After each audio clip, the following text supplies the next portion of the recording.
You were clearly one of the strongest in the tower, yet you quietly carried out missions for 50 years. To hide your identity, you even wore a worthless little mask. But after dying, but after dying, you accidentally found yourself transmigrated into a wreck 20 years later. More than that, everyone here now worships you as a god. To understand why, we must return to the day of conquering the tower's 8th floor. The scene grew utterly chaotic on the 8th floor, the deadlands. The hurried, pounding footsteps that seemed to force every breath. The soldiers marched in disciplined formation, right behind Kazuki.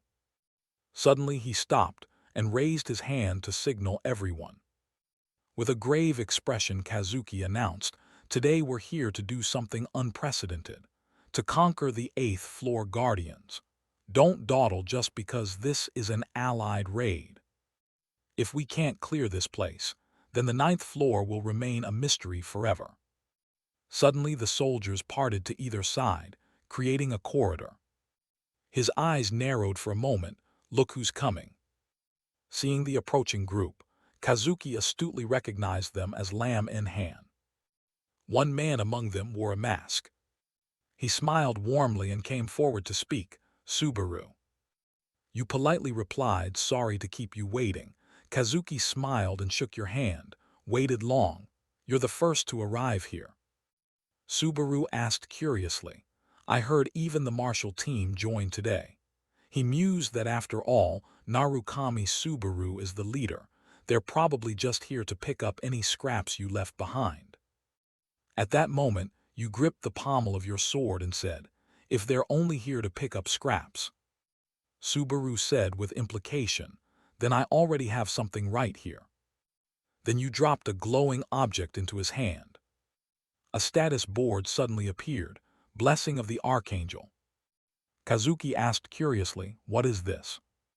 Subaru explained, "I plan to complete this raid perfectly, but just in case, keep that with you." He hesitated after hearing it, "But you need this far more than I do."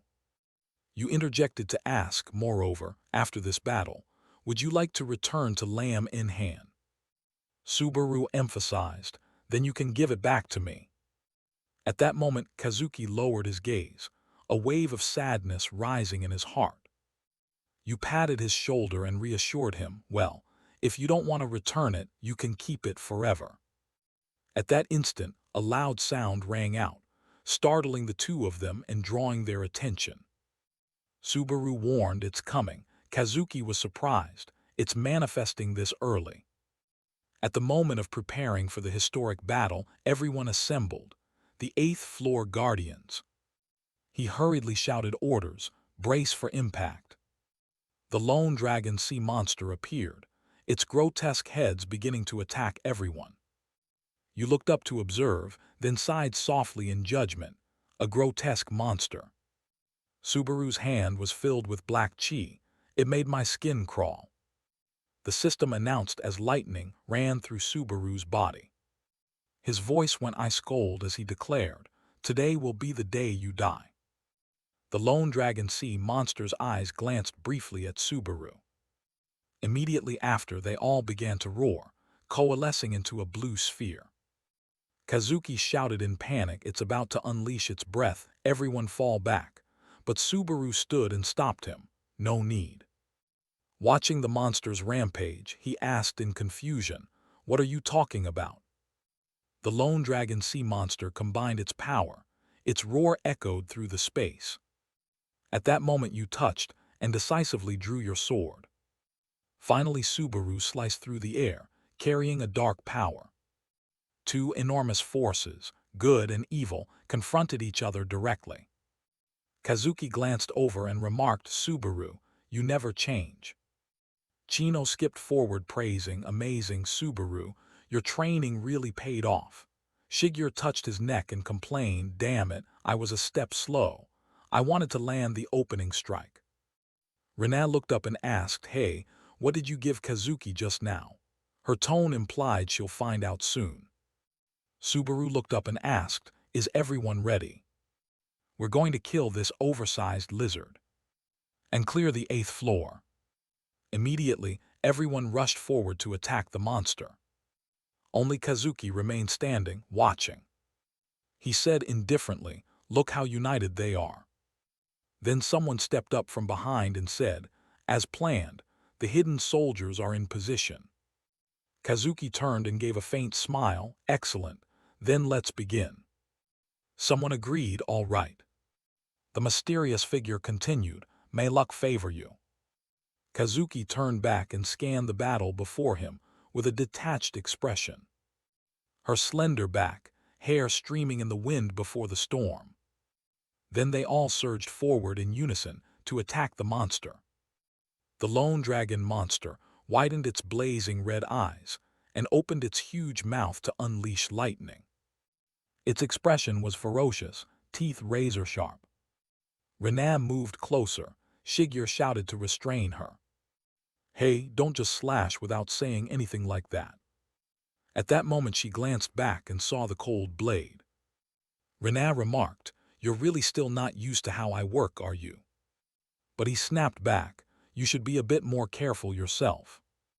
Isaac charged forward and challenged, "Tashiya, want to see who can deal the most damage?" A red light spread through the space, accompanied by the beast's roar. They each launched attacks from different angles. He grumbled, "If that's the case, then." Isaac reminded, "The loser has to buy dinner." He smiled confidently as he unleashed a fierce sword strike. Watching the monster fall, Isaac said, "Sorry, Chino." She focused and radiated power, replying, "Don't worry about me, keep attacking."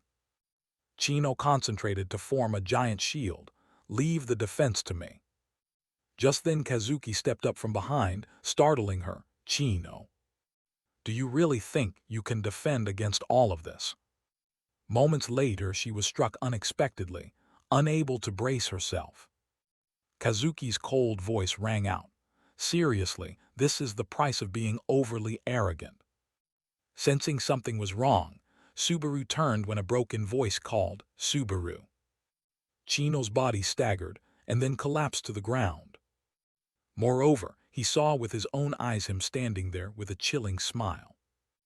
Veins bulged in Subaru's eyes, a terrifying sign of the hatred swelling in his mind. Kazuki taunted, "Subaru, you don't have time to look elsewhere." At that instant, the lone dragon monster advanced toward him. Subaru's voice, full of pain, demanded, "Kazuki, why?" In the dark void the system panel appeared. "You have been chosen by the tower. Climb the tower and prepare. The beginning will soon take place." A message was sent to all players, the first message from the tower. It was a challenge, or perhaps a blessing. Even now the true purpose of that message remains a mystery. We don't know who left it or why. We simply followed that irresistible command, and so we aimed for the tower's summit, a place no one had reached before. Earth, Woolen, Runeterra, Elflad, Lukin. People from different dimensions, each carrying their own burdens, today continue to climb the tower. The sky was no longer clear, but shrouded in layers of smoke and dust. The lone dragon beasts lay scattered across the cold ground. When the battle ended, it was also when heroes fell. Subaru panted wearily in the frigid air. At the 8th floor boss, the Hydra, his voice carried grief and accusation. "I told you to run, but you didn't listen. They finally brought down the monster rumored to be undefeatable." Subaru, watching his teammates fall, said in bitter indignation, "I don't recall giving you permission to die." Those who once fought shoulder to shoulder were gone. He cursed in pain, "You idiots." The system repeatedly announced, "Your condition is poisoned, natural recovery disabled." Fatigue 94. If you could return, Subaru knew exactly what they'd say. It asked, "You'll die if fatigue reaches 100. Indeed, Subaru Narukami, the Thunder King. However, he looked at the mastermind and quietly asked, Why did you do this?" Seeing his smile, Subaru screamed in fury, "Answer me, Kazuki Kyojo." Kazuki rose and sat down in front of him. "It's been 10 years, Subaru. I ran to this day for 10 long years. Everyone must understand. This was the only way I could defeat you, if I didn't draw your attention. Your precious lamb in hand would have blocked the way, right? You have no idea how much what you gave me has tormented me, so I chose the world over you. His voice restrained, he said, there was no other option. It's regrettable I had to do this, but at last I've seen the outcome. That's right, I probably don't need to give this back. Anyway, lamb in hand will disappear with you. Don't be sad. Even if you die, you'll be remembered as a hero. Besides, you can't verify that anyway. Subaru's low voice echoed. To the very end, you only hear what you want to hear. Suppressing his emotions, his hand dug into the ground. Subaru glanced at the scene and fell into thought. At this rate, his expression tightened. I won't survive this. But that doesn't mean I'll die meaninglessly. At that moment, Kazuki turned his head, his eyes full of terror. He shouted loudly, impossible. At that instant, the system panel appeared. Iola's legendary rank. Subaru dashed forward and barked stubbornly, it still works. It still has uses left. I'm not telling you, you trash. System remaining uses, 4. He told himself he could use it 4 more times. Subaru assessed that 4 lamb in hand members were still alive. He attacked while hopping. At least everyone can return. Kazuki shouted angrily, chase them, hurry, don't let any survive. One of them quickly flicked his hand to command, move. The vast space had a large magical fan at its center. Blood still on the corner of Subaru's mouth, he yelled no. He raised his hand high and released energy. Stay here with me, all of you. Status panel, fatigue is extremely high. Fatigue rose to 95. The Thunder King's endurance was limited. Then Subaru chose to unleash his power, the Thunder King's stance. He snapped Subaru, you're a stubborn one, aren't you? His body was nearing its limit. Fatigue rose to 96. His cold voice rang out. I don't know what Kyojo promised you to make you do this. But I hope you're prepared to pay with your lives. From this moment, no one may leave without my permission.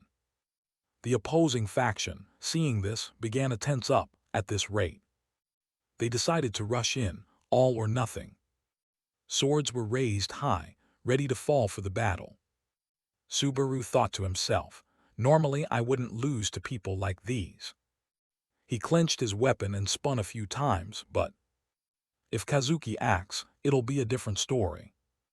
Right now he's already tired of dealing with the others.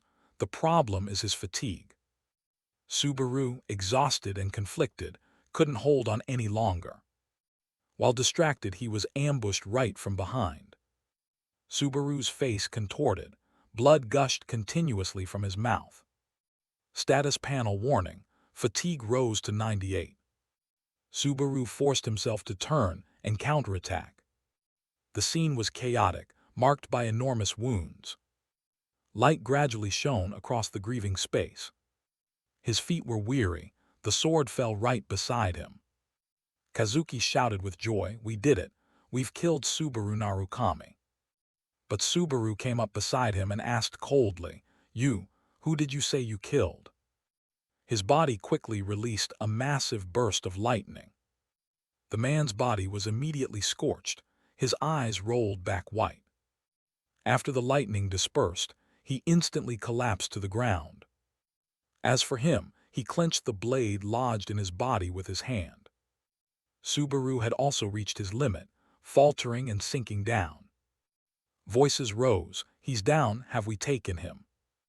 Kazuki melted into the crowd, watching that monster. Subaru never expected his era to end so simply.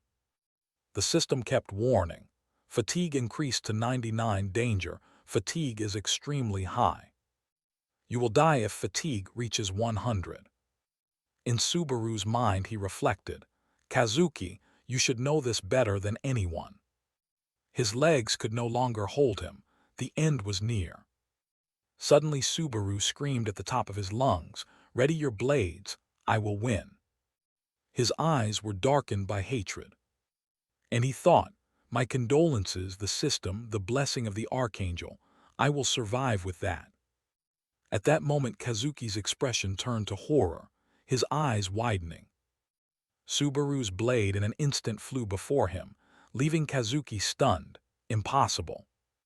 Subaru thought, in the end I'll be the victor, saying cool lines while looking pathetic. Kazuki, at least I want to see him die before I go.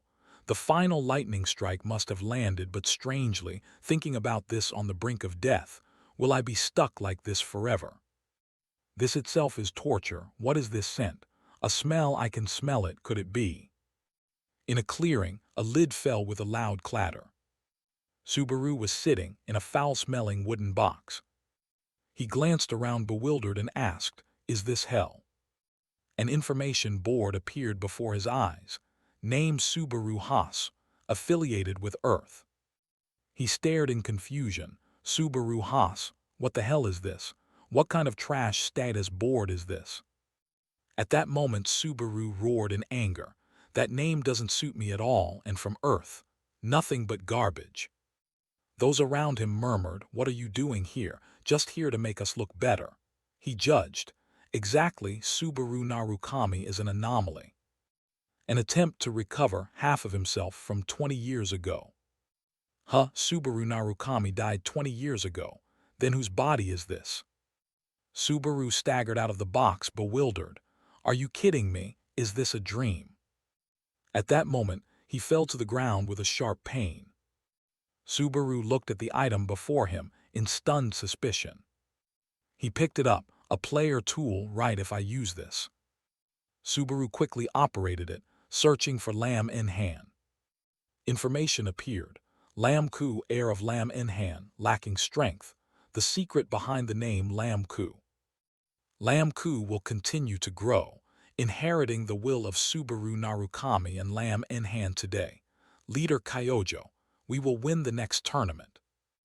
Discussing the spirit of Lam In-Han from that day 20 years ago. You can't believe it. It's impossible.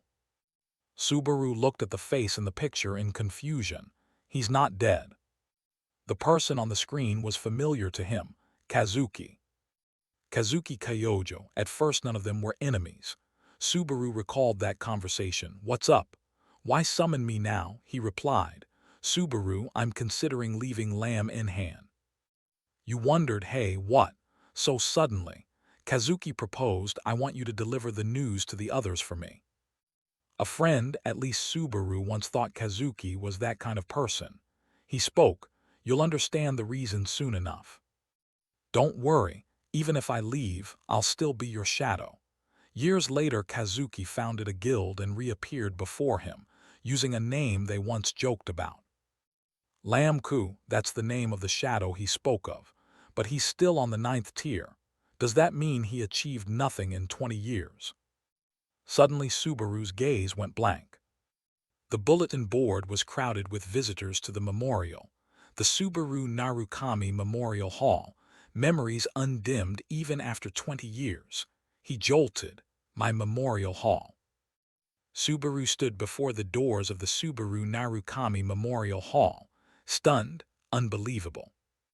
Subaru noted that the building was more impressive than he'd expected. A mask was placed in a prominent position. Everyone present was staring intently. In a daze, Subaru wondered, why are they commemorating me? He moved forward in heavy, bewildered steps, eyes scanning everywhere. Subaru wondered who had done this and for what purpose. A voice rang out, making Subaru's head ache.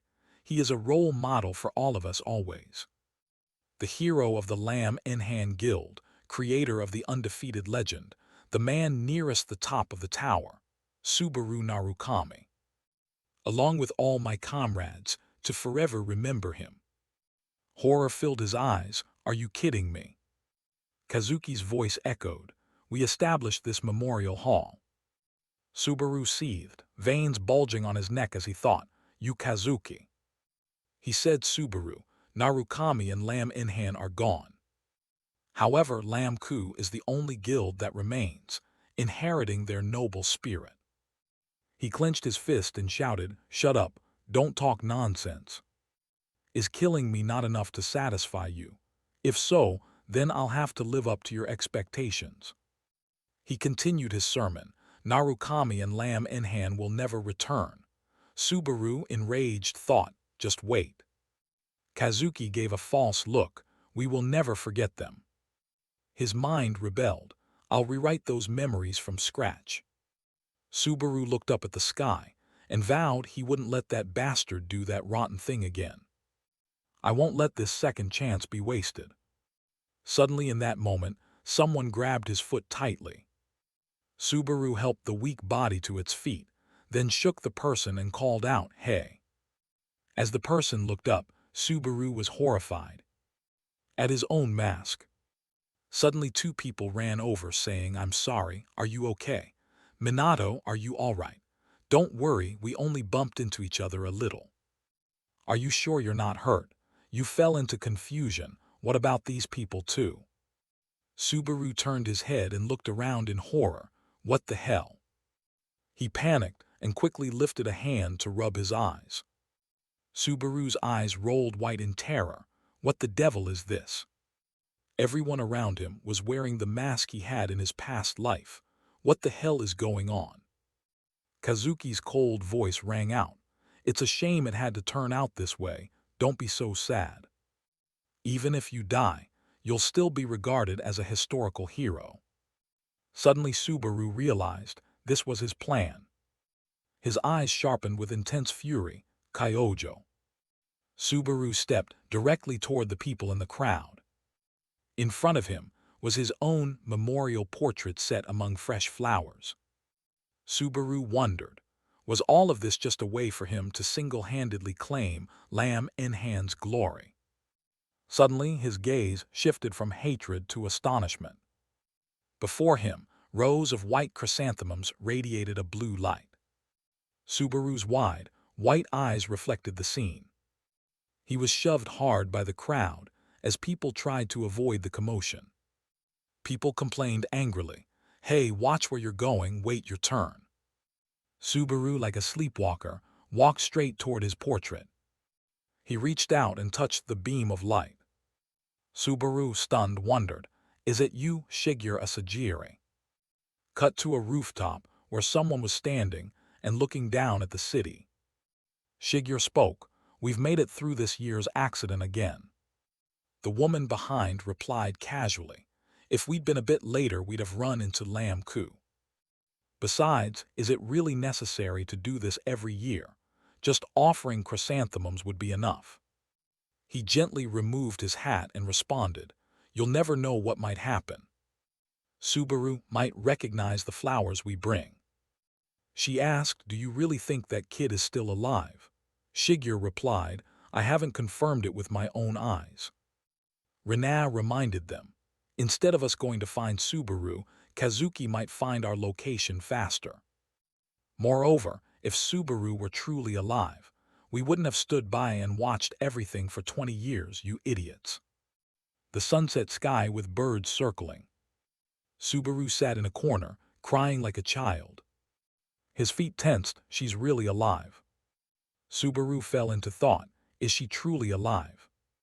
He gripped the flower in his hand and called her name, Shigeru. This is the room Subaru has used. Turns out he's poor, huh? Searches for Lam Enhan yielded no results. Subaru dropped the computer onto the bed, but Shigeru must still be alive. She is still out there, yet she's forced to hide. Could Kyojo be the source of this? Given his personality, he wouldn't leave anyone alone if they learned the truth. Did Shigeru really survive on her own? I'm not sure all 4 of them were blown away back then. But as long as Kyojo is still alive and well, contacting each other now would be tantamount to suicide. Besides, I'm powerless right now. Pushing myself will only make me an easy target. He looked at the mask and the flower on the table and told himself, first. Subaru looked at his hands. He needs to regain his strength. Then he gripped his sword tightly, following the memories of Subaru Haas. In 2 days, the guidance to become a player will begin. He stroked the sword and fell into thought. If I can survive. Subaru's gaze hardened. So long as we survive, we can meet again anytime. The scene shifted to the guidance test hall. Huger stood with his arms crossed, very stern. His expression was grave. A person who had just finished training, his body soaked in exhaustion. He stepped forward and said coldly, "You've passed, but do you want to continue to the next part?" The other replied stammering, "Next." He grew tense, staring at the system board. "System board, do you want to continue to the next challenge?" He shouted. "Never, I won't do that. Are you crazy? There's no way I can beat 3 of them at once." Huger barked back, "Cut the whining, I have a headache, I'll let you miss." As he vanished, he hurriedly asked, "But I still passed, right?" He complained. "That kid can only manage the guidance section. Can't believe I had to let that weakling through." Isaac, Reinhardt's son. Aside from him getting past level 20, no other candidate here looks promising.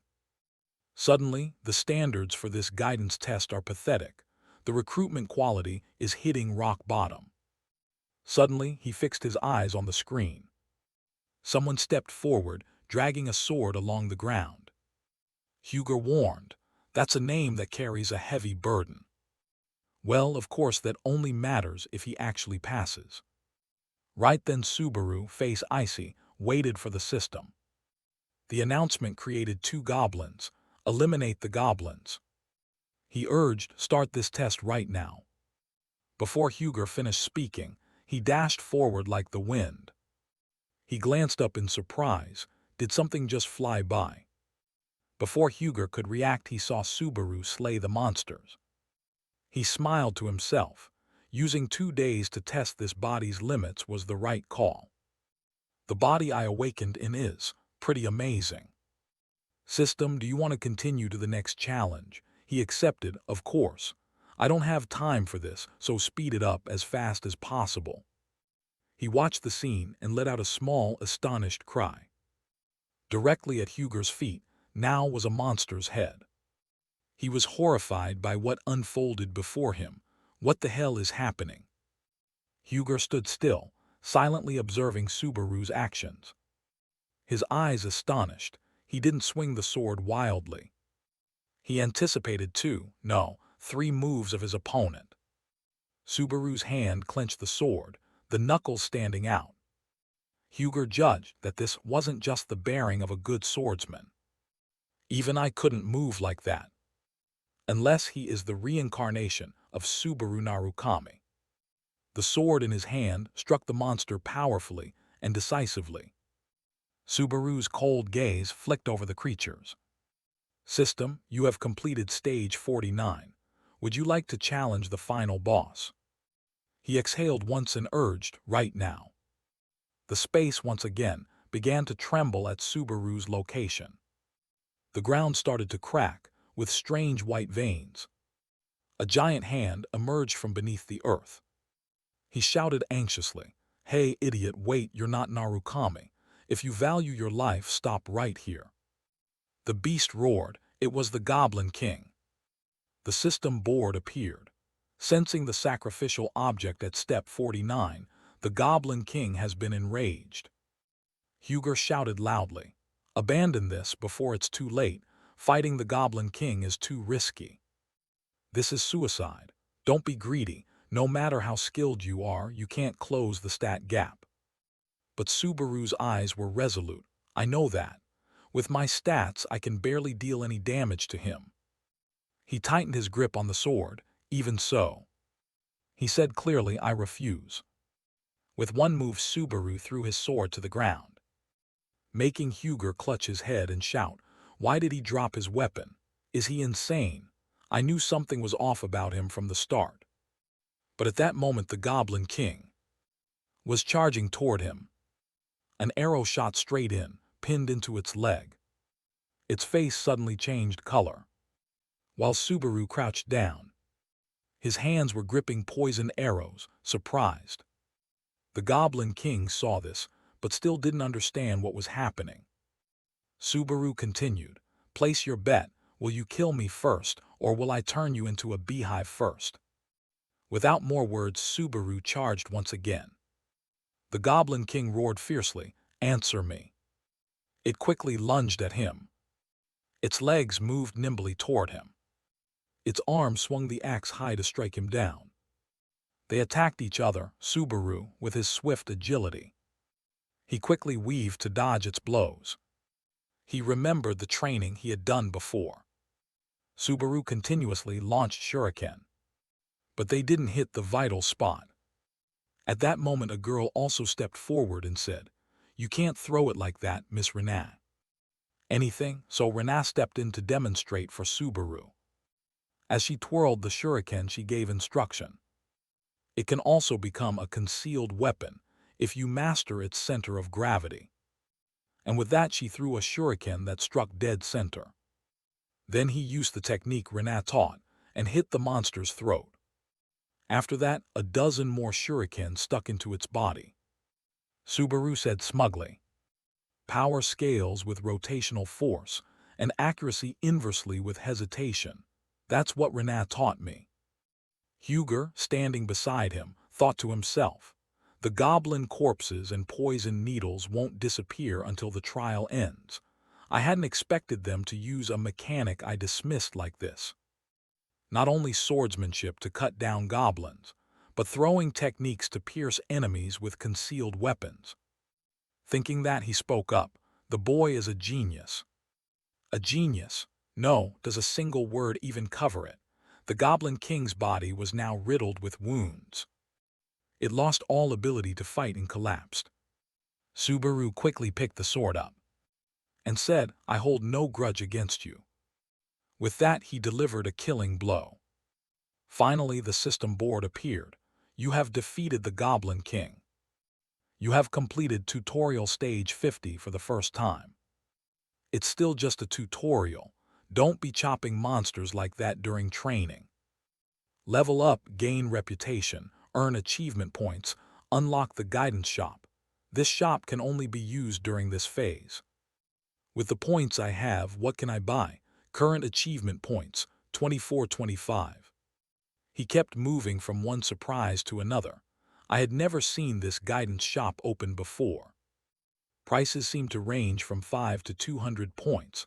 I'll have far too many leftover points. After pressing the button, Subaru's eyes widened. He muttered, "I can actually buy items like this." The Nameless Devil Sword costs 1,000 achievement points. Sword rank, weapon type. It consumes the user's HP and spirit to boost slashing power and physical ability. A failed work by the Swordsmith Kindred. It has no name.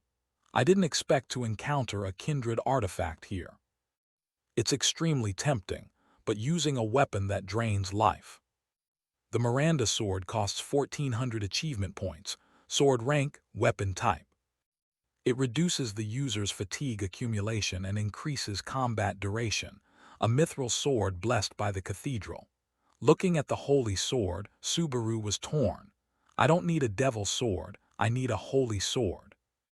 Should I prioritize raw power and pick the devil's sword, or prioritize safety and choose the holy sword? He pondered silently. Both are fine. How should I spend these initial points? I must choose carefully here. But then an idea occurred to him, and he decided to reconsider. Can I still exchange it? The system board appeared. Ambition price 1,400 achievement points, rank F. Skill type level 1, effect. Nullifies side effects of skills and items used by the bearer. Skill rank and level can be upgraded. Cost, 10,000 C. Subaru's eyes widened in astonishment. I had never seen a skill with an effect like this. Maybe with the Devil's Sword. No, it might even negate thunder-related disadvantages. System message kept appearing. Purchase the Ambition skill, minus 1,400 points. Purchase the Nameless Devil Sword, minus 1,000 points. And he was extremely pleased about it, well worth it. He waved the sword a few times in his hand and marveled. Indeed, this skill and the Devil's Sword seemed to fit perfectly. rather than struggling with a single skill, starting with the Devil's Sword, so he chose the Devil's Sword. Huger also approached. Good choice. That skill and the item are very compatible. However, as an examiner, I can't fathom. I'm Huger. Why did you pick that skill? I don't know if it's useful, and you're not sure if it'll be effective. Upon hearing that, Subaru retorted, do you want me to explain every little detail? Suddenly Huger blew up. Explain. Is that what you're asking? Speaking politely is hard, huh? You must be exhausted after the test, so I'll let it go this time. It's not for any special reason, Huger. He thought to himself, so that snot-nosed kid has become an examiner. Then remembering a former young prodigy. I'm a fan. May I have your autograph? An autograph? I don't have one. Then just write your name. Mine is Hiroto. After that he launched into a rant. In my day, learning etiquette was the first step to becoming a player. Compared to that, young people today get cocky with a little skill. I don't know how they're raised. They hate losing, only demand their rights, and instead of respecting elders they call us old-fashioned. Times have changed, just like the amount of hair on my head. Subaru replied, anyway, I don't intend to answer, so keep the test results secret.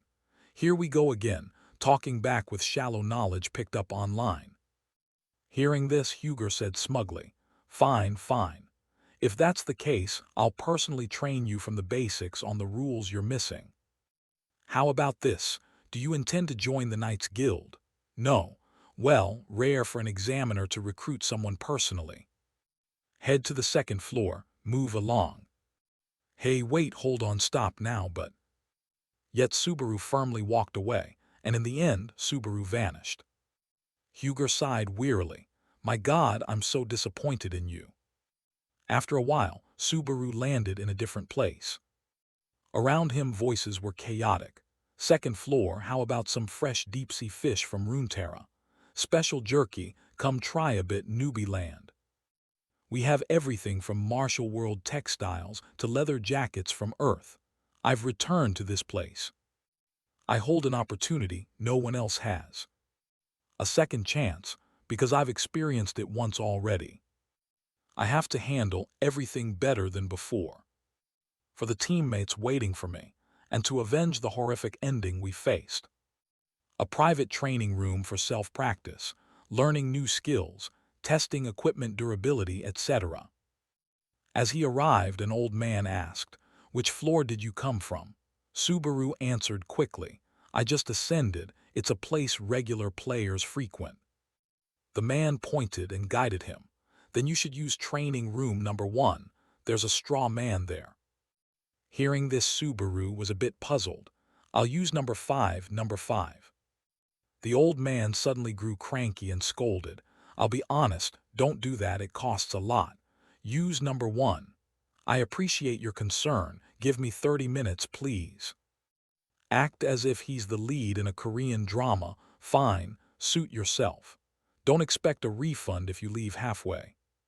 System message, you used 50 credits. Remaining credits 10,050C. The higher the number, the harder the training room, and that's true. For a player without proper gear, being looked down on is inevitable. Still, he bravely stepped inside. All right then, let's begin. And it's time. Subaru was ready, he gripped the sword tightly. A red light flared, and the system announced, the nameless magical sword has recognized its wielder. All skills temporarily increased, absorbing the user's HP and MP. Ambition level 1 resisted the violent reaction of the nameless magical sword. Some HP and MP were restored. Ambition level 1 temporarily failed to fully counter the sword's reaction. Fatigue steadily increased. Just as expected, level 1 is still too weak, but soon. The nameless magical sword absorbed the user's HP. Power rose in direct proportion to the HP lost. The further the system read, the stronger the sword became. It emitted an intensely brilliant red glow. But Subaru couldn't control it.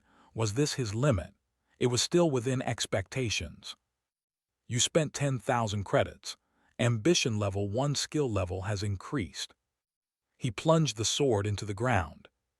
His breath came in ragged pants. System message. Ambition E rank skill type level 2. Prevents side effects from skills and items used by the bearer. Credits required to level up. 20,000 C. Ambition level 2 resists the sword's violent reactions. Ambition level 2 resists the sword's violent reactions. Partially succeeded. The nameless magical sword absorbed HP, and its power increased even more. Success. At this point, Subaru's expression hardened, his eyes bloodshot red. Subaru resolved to charge forward. It was time to test his strength. He returned to where the old man had been. The man sighed boredly when he saw Subaru's figure flash by. Am I still dreaming or hallucinating? Seeing Subaru's bloodied silhouette walking by, he seemed unable to believe his eyes. Is that the kid who went into room 5 earlier? It felt like less than 10 minutes had passed. Then he knocked on the door and called, "Hey, daydreamer, are you still in there?" No response, so he stuck his head in to look. And the sight before him left him agape in shock. What the heck, what happened here? The scene was utterly devastated. He moved over to where Subaru was. Subaru was stretching awake. How long have I been asleep? My body still feels stiff. Then he sat up and thought, if it were a normally cursed sword, I would have cleared that room much more easily. The physical challenge definitely increased, and I also managed to bring out the sword's power. Normally with stats like these, Subaru Haas, Origin, Earth level 10, Strength 17, Agility 17, Endurance 16, Focus 18, Magic 8, Fatigue 61.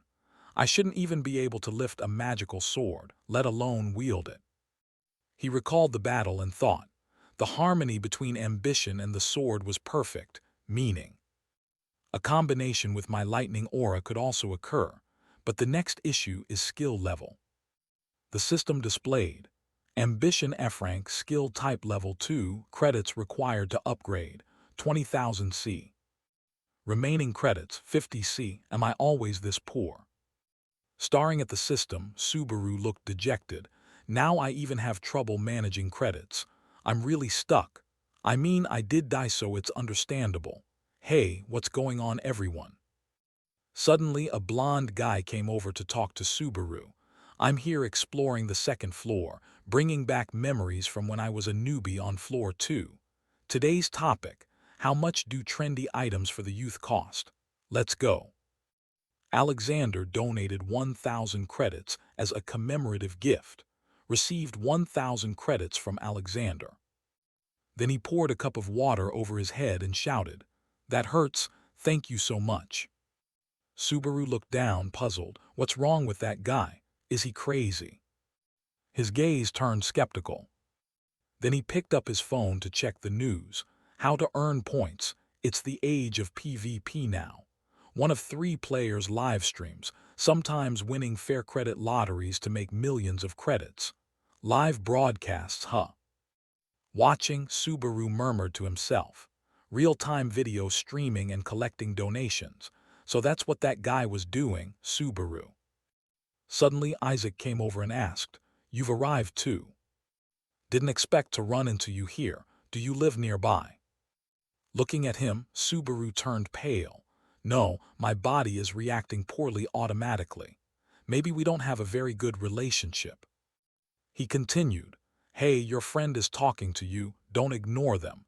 It feels like I'm talking to myself." This made him fall into thought. No, it's not discomfort, it's. Then he stammered, unable to speak, "I came here." Huh, what a surprise. The guy sat down and said with a sneer, "Can't believe a weakling like you passed the guidance test. I thought a goblin would have killed you. I remember now." At that moment, Subaru suddenly recalled begging him, "Isaac, why did you do that?" Huh, why? Don't make me calm down with that serious face. Your name annoys me, and you couldn't even follow basic instructions. You couldn't even do the tasks assigned to you. You're trying to show you had no parental guidance, and you've got an empty head, huh? About that, the credits you gave me weren't enough, so. Seeing Subaru's pathetic look, Isaac kicked him straight in the gut, then sneered. Don't argue, you bastard. Looks good on you. Listen, from now on that box is your home. No matter what happens, don't leave it. If I find out you step out even once, you know what's going to happen. Remembering that, Subaru's expression hardened. What kind of idiot just takes beatings like that? So that's why you stayed in that box. He kept rambling to Subaru. I cleared up to stage 20, even beat my father's record. Supervisor Huger showered me with praise, saying I'm truly Reinhardt's son. I even learned a skill as a completion reward. It's a B rank, the highest you can get from that guidance test. I'm so thirsty, maybe I'll grab a drink. Go ahead, I'm heading out. Oh really? Then when you come back, buy me a cup of coffee, something cheap, pick whatever. At that, Subaru asked in surprise, The guy bowed his head, covering his face. Seriously, still not listening like before. What's wrong with you lately? Staring at people and arguing all the time. Did your soul get swapped or something? Seeing that, Subaru bluntly said, I have no credits. Buy your own coffee. As he saw Subaru about to stand, the guy lowered his voice. Sit down. But Subaru insisted on leaving, thinking to himself, Kid, I'm sorry, but I don't have time to handle your personal issues. If that guy blocks my path for revenge, that's another story. But suddenly at that moment, Isaac grabbed Subaru's hand and wouldn't let go. With bloodshot eyes staring at Subaru, he said, Hey, do you really want to see yourself get beaten? But Subaru firmly replied, Let go, if you value your life. Isaac still held Subaru's arm tightly, making the atmosphere tenser. He glared threateningly, Don't get cocky, Subaru. His eyes, full of murderous intent, fixed on him. Subaru thought briefly, I can't cause a scene in front of this crowd. Making a big deal will only make things worse. Suddenly, Isaac burst into loud laughter that echoed through the space. Seeming to misread Subaru's restraint, he said, Don't be scared, I'm just teasing you like before. Right, you're still as timid as you used to be. With your skill, you probably only just barely passed the guidance test. I know you're proud of yourself, but... No sooner had he finished than Isaac took a step closer to Subaru. Casting a contemptuous look, You trash, do you really think you can beat me? If I wanted, I could make you disappear. You know who my father is, right? After saying that, he turned and walked off, laughing loudly. Be careful, my friend. Subaru stayed calm and watched him leave. Friends, System notification. There are two main ways a player can develop. The system then guided step by step. First, by clearing stages. By clearing the tower's stages and claiming rewards, a player can naturally grow stronger. To enter the tower's stages, you must pay credits, but you'll be guaranteed safety within a digital space. Since the stages are generated there, even if you die, all you lose are credits and your progress. The second method the system announced is hunting. By hunting monsters outside safe zones or clearing dungeons on each floor, you can also level up. Doing so speeds your growth compared to clearing stages, but because hunting occurs in the real world, it's a life or death situation. If you die there, you truly die. At that moment in the orc lair there was a whisper. That's why players avoid hunting. There's no reason to risk your life. But a slight figure moved with quiet resilience. Subaru sat leisurely before the vanquished beast. The safer you are, the slower you move. The monster fell in utter tragedy. The more dangerous, the faster it goes. He slowly pulled out a slim device. Pondering the sensational news updates. An image of a mysterious figure in a mask, Subaru was surprised. Narukami Subaru, 80,000 viewers. The masked figure live-streamed enthusiastically. Are you all watching?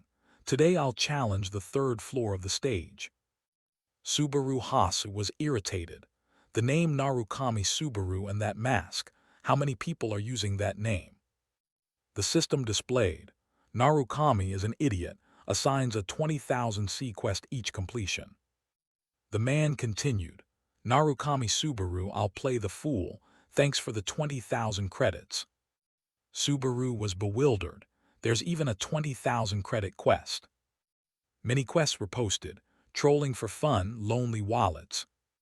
A secure asset registered a quest. The masked man rejoiced. Thanks everyone, I'll clear this stage for you. Narukami Subaru easily makes money through live streaming. Subaru, on the other hand, must slave away fighting monsters with his life. Meanwhile, his remaining credits were only 50 C. Subaru winced. That guy really does make a lot. He watched the screen with intense focus, then slowly stood up and let out a long breath. Subaru sprang up fiercely. All right, one more job to do. A massive foot stomped forward, shaking the ground violently. A horde of monsters appeared, snarling with ferocious faces. System notification. The orc warlord boss has appeared. Subaru said nonchalantly. Even without the venom needle like last time, this time I have something even better. The system displayed. The nameless devil sword absorbs the user's HP. All stats increase according to the HP absorbed. Ambition level 2 resisted the recoil of the nameless devil sword. He angrily drew his weapon. I'm busy, I don't have time. The system displayed. The user's HP and mental health are temporarily restored. Subaru delivered a straight kick to the monster's face. Wasteful trash, you lot. He flipped through the air. Striking technique after technique, he eliminated them one by one. The monster could only stand below, staring up motionless. Subaru unleashed a tremendously imposing punch. The system displayed the result. The Orc Lair Whisper Dungeon has been cleared. He thought briefly, so I have to wear that again. Subaru looked in the mirror and muttered, I get how streamers make money now. If I'm going to do it, I'll give it everything I'm good at. Then he put the mask on. Well, anyway, I'm the real deal. Having said that, Subaru turned and silently walked out of the room. A voice rang out. Narukami Subaru has started a broadcast. In the office, the space was utterly quiet with no one around. Only Hatsuka sat, brooding over something. She suddenly clenched her jaw, seeming extremely angry. Hatsuka abruptly shouted, What the hell is this? Idiot, bastard, trash. 5 people couldn't even finish it, what the hell? Seong Hyun stepped forward and said, Remember, if the self-censor beep goes first, it's 1,000 points. It nearly hit the threshold just now. So what happened? Who was it this time? Hatsuka answered Subikichi. He was surprised. Subikichi. Narukami Subaru or an impersonator? She snapped angrily. Who knows, maybe both. Since the original Narukami Subaru hasn't appeared yet, whoever's strongest is the real one. Everyone and their mothers are pretending to be Narukami Subaru to make money. Is live streaming really dead? Seong Hyun stood there and said, Don't say such scary things. We're making money off this streaming service. Hatsuka stayed irritable. Isn't that the point? They don't even know the rules. Even players who risk their lives to climb the tower find it ridiculous. Seong Hyun worriedly stammered Hatsuka. Then why did you give up the tower and come to a place like this? She replied softly, Because it's boring. Moreover, didn't you give up too? If I were free, I'd find another talent and shut up, leaving him speechless. No, I quit because I lack skill. Seong Hyun stood there thinking. Well, he climbed the tower hopping to meet Narukami Subaru one day, so if he loses his purpose, he'll lose his passion, right? Hatsuka suddenly yelled, There's an amazing kid here. He turned and asked, What is it? Did you find another weirdo? She was flustered. A new Narukami Subaru imposter. Seong Hyun was also stunned. That's awful. Is this a talent audition? Ridiculous. Why are you watching a second-floor stream with 0 viewers? Hatsuka sensed something off, it's true, but when I see someone wearing that mask, I can't help but hope. And the 1,000 credits I just gave. Seong Hyun heard that and immediately knelt, begging, please forgive me. The system continuously announced, starting the second-floor stage. Complete the opening dungeon and escape. Completion points will be awarded based on the monsters dealt with. Subaru thought to himself, the second-floor stage isn't hard enough to confuse me. But the feeling of someone watching still puts me a bit under pressure. Suddenly a message arrived. What floor are you on? The stranger kept asking, first time. He mumbled, yes, this is my first challenge. A flood of messages came in. You sure? Is streaming like this okay? If it's your first time, you don't know much about the surroundings. Suddenly, a monster with a ferocious face appeared out of nowhere. Subaru quickly grabbed the creature's head. He flung it, sending the monster flying far away. System notice: Poison-Eyed Bat has been defeated, received 1 corresponding point. Subaru froze and mumbled, is something wrong? System notice: begin the first challenge, conquer the novice dungeon and escape. Achievement points will be awarded based on the number of monsters defeated. A comment appeared, your reflexes are insane. Wait, everyone is streaming from the second floor now. Sometimes I see them, but they give up quickly because their viewer count doesn't rise. Better not be greedy and wait for the other members to move together. Subaru slowly spoke. Hey, love money, thanks for the advice, but no thanks. He smiled, I prefer handling things alone. A comment popped up, alone. Huh, you've done your research. He's done for newbies these days. Subaru began moving inward. Just use the name Subaru Narukami and viewers will come without me doing anything. Suddenly, a salamander appeared and moved towards Subaru. His hand quickly gripped the sword hilt. In the blink of an eye, Subaru dispatched it easily. Now I'll see how far I can go. System notice: defeated Mud Kraken, received 2 achievement points. A comment appeared. Did anyone see that? I think I saw a Mud Kraken, right? In an instant, the Poison-Eyed Bat attacked Subaru again. His body moved with incredible agility. It seemed that nothing could block Subaru's path at that moment.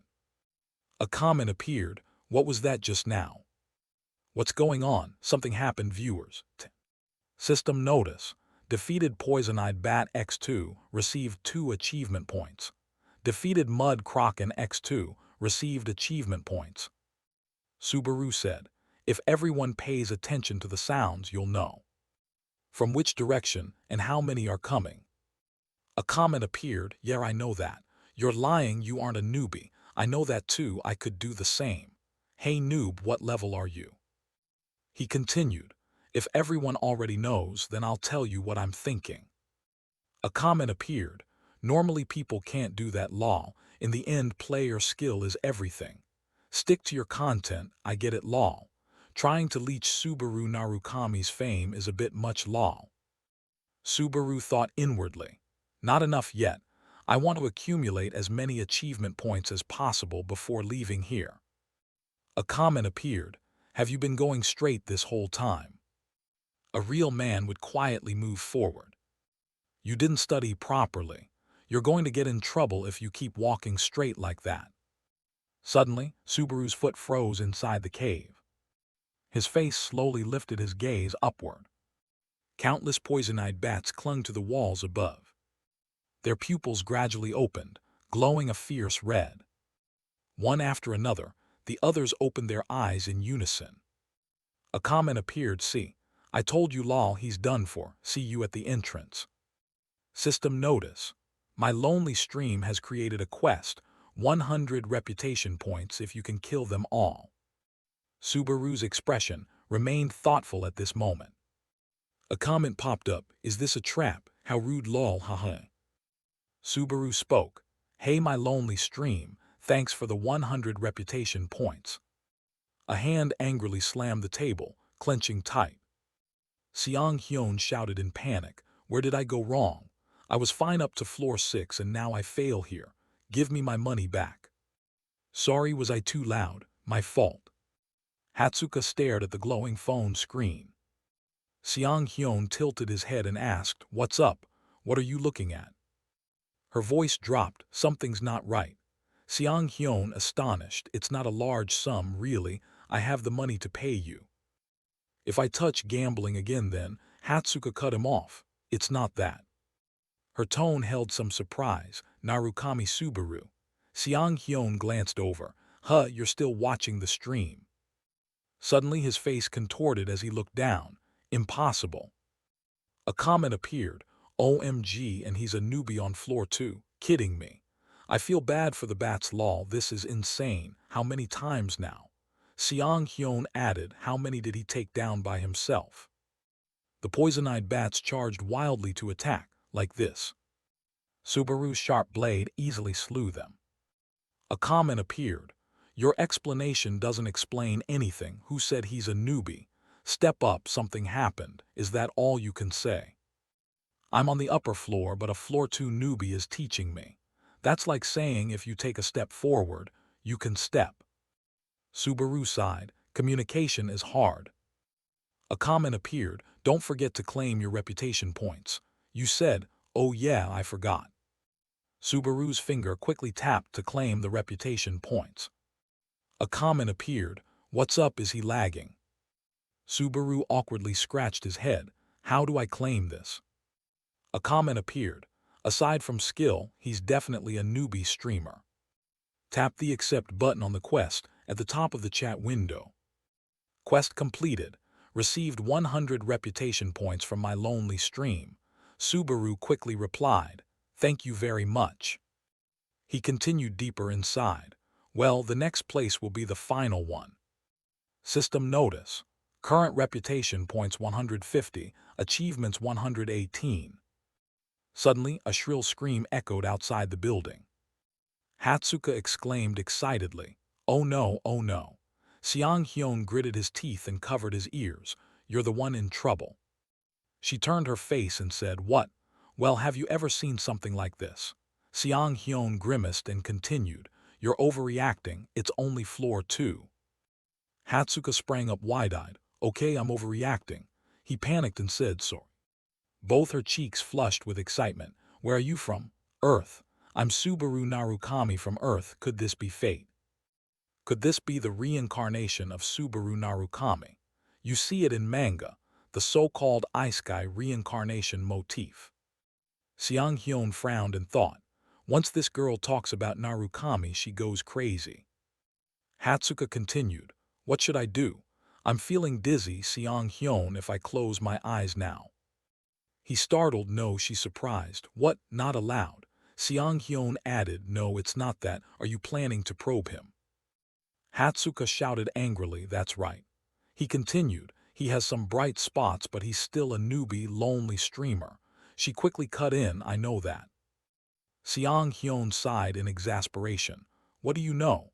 If we tell the manager, we'll just get scolded. Hatsuka angrily, and earlier you were just gambling, now you're suddenly serious. Her cheeks puffed up in a sour expression. Just you wait and see. Hatsuka's gaze returned to stare intently at Subaru. Suddenly, the area around him began to tremble. A hand gently pressed against the wall. Here it is, the dungeon's endpoint. The door suddenly and slowly opened. Subaru stood confidently facing it, and there. CHI-1EBF N Lang sat upright as if waking. You are. CHI-1EBF N Lang Greg. A comment appeared. Every time I see him, I feel insane pressure. Keep it secret that I struggled with this guy 8 times. His blocking me on the first try made me think it was a bug. System notice. Received acknowledgement from CHI-1EBF N Lang. Passing through the gate allows you to continue the challenge. Subaru thought. CHI-1EBF N Lang isn't a hunting monster. It's a gatekeeper, assessing the strength of players who conquer the novice dungeon and judging whether they may proceed. His eyes slowly glanced to the side at the screen. Subaru's expression froze in surprise. 3,000 reputation points. A comment appeared. Another rude one showed up. Lol, he probably doesn't intend to give. Announcing budget cuts. Besides, this isn't a monster to be slain. Lol. I letter 1 EBF. N. Lang's jet black pupils were slowly opening. A deep scar ran across the fur above its eye. The system quickly announced. I letter 1 EBF N. Lang Greg, gatekeeper of floor 2. It inhaled deeply and spoke. A player, huh? Subaru didn't answer, swiftly drawing his sword before him. Shigeru praised. Subaru, you're skilled. Even when you change the sword's direction mid-swing, your breath and gaze don't waver. Subaru wondered. The sword's direction. He continued. From the start it looked like you struck with a single decisive cut. Are you calculating the enemy's agile movements, and have you planned your actions long ago? Subaru didn't reply, only pensively lost in thought. He suddenly pointed at his face and said, "But I really wasn't thinking much." Shigeru winced. What an annoying guy. Subaru continued nonchalantly. Maybe it'd be better if I couldn't do that. Shigeru chuckled awkwardly. Normally you couldn't. Subaru resumed thinking. Shigeru finds it strange too, right? The key in combat is exchanging eye contact and conveying everything instantly. When taking down a group of poison-eyed bats at once, you shouldn't aim for each eye individually. Poison-eyed bats always attack by thrusting their heads forward, so the more there are, the bigger the openings they create. System notice. Allow I letter 1 EBF N. Lang to acknowledge you.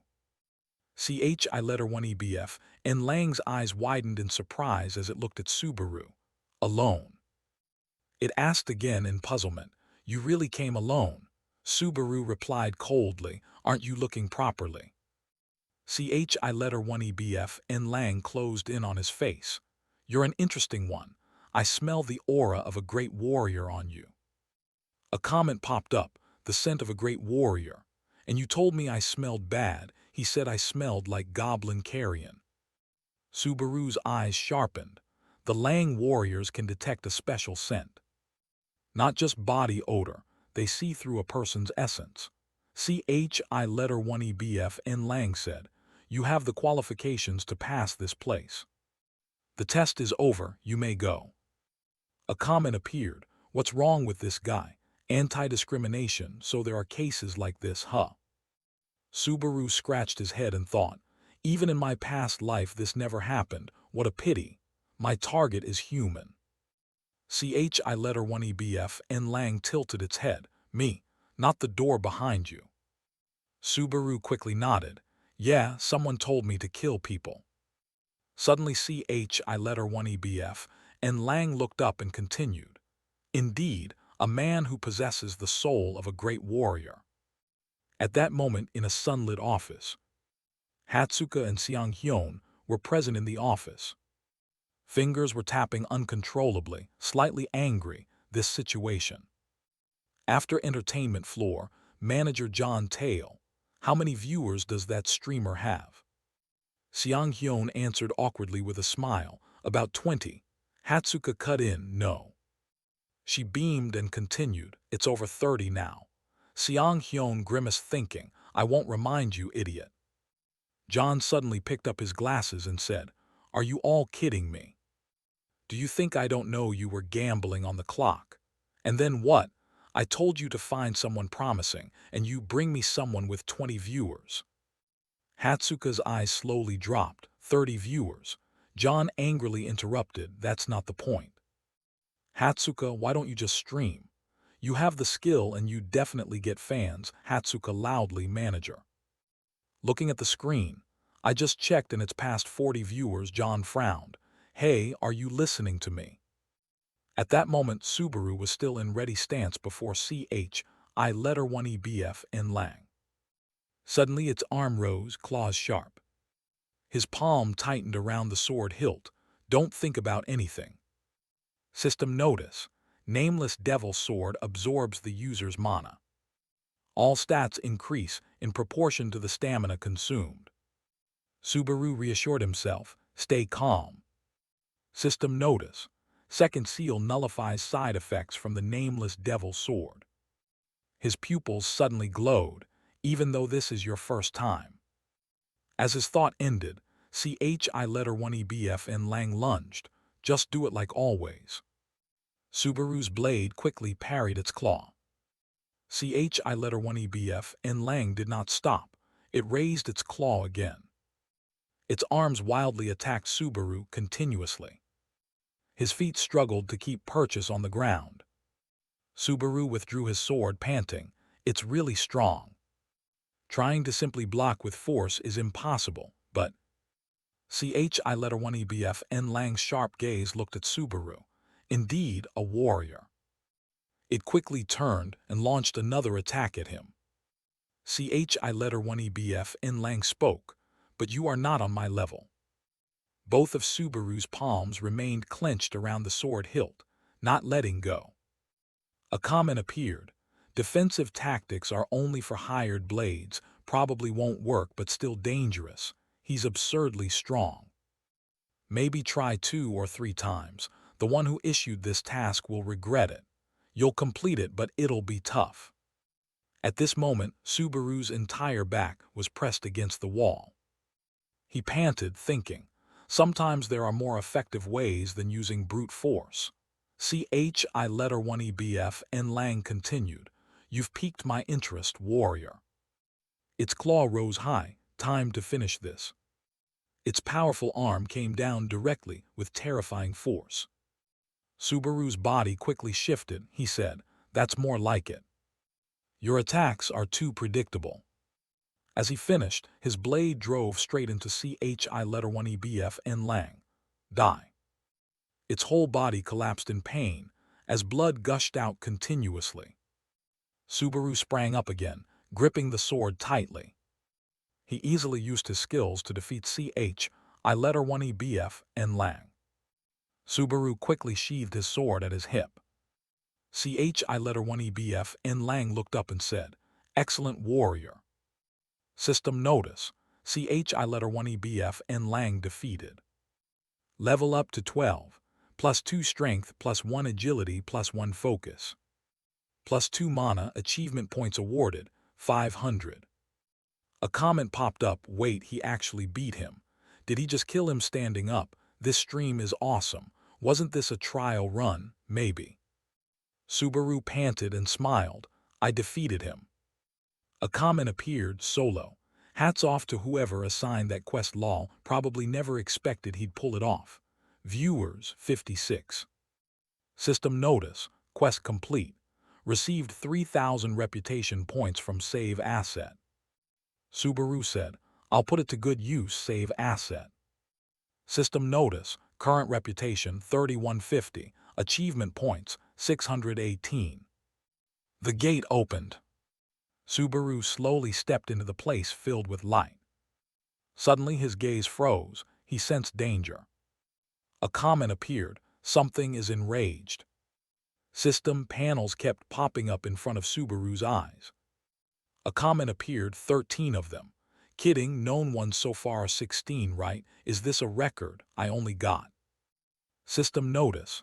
The number of choices scales with a player's talent. Will you take the lightning challenge? A comment popped up. That's the spirit, of course.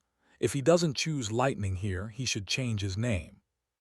Subaru hesitated for a long moment, then finally said, I choose. System quickly announced, lightning challenge selected. Subaru's whole body was now wrapped in powerful electricity. Hatsuka continued to watch the screen closely. Everyone laughed out loud in excitement. Nice. Hatsuka pointed at the screen. He did it, 60 viewers now. How about that? Is there any streamer whose viewer count rose this fast? Usually quests offer only 2 or 3 choices at most, but he got 13. John said in a low voice. Indeed, it's impressive to defeat a CHI letter 1 EBF and Lang. I've heard he was never beaten. But he's still just a novice streamer on the second floor. There's more to consider. Hatsuka laughed excitedly. Manager, wanna bet with me? He was surprised. Bet. She continued. If he fails to accept the lightning, Seong Hyun and I will work fixed wages for 5 years. On the other hand, if he succeeds, you'll sign him without complaint. Seong Hyun wailed. What? Hey, why include me? Wait, hold on, I don't know this person. John chuckled. Even if he reaches the challenge, do you really think he has a chance? The only player who's ever achieved lightning is Subaru Narukami. Hatsuka replied confidently, you won't know unless you try, right? John folded his arms and answered, all right, I'll take that bet. Hatsuka quickly covered Seong Hyun's mouth. I won't. System notice, lightning challenge begins. Subaru muttered vaguely. This is suddenly a sound cut through the air. Watch out. Someone suddenly rushed in and hugged Subaru tightly. A huge explosion unexpectedly erupted from behind. Falcon hurriedly panted with the giant fragment behind him. You. What are you staring at? Do you want to die? System notice, defeat the giant fragment. Subaru was surprised. Why is this guy here? Suddenly, the giant fragment bared its teeth and looked down. A comment popped up. What's happening? Isn't this the lightning challenge? Right, it's a monster from the giant tribe. Why did it appear like that? Subaru thought to himself. A boss-tier monster, supposed to appear in Phase 2 of the challenge. Something changed, because I defeated Greg.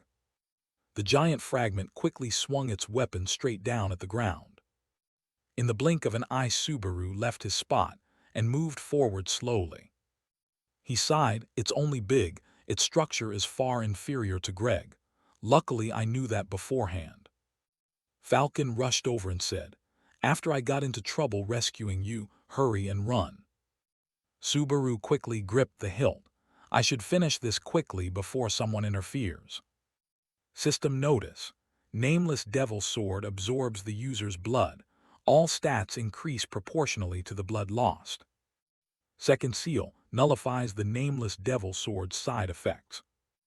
At this moment, Subaru still stood firm facing the giant fragment.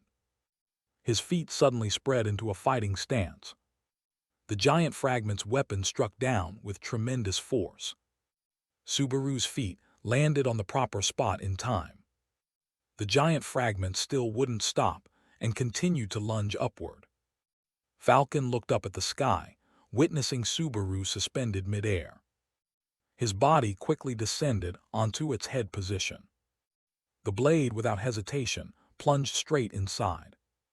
With a single strike, the giant fragment cried out in agony. Subaru's dark, cold gaze stared at it. How noisy. His palm tightened on the hilt. Be quiet for the rest of your life. The giant fragment's head lifted, blood streaming out continuously. Its pupils slowly narrowed, no strength left to resist. System notice. You have defeated the giant fragment. You have completed Stage 4. A comment appeared, Stage 4. System notice, leveled up +1x3. +2 strength, +1 agility. +1 health, +1 mana. You received 4,000 achievement points. You obtained the giant's heart item. You obtained the Lei Ming item. A comment popped up, 4,000 points. Gifting from Stage 1 to Stage 4 at once, so generous. Killing CHI letter 1 EBF N Lang and perfect clear from Stages 1-3. Falcon stepped forward in surprise and looked at Subaru. You are. A comment appeared.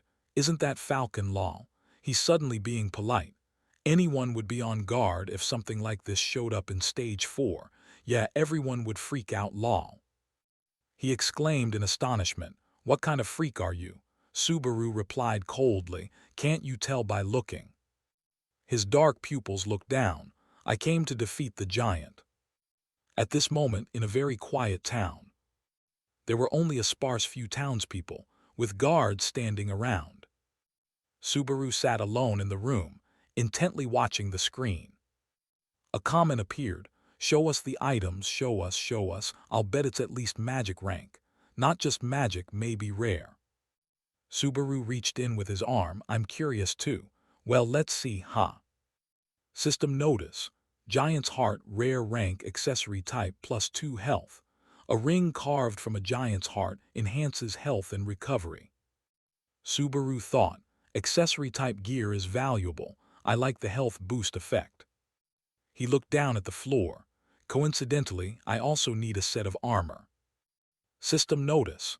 Lei Ming, rare rank, armor type, defense +5. Armor imbued with the power of lightning. Lei Ming can be used once per day to nullify negative status effects. Remaining uses, 3. A comment popped up. Nice. Even accounting for equipment restrictions, it seems usable up to floor 5. No, Giant's Heart is a lifelong item. Its base value is whatever you need. Subaru quickly put on the sturdy armor. System notice. Narukami Koa registered a quest. 5,000 reputation points if you learn lightning. Do your best. Subaru replied in a low voice. Thank you, Koa Narukami. System notice. TM Bald registered a quest. I will give 5,000 points for a similar quest. Mission Villain registered a quest. 3,000 points for a similar quest. Safe Asset registered a quest. Trust and 7,000 reputation points. Subaru said, Thank you everyone, I will definitely show you my strength. Are there so many people waiting for lightning magic? Maybe he could become a more important existence than he thinks. Suddenly a voice came from outside the door. Come in. A comment appeared. Perfect timing, lol, eavesdropping behind the door. No doubt this guy also registered a quest. In front of him were Falcon, and the person beside him, Peleus. Falcon smiled and said, Sorry to keep you waiting. This is the village's knight leader, Lord Peleus. Recently, attacks by the giants have been happening frequently. Our knights have to stand guard 24 hours a day, fully equipped. For their safety, we've asked the villagers to limit unnecessary trips. We didn't expect to encounter an outsider at a time like this. Peleus continued, I heard you defended the village while I was away. On behalf of the villagers, thank you. Subaru interrupted, No, I just did what anyone would do, Peleus. The face of this village and a brave knight against the giant tribe, Peleus said solemnly. Fortunately, during our scouting we discovered the giant tribe's chief.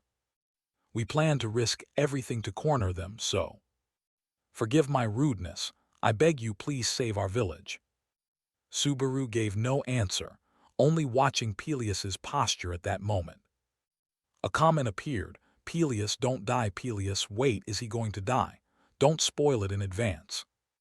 Subaru frowned, thinking to himself based on my memories. Surely in the next stage Peleus will die. His arm slowly reached forward, lift your head. Subaru smiled confidently and said, Understood, I'll cooperate.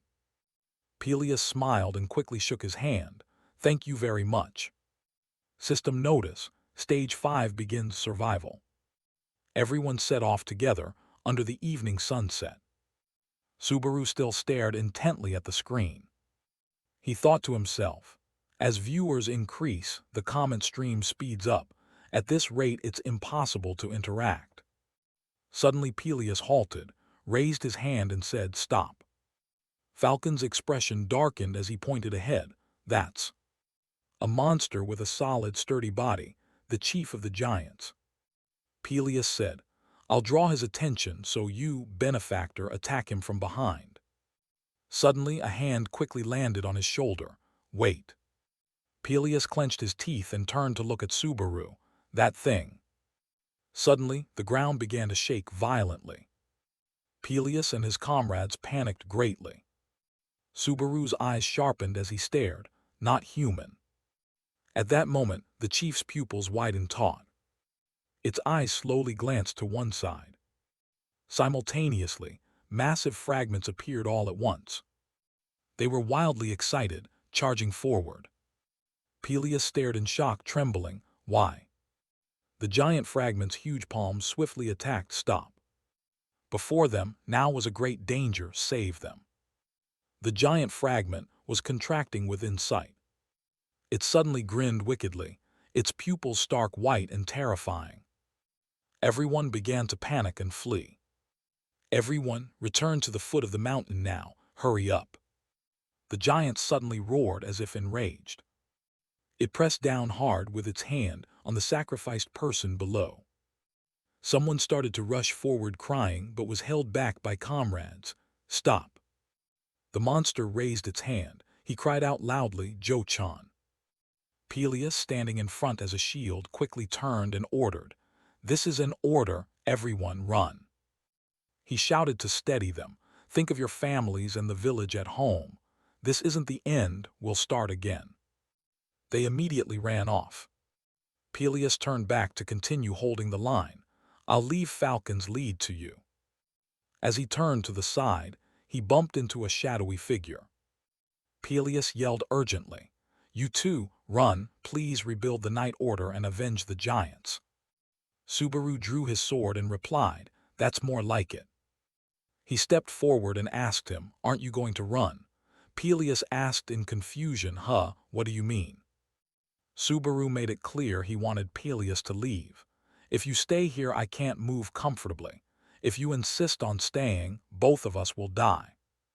Peleus panicked as if to shout but couldn't abandon an outsider and run. "You immediately barked, 'Don't make me say it twice.'" He heard that and ran off at once. Peleus even turned his head to say, "I'll gather the warriors, if you can hold out until then." Subaru focused on the monsters and answered, "Thanks." Peleus shouted, "Survive this battle, I owe you my life, take care." The monsters suddenly opened their mouths wide and roared. Subaru leapt forward at them without a hint of fear. A black aura enveloped the sword in his hand. "I am your opponent."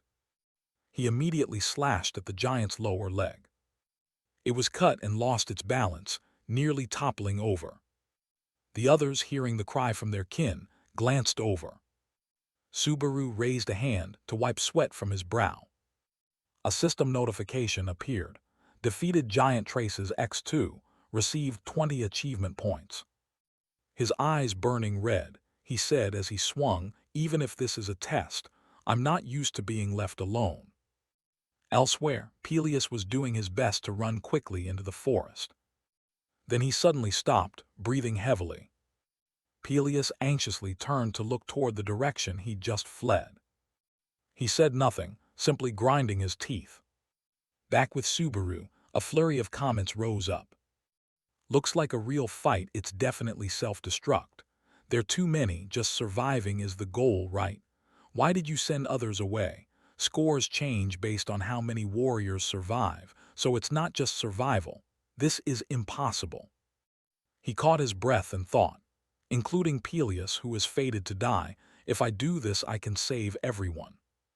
While Subaru was thinking, the giants went berserk and charged at him. Subaru immediately delivered a finishing blow to one. Defeated giant traces, received 10 achievement points. You turned to the side and quickly took down another one. Defeated giant traces, received 10 achievement points. Subaru pondered.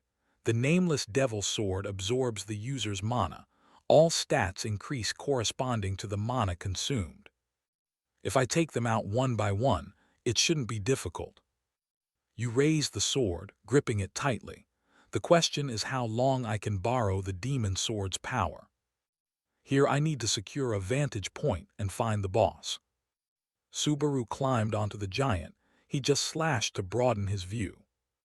The other giants saw him and turned their eyes toward him. Subaru glided in midair. Some giants below even gaped as if waiting for him to fall. Suddenly one opened its maw wide and raised both hands as if to grab Subaru. He didn't attack, he simply kicked it in the face.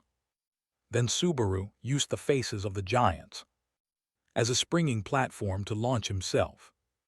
The comments flared up again. "One wrong step and you die instantly. Fighting should be Subaru Narutaki's forte." He ignored those comments and focused on finding a way to reach Tier 2, nullify the nameless devil sword's side effects. The user's stamina and mental strength recover, changing stamina consumption. Equipment really makes a difference. His eyes widened as if he saw something. I need to find the boss quickly before I hit the limit.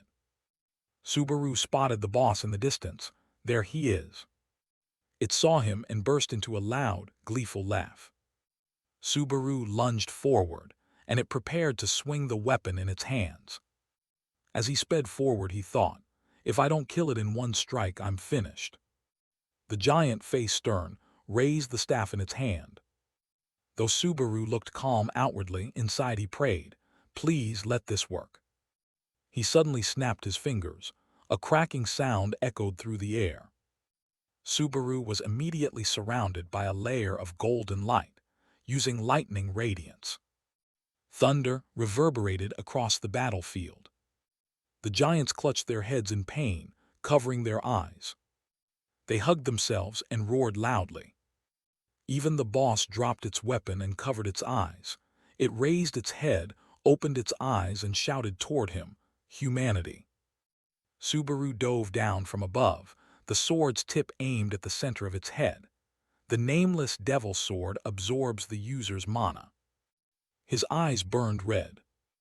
The sword also flashed with a gleam. Subaru plunged the blade decisively downward. It was pierced, and its eyes widened in utter surprise. Subaru held his stance as blood sprayed everywhere. The enormous giant stared at him in disbelief, then leaned back. Its body gradually toppled. All the others were clutching their heads and unaware the boss had been killed, defeated giant seed. Immediately, a series of system panels popped up.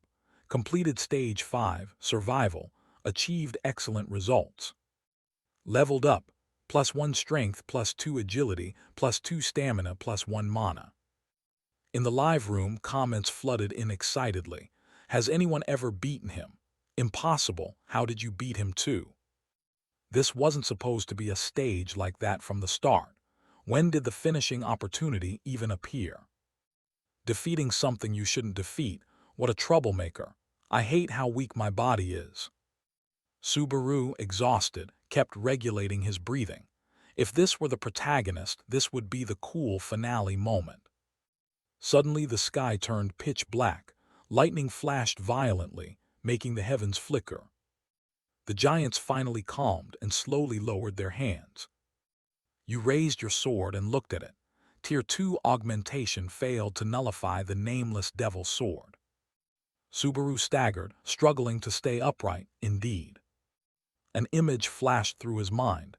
Even if I finish this stage, the monsters won't disappear until the test ends. The mechanism I once used to my advantage is now causing me misery.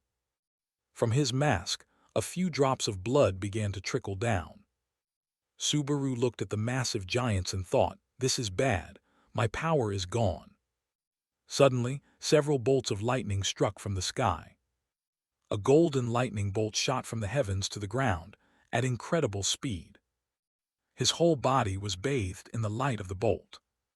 Then it struck Subaru directly, creating a massive explosion that forced the giants to recoil in fear. Inside another forest, the sky clear, birds chirping. Golden light shining down, filtering through the leaves. Deep in that forest, there was a wooden house built beneath the canopy. In front of the house, a girl sat on a chair doing something. She focused on whatever was in her hands. Shigeru stepped out of the house, his gaze immediately landing on her. He approached and asked, "What are you doing in a place like this?" She didn't answer and changed the subject. "Nice weather, right? The air is fresh too." Rina kept staring at the device in her hands. "It's something you can only enjoy right now." Shigeru looked up. "It's almost time, huh?" She thought for a moment, then answered, "At most, a year." He turned to Rina. "It's time to finish everything." She fell silent, making Shigeru sigh in frustration. She's really odd, distracted while we're having a serious talk. He leaned in toward the device in Rina's hands. "What are you staring at so intently?" She hesitated and said, this." Inside it was an image of Subaru. Currently he is known as Subaru Narukami. Shigeru, a bit flustered, shouted, "Subaru, Did you say Subaru? Renas sighed and quickly replied, of course not that Subaru. He only stole the name Subaru Narukami, a streamer currently doing the second challenge. Comments appeared on the live. His movement's extraordinary, and this guy is supposedly a newbie. Renas stammered a little, then said clearly, you know him too, right? She snapped at Shigeru angrily. If Subaru survived that situation, Kazuki Kyojo would have been wiped from this tower long ago. He asked calmly, what do you mean? Rena's eyebrows sank slightly. Her cheeks flushed with a few pink streaks. Subaru is dead. You need to accept that fact. Shigeru heard that and immediately turned away. Don't bring that up again. She panicked a bit and called after him, Shigeru. Rena stood up from the chair and shouted, how long are you going to hide in that kid's shadow? He turned back irritably and retorted, what about you? Shigeru snatched the device from her hand. That's why you get involved in things like this. She was about to explain when he took it and held it up to Rena's face. I'm just killing time.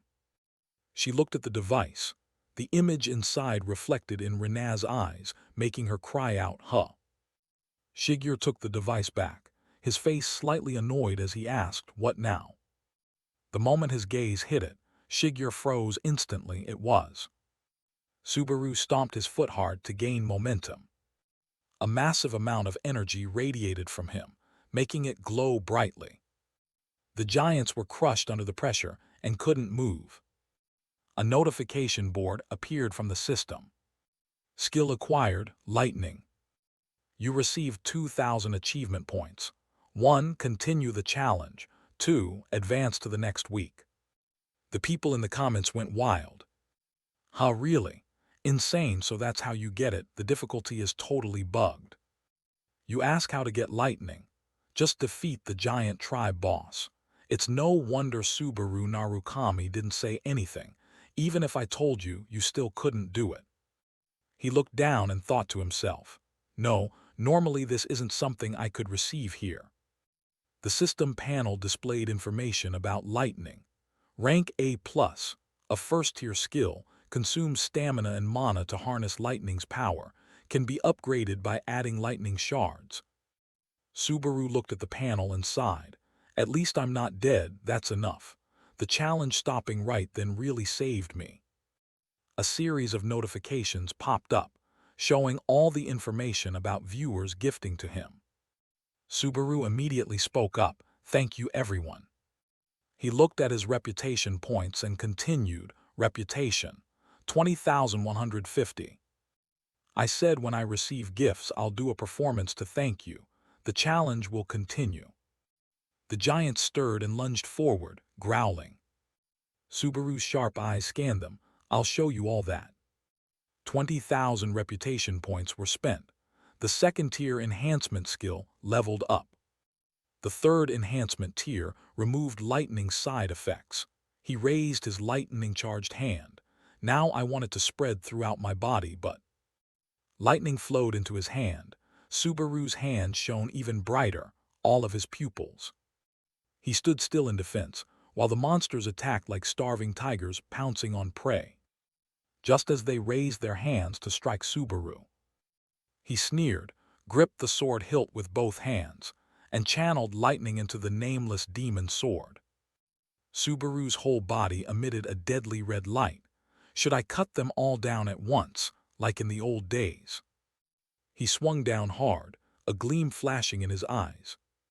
Wherever the slash went, the giants were split in two. Not a single monster could evade Subaru's deathly blade. The finishing blow landed, and the lights around his body gradually faded. Subaru panted, a bit exhausted. Damn, I was trying to conserve energy to come back. He planted the sword into the ground, struggling to stay upright. I misjudged the power. Behind Subaru, a group of people was slowly approaching. They saw the scene before them, and each looked somewhat alarmed. Peleus looked up, his face clearly bewildered, huh? He suddenly rushed quickly towards Subaru. You, our benefactor. You were holding them off. Hearing the call, he turned his head to look over. Subaru's vision blurred. He tried to breathe normally again. His sight dimmed. He watched Peleus run over anxiously, idiot honestly. As he reached out his arm, Subaru squeezed his eyes shut. He had really arrived. Inside a room, the device on the table rang. The three people in the room were all worried and a little panicked. Seong Hyun looked up and asked, "Do we really have to go this far?" John didn't know what to do either. "Don't ask me. I don't understand women's thinking." Hatsuka sat in the chair, put her hands over her face and muttered, "This is bad." Her face was flushed, sweat pouring down. "What should I do?" Hatsuka rubbed her face with both hands. "Maybe I spoke too coldly. If it was just a work message, I should have added more emojis." He folded his arms and said, "Sorry, but to me it just looked like a work message. Are you one of those crazed fans?" John added honestly, "I thought you wanted to be a streamer's manager." Hatsuka lowered her hands, speaking a bit loudly, "But before becoming a manager I was an obsessed fan. How could you blame me?" She suddenly stood up, stepped toward them and continued, "I told you right, boss." Hatsuka placed a hand on her chest, her voice clear and authoritative. The lightning that only Subaru Narukami obtained. Because of this, it has become a singular lightning reserved for Subaru Narukami and his group.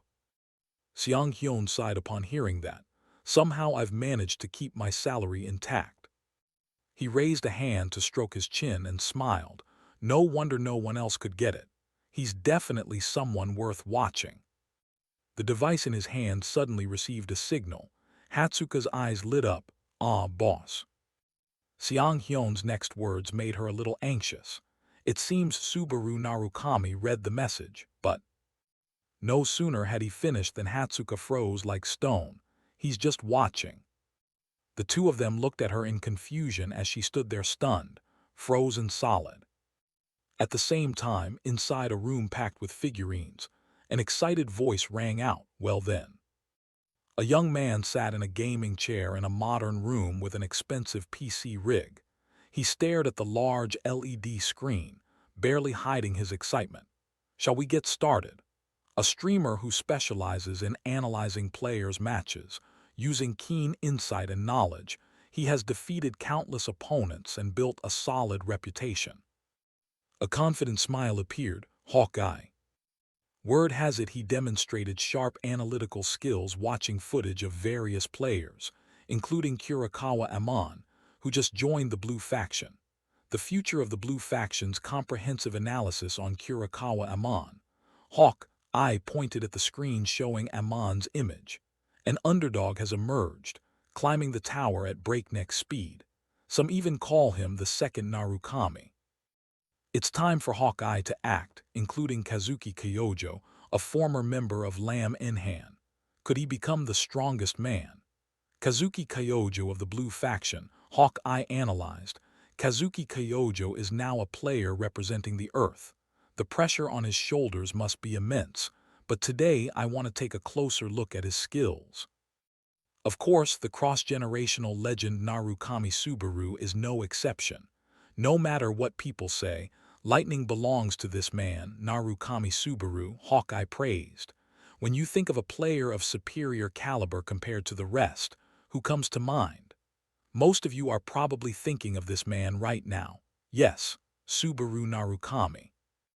Hawkeye started his live stream, excitedly introducing himself. "Hello, I'm Hawkeye. Thank you for tuning in today. Today we'll focus on and dissect the hottest player right now, Narukami Subaru." The chat immediately erupted. "Narukami Subaru's back. Not the original, right? Isn't he still on floor 2? So soon?" Turns out there are lots of Narukami Subarus, new Subaru. Out of ideas lol, Hawkeye is over, most comments expressing doubt. Hawkeye paid little attention and moved his mouse. "Now then, don't ruin the vibe from the start." Hawkeye began reviewing Subaru's battle. He could only marvel, "Oh, that's crazy." The chat got excited too. "What is wrong with this guy lol, and he's a newbie?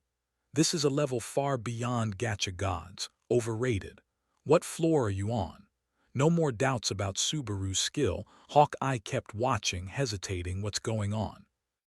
He shuddered watching Subaru's performance and could only utter one word: peak.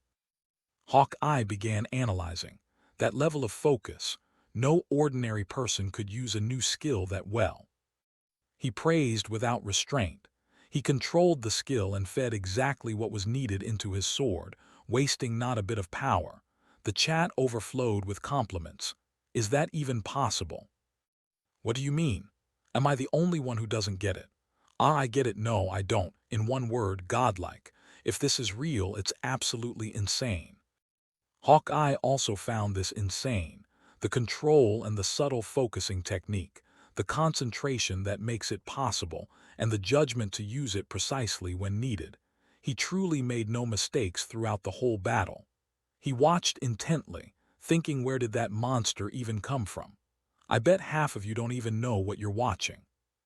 Before ending the live, he promised the guy would definitely become a big name. I plan to keep following him in upcoming Hawkeye streams. The chat below was still lively. I thought he was a tank. What? You planning to go hunting with him? Isn't that your view? If he climbs a bit more, teaming up would be fun, but honestly, he's simply extraordinary. One comment caught Hawkeye's eye.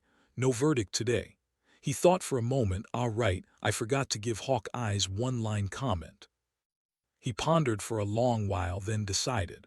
Bluntly on control, he might even surpass Narukami at his peak.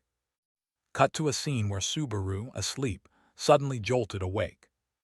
Something seemed to prevent him from sleeping on, and Subaru sat up. A system notification sounded. Stage 6 is imminent. Fatigue has been fully reduced. Would you like to postpone the challenge? Subaru recalled the two conditions to temporarily suspend the challenge. You must complete the previous stage, the next stage must not have started, and fatigue must be 0. In other words, you must be fully recovered. Subaru scratched his head and thought it over. His fatigue level is 0, but his spirit is still tired. Maybe I should pause the challenge for a bit. He picked up his phone to check and was surprised at the view count. He said his final words before ending the live. Thanks everyone for watching today. The chat suddenly became denser than usual. Ending the stream. Turns out it was just a stream to go to sleep. More. He also noticed the change in viewer numbers. Since when did my viewership get so high? Subaru bade the audience goodbye. I'm sorry, but the next stream will start the day before yesterday. I'll take a day off. As soon as the system announced, Subaru Narukami had ended the live stream. A flash of light opened a portal. Subaru was suddenly teleported out of his room. The system displayed discovery of a stage. His phone buzzed with a notification. Subaru didn't hurry to leave and stood to check it. He stared blankly at the incoming message. It was a letter, important, from Sout Entertainment, addressed to Subaru Narukami. Thank you for your efforts. I am Hatsuka from the management of Sout Entertainment. Could you please confirm the message I sent you? Our company fully supports streamers and guarantees the highest revenue share in the industry. Subaru skeptically removed his mask and read it again. Spam. Suddenly, he realized the sender was Sout Entertainment. Cut to a small cafe. Subaru was still staring intently at the letter he had just received. Subaru went online to research the company that sent the letter. Sout Entertainment, a large MCN company specializing in managing streamers, one of the rapidly growing firms thanks to heavy investment and streamer support. He thought to himself, the world has definitely changed. Now companies like this exist. Reading the information he found, Subaru frowned and pondered. And it's a big company. Among MCN companies in entertainment, it's a top one. Subaru came across a post titled Streamer Hawkeye linked with Sout Entertainment like a shooting star. The Narukami has appeared, and just in terms of control, he may have surpassed the original. Heated comments erupted below. Hawkeye's next target. Lol, this guy talks nonsense. As a commentator, you're top tier too. People quickly forgot their roots and started advertising everywhere. He seriously praised that person. Hawkeye is known to be extremely strict. Reading the comments, Subaru also remembered Hawkeye, so he's a streamer for Souten too, a commentator famous for his blunt, no-nonsense style. The chat was buzzing.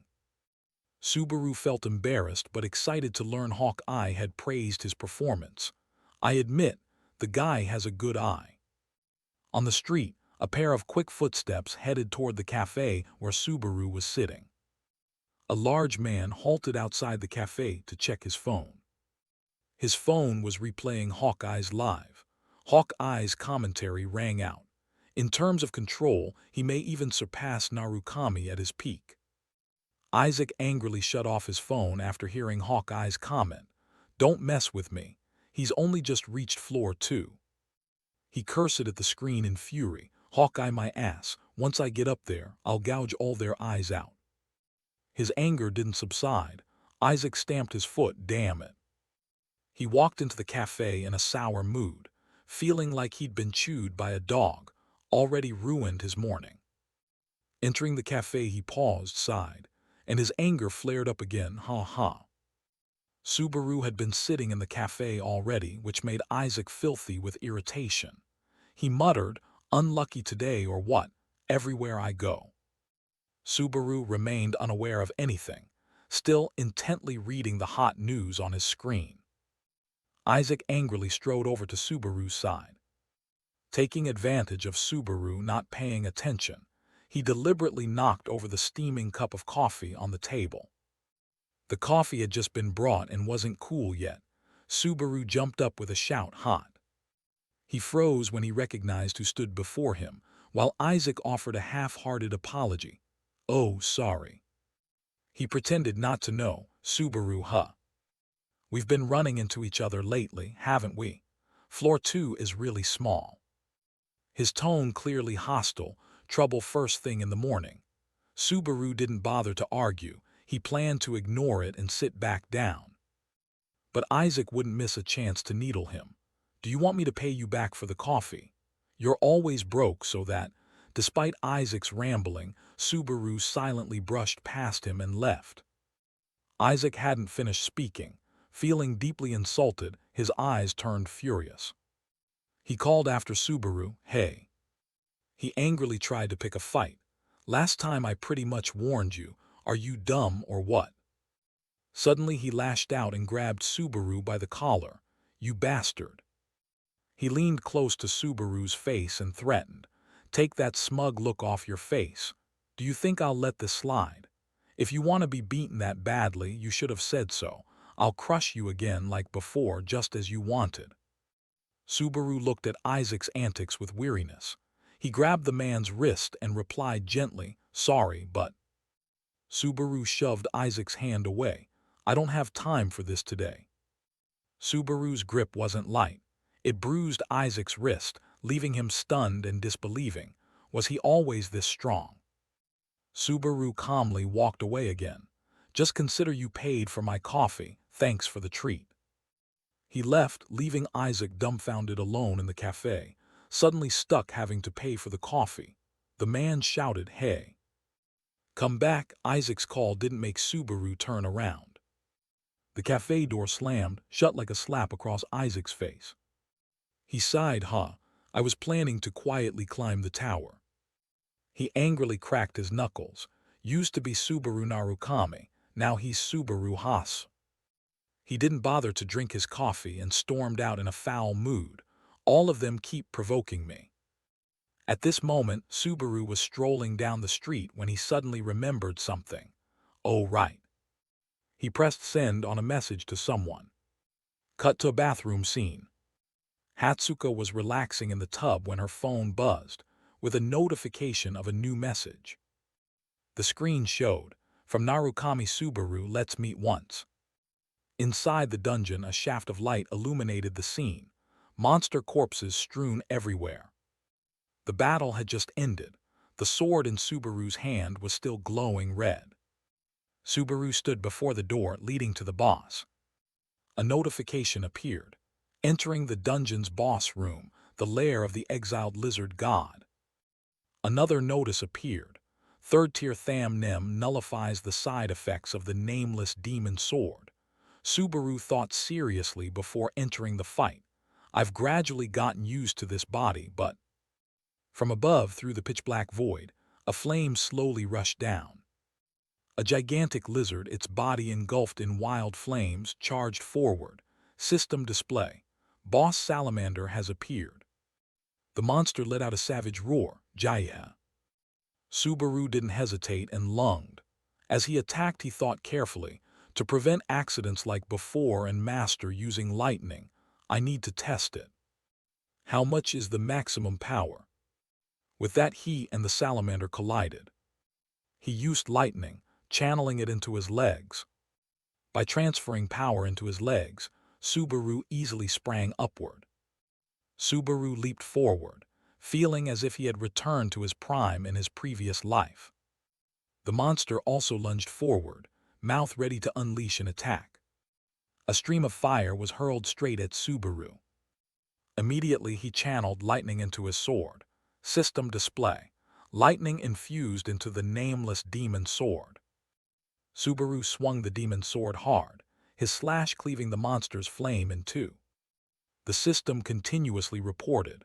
Third-tier Tham Nem nullifies the side effects of lightning. Nullification failed. Fatigue increased. Subaru paid no heed to the warning. He still wanted to test his sword swing one more time. This time the demon sword slash cut cleanly through the monster, forming a perfect arc. Upon victory, his system notified him. Dungeon conquered, the lair of the exiled lizard god. Level up, strength increased by 1. Stamina increased by 1. Stamina increased by 1. Subaru left the dungeon. By then dusk had fallen. He glanced at his stats, fatigue 61. Subaru thought inwardly, the stamina reduction effect is better than I expected. I still have plenty of energy. With this, boosting my power further would be fine, but... He sighed and stared at the screen. Display. Tham Nem rank D, third-tier skill type that nullifies side effects of skills and items used on the player and can be upgraded, 40,000. Subaru grimaced, isn't requiring twice the reputation points to level up a bit harsh. While Subaru was gloomily thinking, I wish someone would suddenly appear and offer me a good job, a voice sounded from somewhere. Hunting, huh? He looked toward the direction of the sound. From afar, a tall figure emerged in the darkness. That voice was very familiar. The figure slowly approached and repeated, "You hunting." A familiar face gradually appeared in the moonlight. It was Isaac. This time he seemed pleased to see Subaru.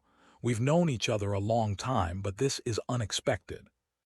Meeting someone you don't want to see right after a battle, Subaru thought miserably. You really cling on. Isaac waved his hand. I really thought about it, you know, but in anger I reached the limit of my patience. He continued, closing the distance towards Subaru. He taunted, why don't we finish this right here? Subaru looked at the man before him, thinking resentfully, this guy. Cutscene. At night, a busy district. Beneath the grand buildings, lovely young women strolled about. Hawkeye stepped into a small shop. While searching for someone, a hand waved to him, over here. John had already been seated. He smiled cheerfully when he saw Hawkeye. Hawkeye greeted warmly, John, long time no see.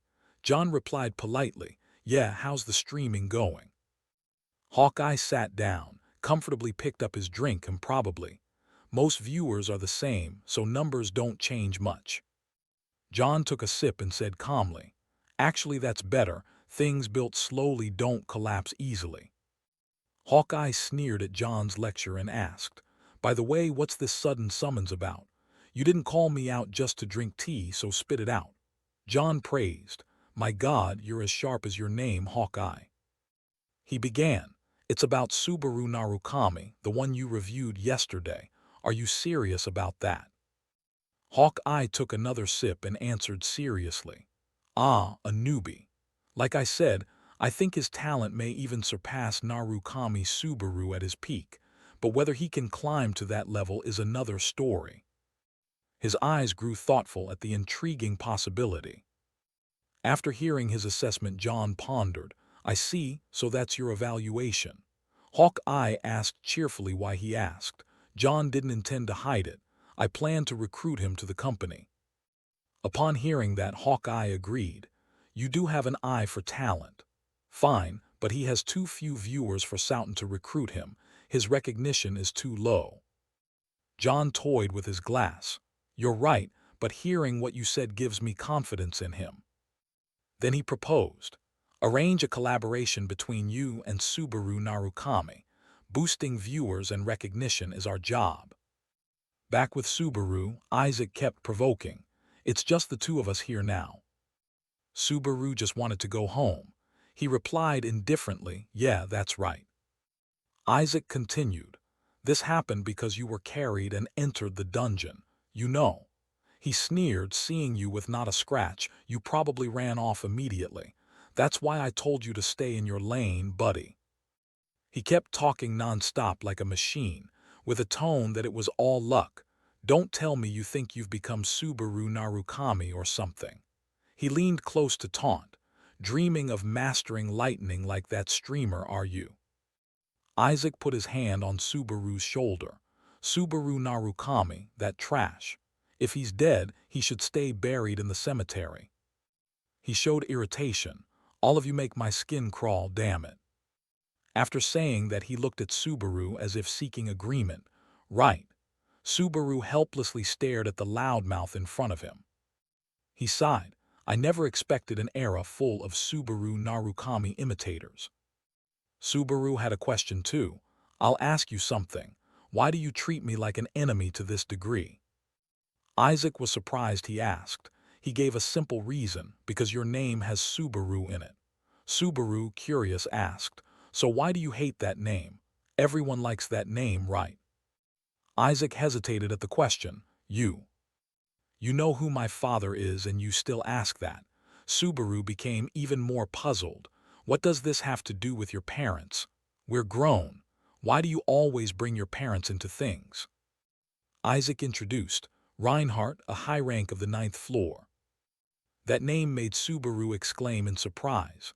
Reinhardt, don't tell me, the swordmaster who cuts in one strike. A memory from a past life surfaced in Subaru's mind. An urgent announcement blared. An unbelievable event had occurred. Subaru Narukami from Lam Inhan, who appeared like a comet from Earth, defeated the ranker Reinhardt of the ancient continent with a single blow.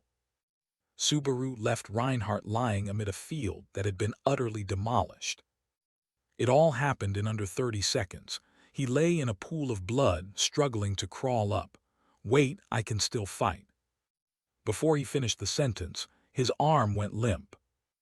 That was how a high-ranked 9th floor ranker was defeated. Back in reality, Subaru's way of saying it drove Isaac furious. Hey you dog, don't use that name so casually. Subaru pressed.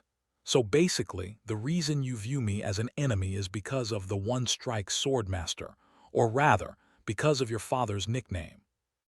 His brow furrowed, he continued. Do you know how much Subaru Haas had to endure because of that? Isaac didn't want to hear any more. Shut up. If you babble on, I'll start attacking. Flames enveloped the two of them. Isaac growled, no. Subaru stood watching to see what he'd do. Isaac's hand slowly began to transform. He declared, enough babbling, go die. Isaac gathered a fireball in his hand and spat again. I hate Subaru Narukami. I hate Subaru Narukami so much it makes me sick. He sneered.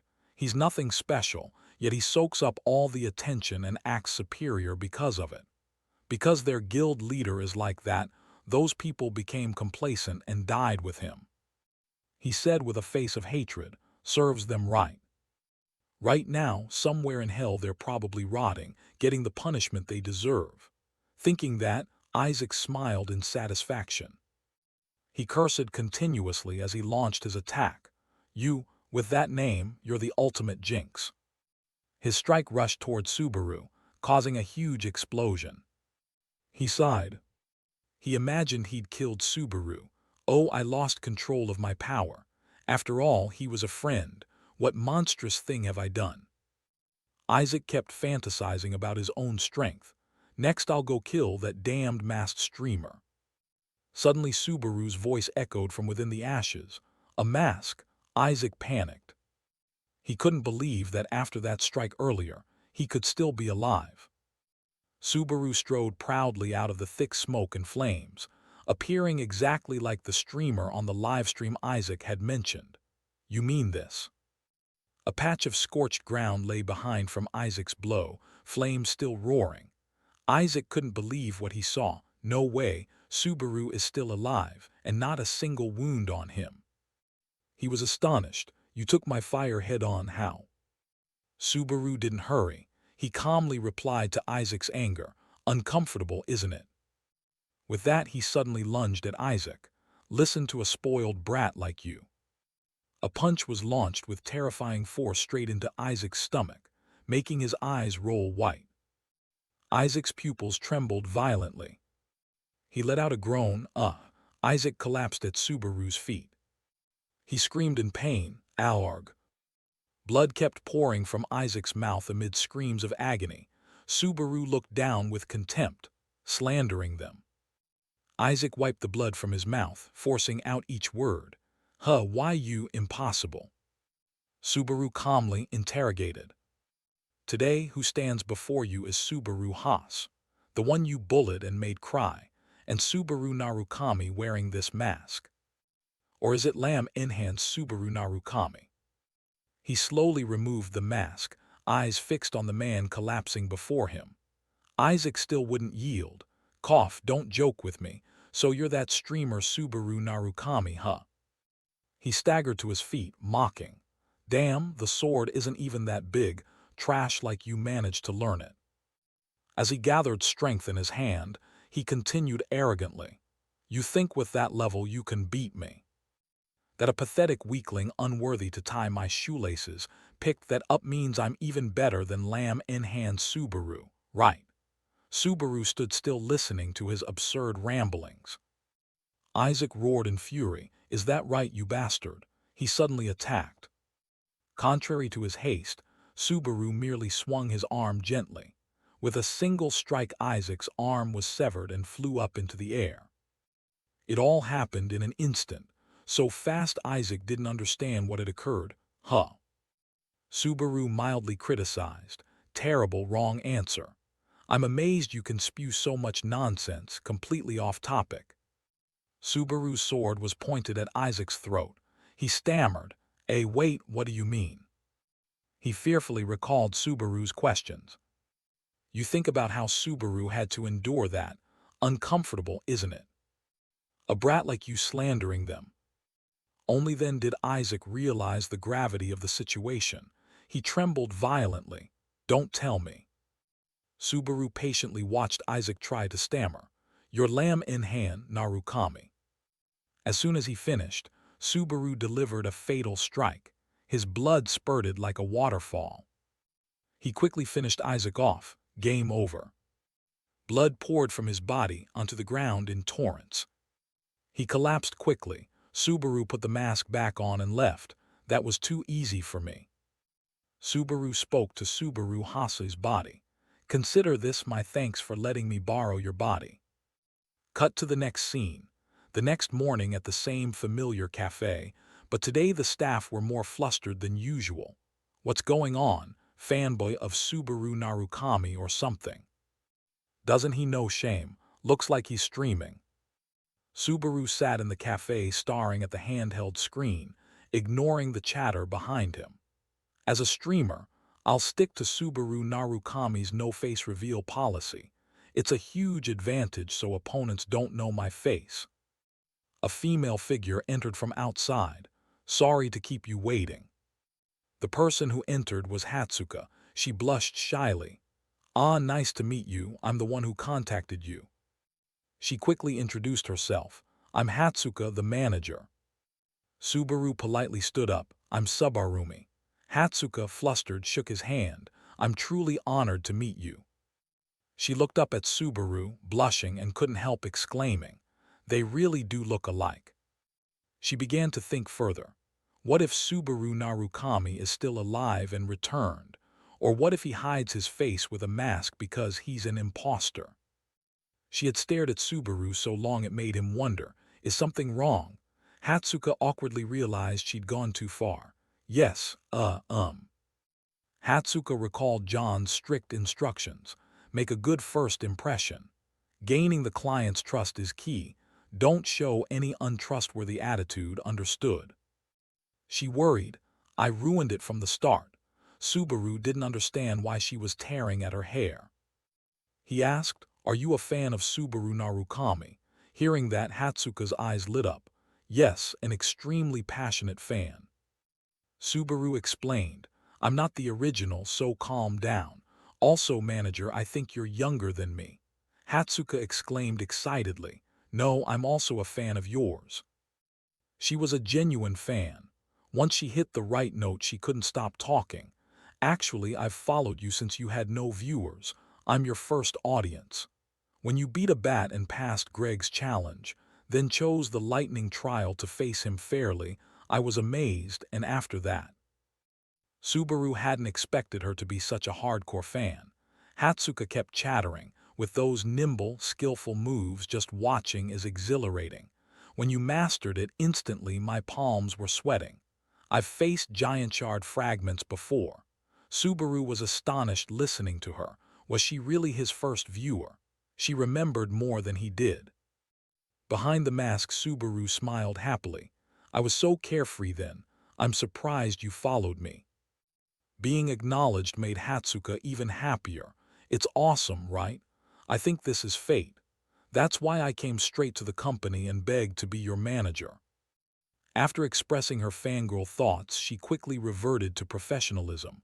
Okay, from now on act very professional to earn his trust. The contract is ready. Since you might be busy, I'll summarize it. She slammed the contract down on the table. About commercial ads, streamed clips, events, etc. Will help create all kinds of added value using the Narukami brand. Subaru took the contract and asked, so what do I have to do? Hatsuka answered, just keep streaming as usual, we only need that. The job sounded too simple and Subaru was suspicious. Can being a streamer really be that easy? Hatsuka flusteredly explained, you're the first to master lightning and starting from the department head, our whole company values you. She mentally cheered herself on. Good job, me, one last push. She excitedly asked one last time, so what do you think, are the terms acceptable? Suddenly Subaru asked, are all Souten's managers like you, Hatsuka? Subaru's question wiped the smile off Hatsuka's face. She shrank back awkwardly. No, everyone else is much more reliable and professional than I am. I'm not that bad either, but... Seeing her flustered, Subaru quickly clarified. No, that's not what I meant by the question. Subaru glanced over Hatsuka, silently analyzing her aura. She's not an ordinary player. Someone with that level only working as a manager. Hatsuka muttered anxiously, we're doomed. Behind the mask, Subaru's face showed a flicker of worry. In other words, the opponents I'll face from now on will be much stronger. No time to rest, I have to keep speeding up.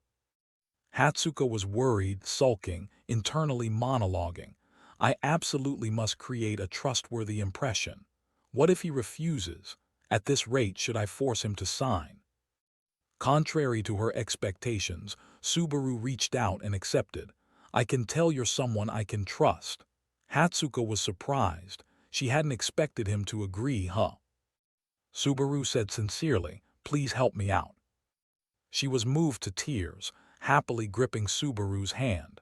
I'm the one who should say that, please help me. The live screen lit up. Subaru appeared. This time his live had a fair number of viewers. The chat excitedly reacted to his arrival. There he is. Hey everyone, I've been waiting for you. Hey newbie, that's too close. See that mask? Same content as usual today. The live showed 703 viewers watching. Subaru was astonished. 700 viewers so early after starting the stream. Is this thanks to Hatsuka's announcement? Earlier, Hatsuka had posted a notice outlining the skill distribution schedule. Not wanting to keep the audience waiting, Subaru began entering the dungeon. Let's start right away. System notification. Start Stage 6 Legend. The scene shifted to a forest. Heavy rain fell and an army was encamped there. Inside a tent, many soldiers had gathered together. They were all crowded around their leader. Aluz asked Falcon, "Where's our benefactor?" Falcon replied, "Yes." Another soldier interjected, "I find it suspicious. Should we trust someone who's not even a knight?" A few others agreed. "Right, it's hard to believe an outsider suddenly appeared and single-handedly beat the giant tribe's boss. Unless Peleus witnessed it personally, you could have been deceived. Was that really the giant tribe's boss and not just a soldier?" Peleus was furious that his soldiers insulted their benefactor. "How can you say that?" Suddenly, a loud voice called from outside, "Lord Peleus." A soldier announced Subaru, "The benefactor has woken up." Peleus hurried to him, "Benefactor, are you all right?" Subaru stepped forward. "Thanks to you, I can walk normally again without assistance." When Subaru appeared, the soldier's skepticism grew. Is he the hero who defeated the giant tribe's boss? Trying to be polite, but he doesn't look that strong. Of course, Subaru knew what they were thinking. "It seems you don't believe I defeated it, or maybe you just don't want to believe." Previously, Hatsuka had shown Subaru a tip. By performing a saved gesture, I can adjust the mic frequency so only the audience can hear my voice. Subaru silently thanked her. This feature was useful in a dull situation like this. He strode past the soldiers, muttering under his breath, "How shameless." The chat started to enjoy it. "Don't underestimate him. Did he just smile under the mask? So confident." "First, thank you." A polite hand was extended. An older soldier introduced himself. "I'm Dale." Subaru replied politely, "Pleased to meet him." Dale expressed, "I worry about defending the village, but people are being trampled." Subaru asked in confusion, "Trampled?" Dale sadly, "Yes, because of that one."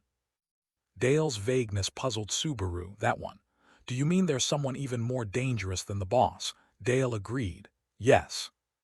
He recounted, "As you may know, the true giants, the ones who once waged war against the gods, were sealed away somewhere and vanished. Most of the giants here are more like the ideas or traces they left behind." Suddenly Dale shuddered when mentioning that name. "However, the giant that appeared after you killed the boss was different. He approaches the giants of legend. It's unbelievable such an entity still exists." His story stirred the live chat. "So that means an 8th floor level. No one has gone that far before. If it's real, how could anyone have defeated him?" Not only was the chat unsettled, but all the soldiers were shaken after hearing Dale's tale. Subaru remained calm and answered, "Then we have no choice but to defeat it."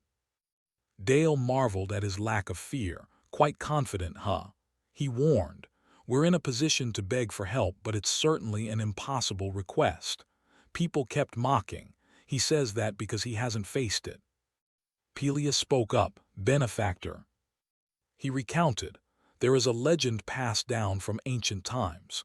Tian Nin Mountain, at the peak of that towering mountain, is hidden a fragment of lightning." He paused for a moment, "And the only one who could find it is. I believe it can only be the benefactor."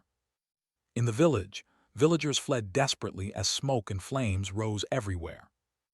A group of giants advanced into the village, but behind them appeared an even larger silhouette, repeating the name, Padel. A giant dozens of times the size of the others also entered the village, murmuring strange words, "My child." It grabbed a soldier who panicked and screamed, Stop." The giant hoisted the person it had seized up high, "I will." Then it crushed that person in its hand like a toy. It growled, "I will send you off with the blood of humanity." All those scenes compressed into Subaru's field of view. From above, Subaru rode a horse and looked down at the village. That one. The chat was stirred by the earlier sight. The one who was defeated before was his child. So big, could that be a true giant?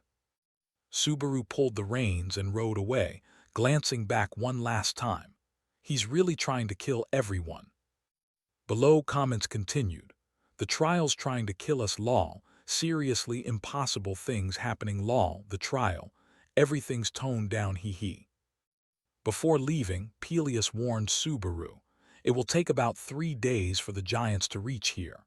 If you can't find the lightning, then run away when the time comes.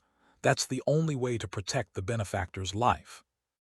Before Subaru loomed Tiannin Mountain, a sky-piercing peak. He was on his way there. To defeat the giants, the power of lightning is indispensable. It could be the key to this challenge. Some comments appeared doubting. Try again at least twice probably. Reading such comments, Subaru confidently asserted, no. There is no challenge in this tower I cannot conquer. Suddenly he realized he'd misspoken. Damn, I accidentally used a catchphrase. The chat excitedly, so confident. I've heard that line before, is it a catchphrase? Suddenly the system kept notifying. Safety asset registered a quest, so if you defeat it you'll receive 3,000 reputation points. Subaru Narukami AI registered a quest for an impossible mission. Part-time job registered a quest, just a small amount of money.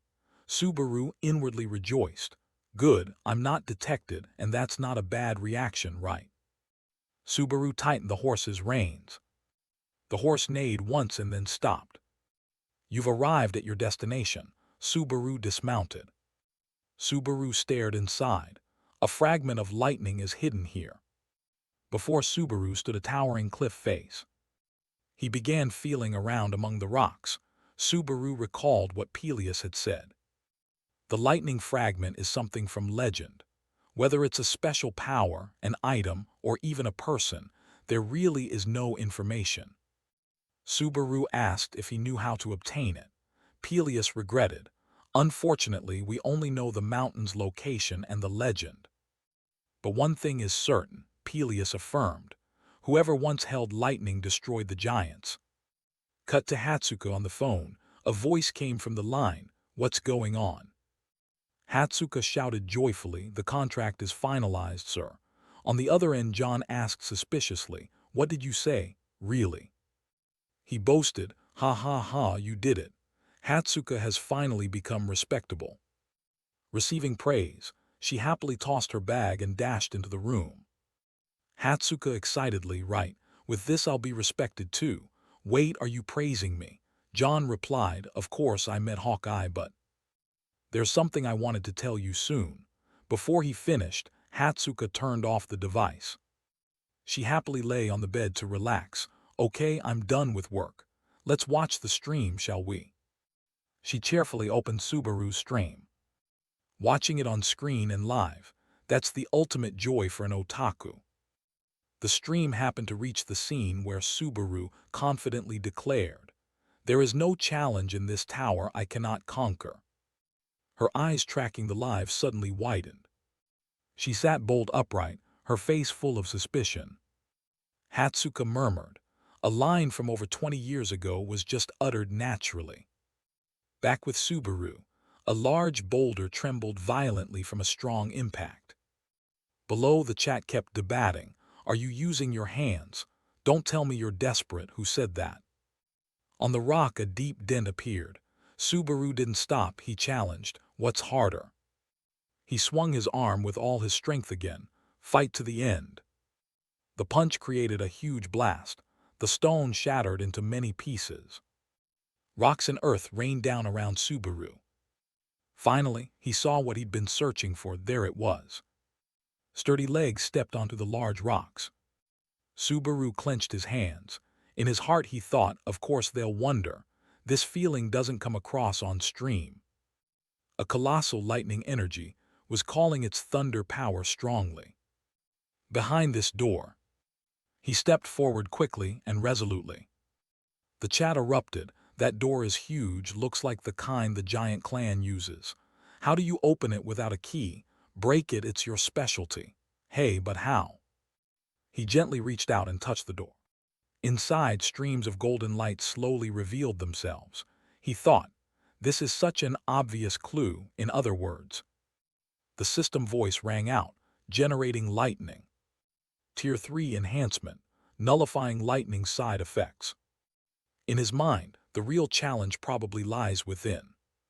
A powerful punch struck down. Subaru leapt up. If you call to me that eagerly, shout and I will answer. The golden energy flew forward and pierced the stone wall. He stood and watched it all, unmoved inside. The door slowly opened. He stepped in slowly. Comments continued. He's moving forward, a major event is about to happen, let's go. Subaru was taken aback at the sight of something. His steps suddenly faltered. As if making a resolution, he continued forward with determination. The mechanical voice continued, entering the path that lightning travels. You cannot leave until the stage is complete. Everyone stood quietly, each attending to their tasks. Dale frowned and asked, Peleus, do you really think he can obtain the lightning? Peleus replied confidently, he can, I'm certain. He continued, even though he's an outsider, you place a lot of faith in him.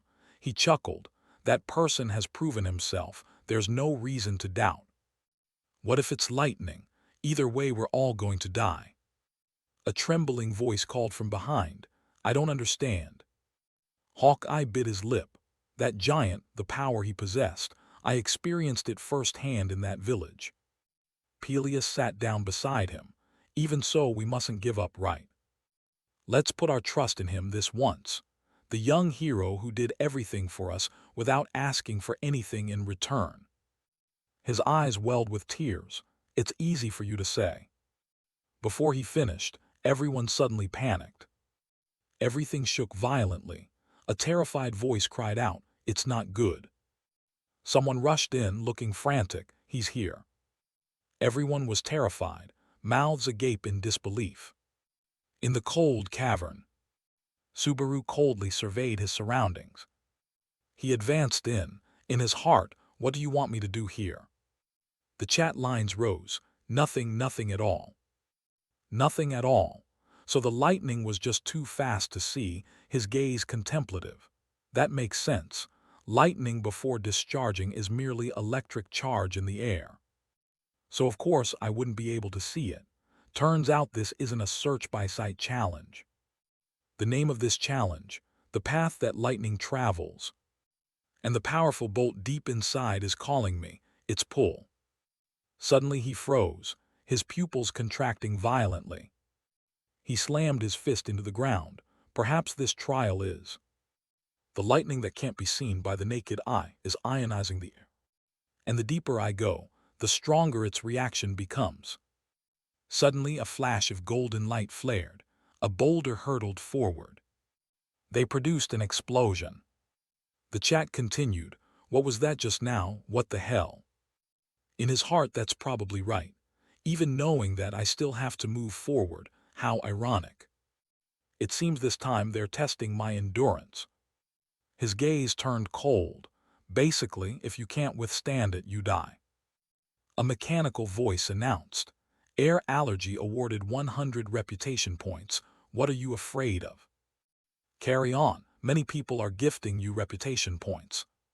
He strode forward fiercely, resolute. His eyes cold. Quest reward, thank you all very much. A pot of soup was steaming on the stove. Shigeru sat silently in the chair. He sighed, his expression thoughtful. Renab burst through the door with such force that it startled him. He hastily put his hand over something, surprising her. She breathed out teasingly, what are you hiding? You're watching something dirty, aren't you? He stammered, I'm not hiding anything, I'm just tired of my eyes. She sat beside him with a bright smile. I heard your hair is growing faster than you know. He helplessly, don't say weird things, I told you it's not that.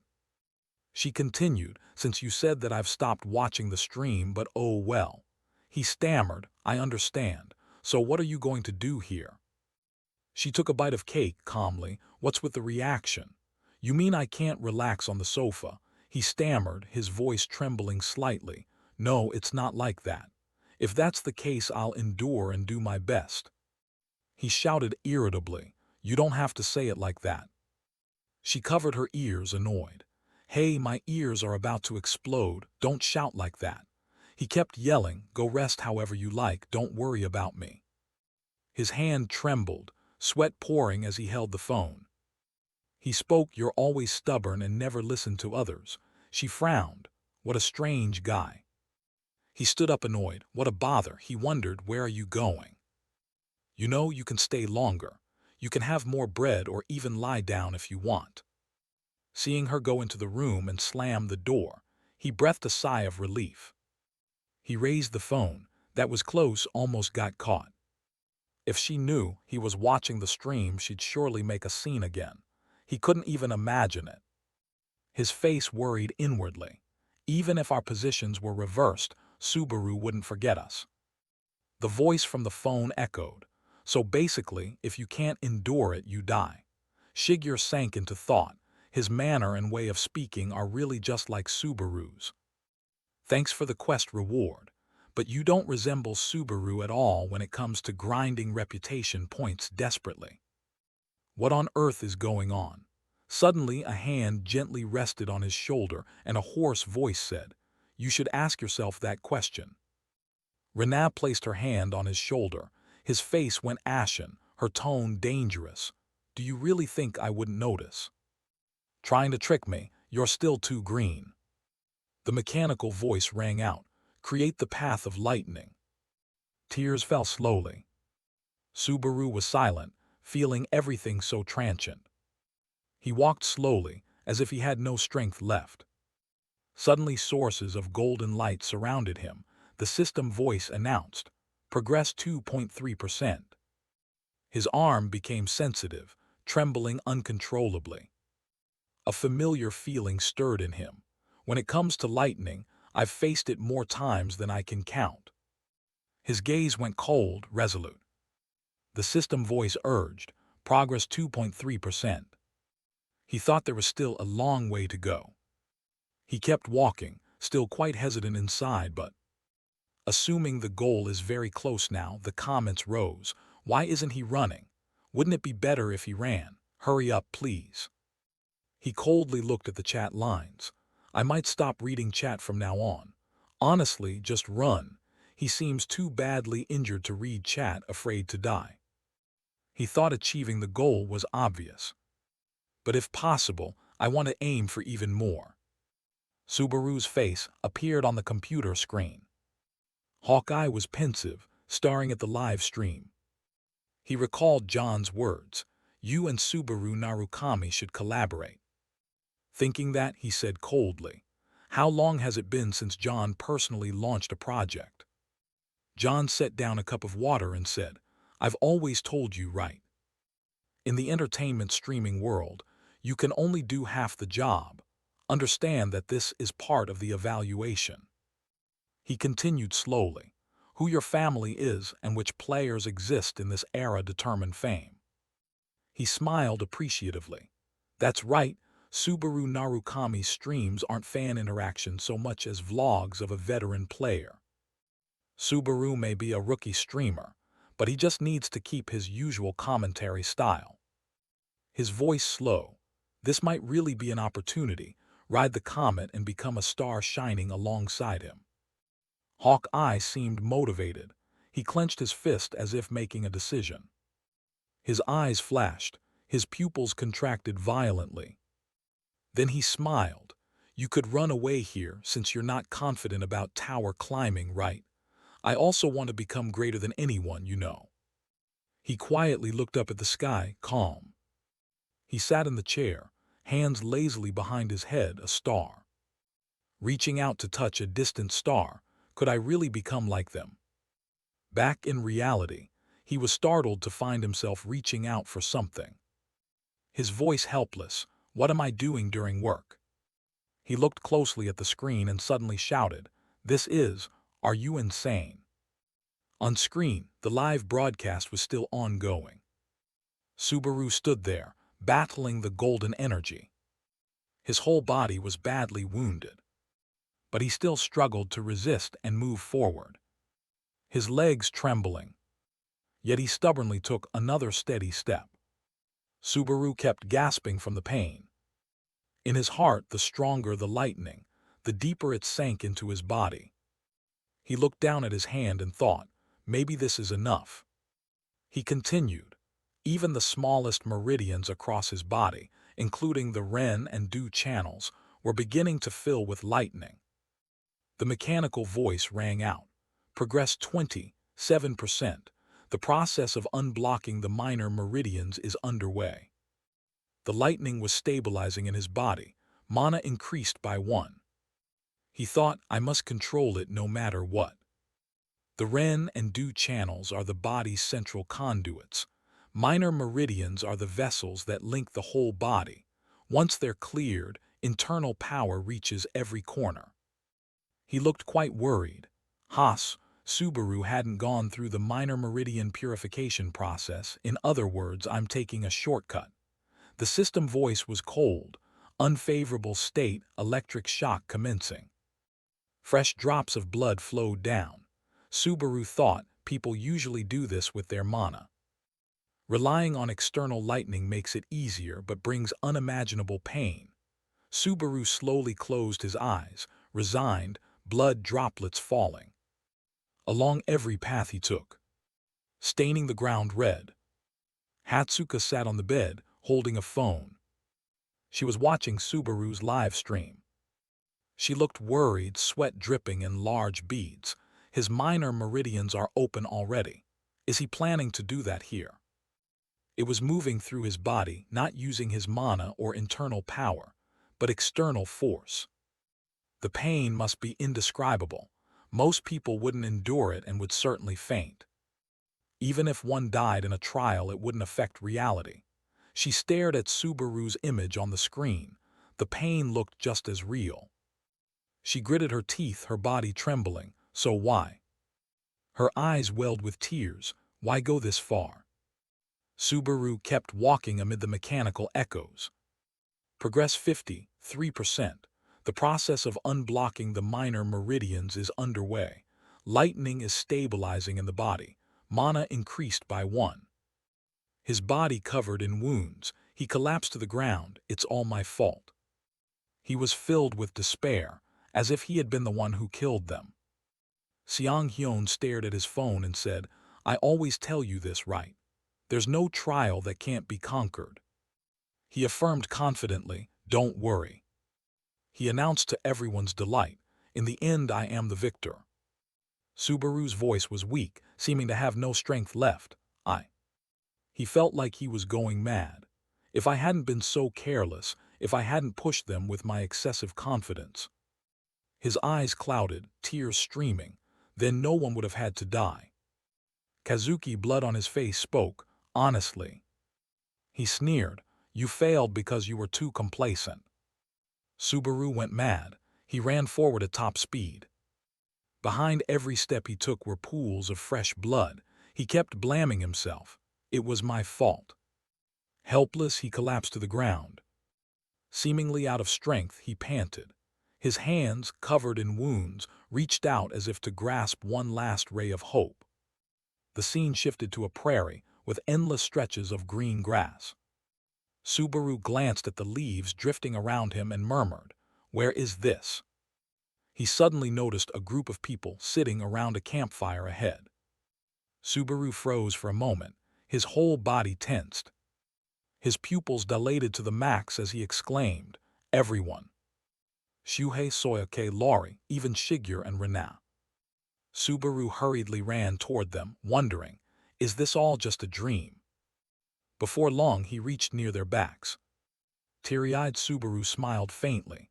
Of course, it must be right. Oh my God, what a disgusting nightmare. Hey, at least tell me what I dreamed of. At that moment, a voice called out, Subaru. You really led us to our deaths. I don't want to die. Those words stunned Subaru. Shuhei Soya. Chino, sitting to one side, interjected. You always talk about grand things, only two. The woman now had a hole in her stomach. Her tone was full of resentment. Why didn't you protect us? He opened his eyes wide, only able to call out the name Chino. Then a blazing red fire erupted right in the middle. Subaru, sweating profusely, stammered I. He could do nothing as the flames consumed them all. Subaru thrust his arm out and shouted, "Wait." He helplessly screamed into the sea of fire, "Everyone, don't go, wait a moment." Subaru shut his eyes in anguish, enduring the loss. He collapsed, murmuring nonstop, "Please." But the fire grew higher, and then produced a dazzling beam of light. That light brought Subaru back to reality. He dropped to one knee, thinking to himself that such dreamscapes often occur during meridian clearing. He'd almost gone mad. The system immediately announced, "Progress, meridian unblocking in progress. Lightning is stabilizing in your body, mana increased by 1. Subaru's face darkened as he wondered who had devised this crazy trial. He stood upright before the blazing golden lightning, thinking, "Thanks for the reminder. Why am I still alive?"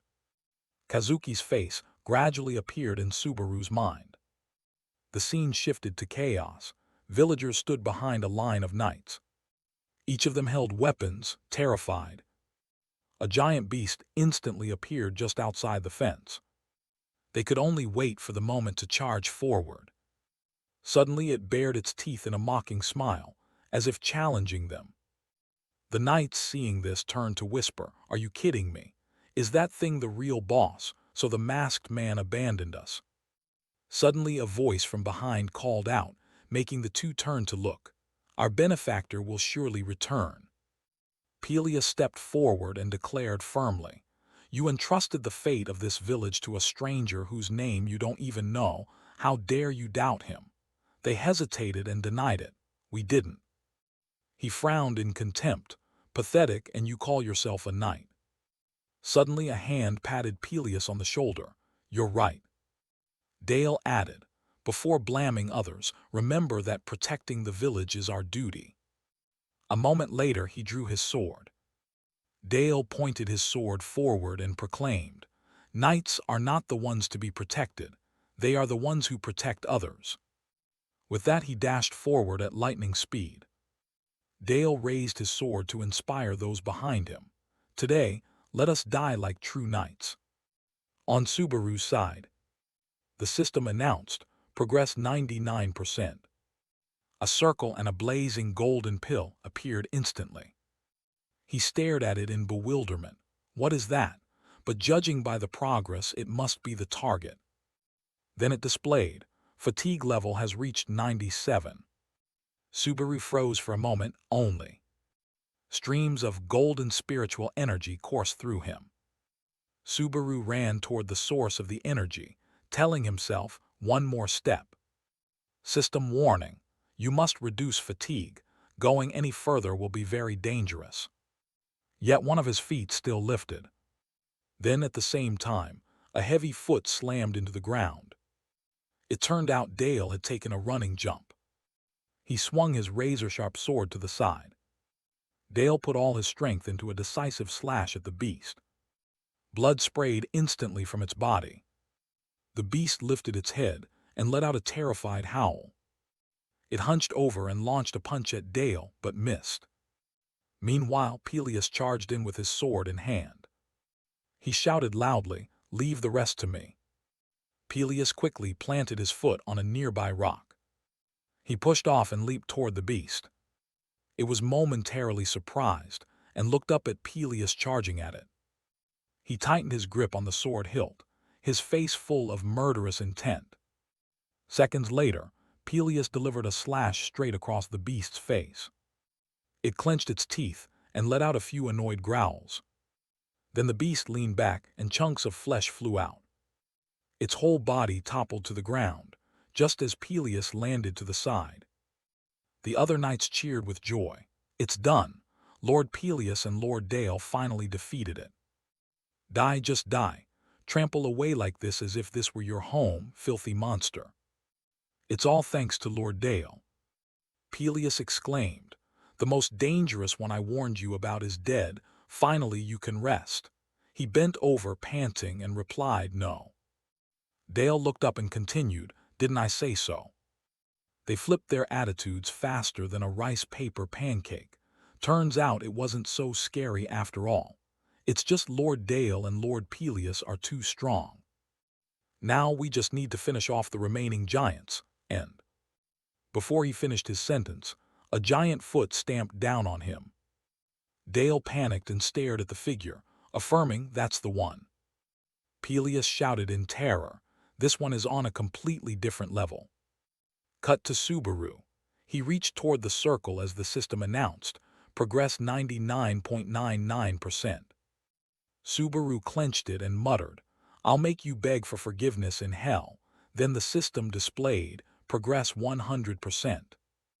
His pupils flared brilliantly, in a voice dripping with killing intent. Kazuki, I'll take your head as a souvenir. Meanwhile, golden energies were radiating around Subaru. Seconds later, bolts of lightning concentrated on him. Subaru turned his back, thinking to himself, finally. He exhaled with a sigh, it's over. Suddenly dark streaks began appearing in the whites of Subaru's eyes. His whole body leaned back as he absorbed the energy. The system kept announcing, minor meridian unblocking complete. Magical amplification rate increased by 20%. Skill casting speed increased by 20%, all stats +2. Subaru gritted his teeth and endured. If you still have the strength to strike again, then at least give me a heads up first. Afterwards he lay sprawled on the shattered ground. The system displayed, Stage 6 Legendary completed. Cut to John, sitting pensively in front of his computer screen. He read the comments. Insane difficulty, he's passed out again. When will he wake this time? He murmured, you can only be reckless to a certain limit. Oh, it seems he's not cut out for streaming. Just then his phone rang, call from Hawkeye. He answered, I'm watching Subaru Narukami stream right now. The other went, oh, you're watching too, John. Insane, right? John suggested, stay calm and explain so people understand. Hawkeye smiled brightly. This guy will really become a star.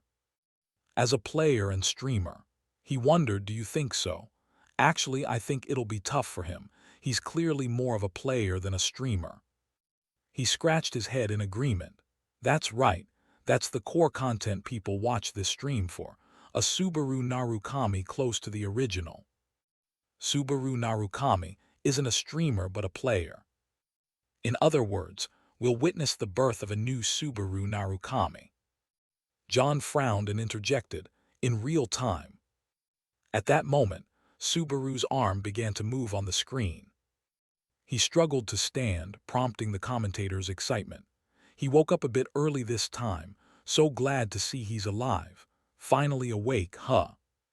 Subaru slowly opened his eyes. His breathing grew rapid.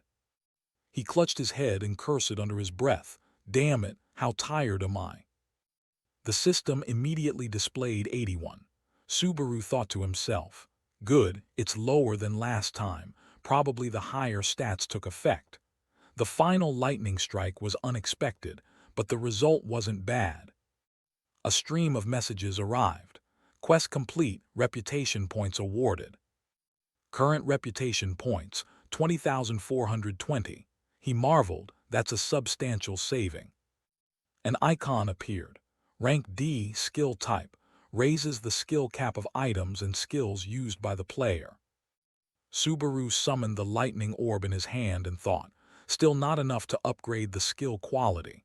If I defeat that giant, maybe it'll be enough. This is the key to taking it down. Information about the orb popped up, lightning spear, non-tradable, weapon type, decent equipment tier, an ancient spear carved from pure thunder, one launch delivers a devastating, decisive blow. Remaining uses, 1. The chat erupted. A boss item drop in one shot, it dropped here. Are you kidding me? By the way, it's because of his account. Subaru exhaled and thought, even though it's a one-use item, Normally this doesn't appear until floor 8, let alone this early. Then he said aloud, "Indeed, it doesn't really look like a spear, does it?" Seconds later, he reached out and pressed a button. Subaru stretched his muscles and murmured, "High-tier items can change form under certain conditions." People commented, "How do you even know that? Man, you talk like a pro." Subaru entered the cave alone. "All right, let's go kill that thing." The crowd cheered through the small screen. "Blast it with lightning, take it down." Cut to Peleus. His face showed pure fear. Dale and he stared dumbfounded at the huge eye before them. The giant rising up alone terrified everyone. It swept its long silver hair back. The beast let out a terrified roar, mouth foaming. The system displayed. The giant seed has devoured the giant's records. A knight suddenly ran up to it, prompting Peleus to shout, "Hey, what do you think you're doing?" He cried with tears rolling down, smiling helplessly. "I told you so, none of you know anything." "Oh gods, I'm not like those foolish people." He fell to his knees and pleaded, "Please have mercy on me." The giant looked down from above and spoke, "A god. Don't equate me with cowards, you filthy wretch." Dale hurried over and urged, "What are you doing? Stand up." Peleus shouted, "Hurry, take the villagers as far away as possible, run." Suddenly, something made him freeze. He stood in the back and shouted in panic, "Dale." With a thunderous crash, two people were blown skyward right in front of Peleus. He looked at the surrounding smoke and thought, "There's no way to win." Peleus turned to look back for an escape route. He saw the giants behind the village and realized, they're blocked. Peleus's eyes widened to the limit. Sweat poured down incessantly. He clenched his teeth. Calming himself, seconds later Peleus shouted, "I know who killed your child. I know exactly who did it." The giant immediately spoke up, "The one who killed the boy is." He bowed his head, voice filled with killing intent. "Who?" He drew his sword out hesitantly and said, "It was." Peleus pointed the tip of his sword in one direction and said, "Over there. The one who killed your son went that way, gathering power to kill you and your people." After speaking, he prayed silently, "Please take the bait, go that way." The giant still stared thoughtfully toward the direction Peleus pointed. It immediately turned and bellowed, "Liar! Your words are tainted with lies. So the one who killed my son isn't here, or did you just point that tattered sword at a random spot?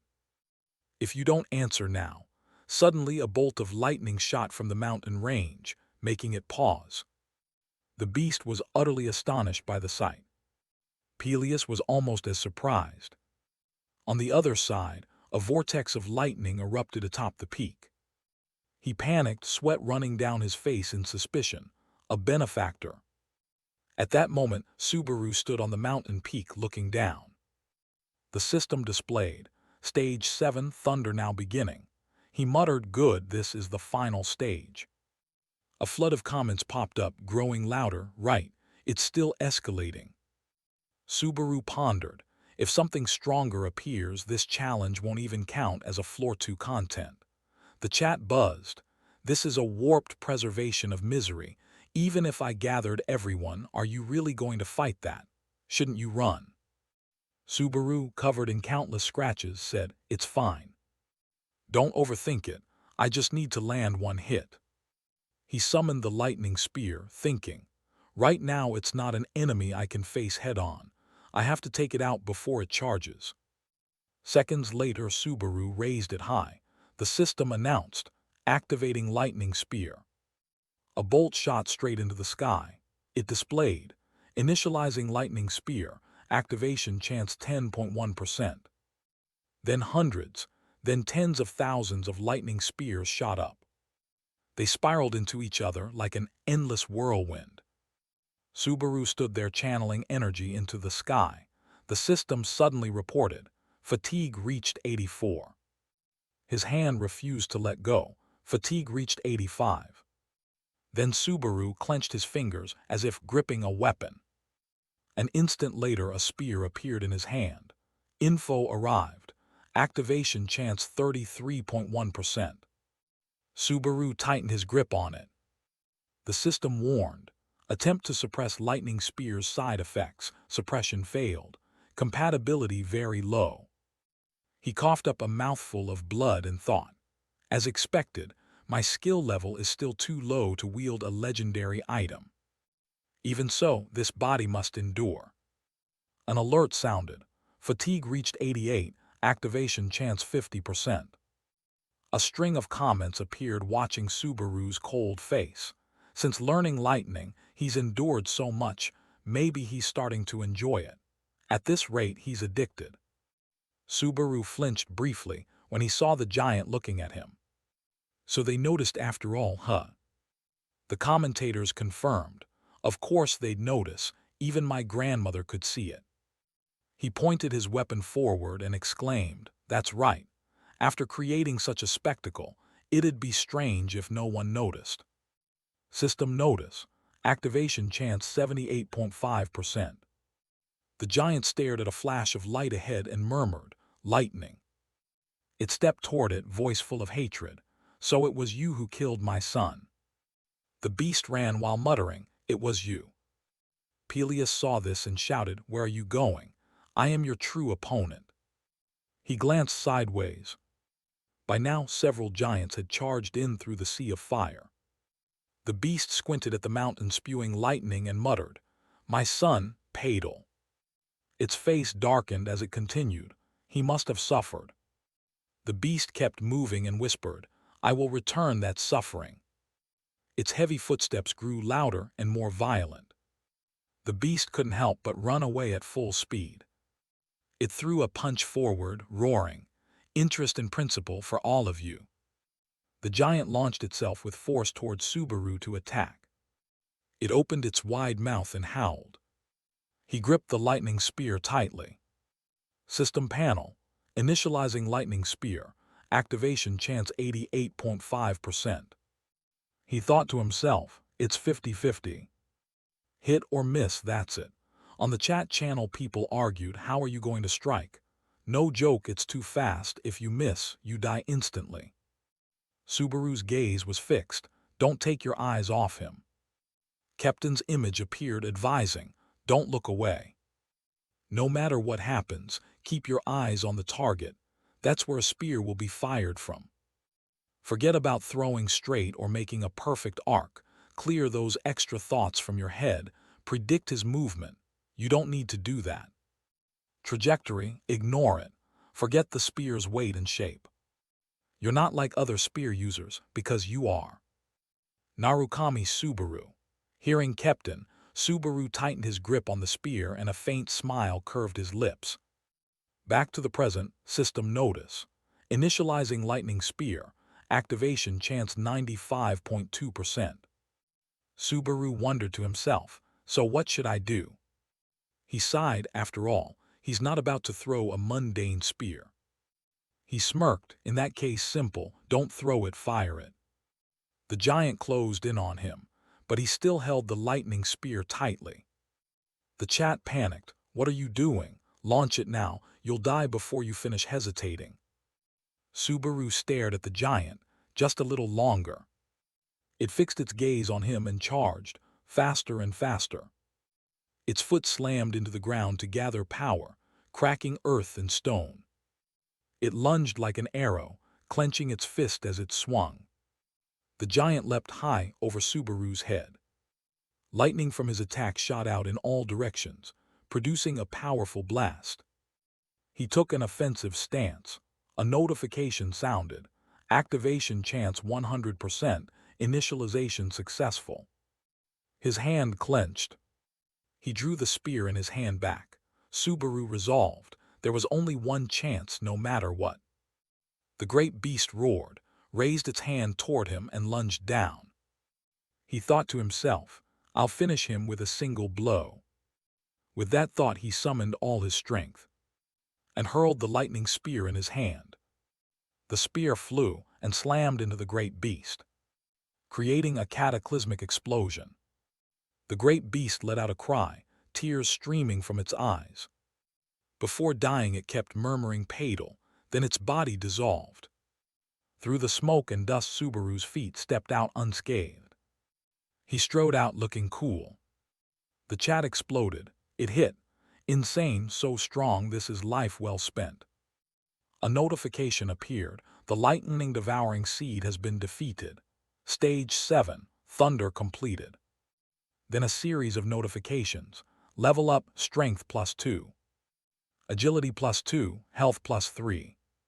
Focus +1, Magic +1, received 5,000 achievement points. Received item, Lightning Core.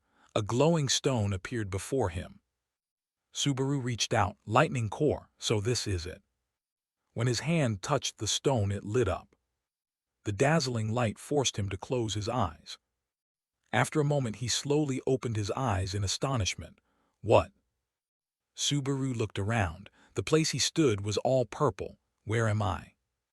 Suddenly, a gigantic humanoid figure appeared in the sky staring at him. He flinched. The pressure it radiated caused Subaru pain. What's happening? I can't speak. He fell to his knees. His body would not move. A host of silhouettes watched him. Notifications flooded in. A mysterious being is observing you.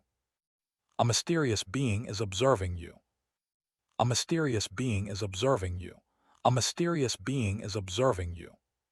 Subaru widened his eyes. Are you trying to say something to me?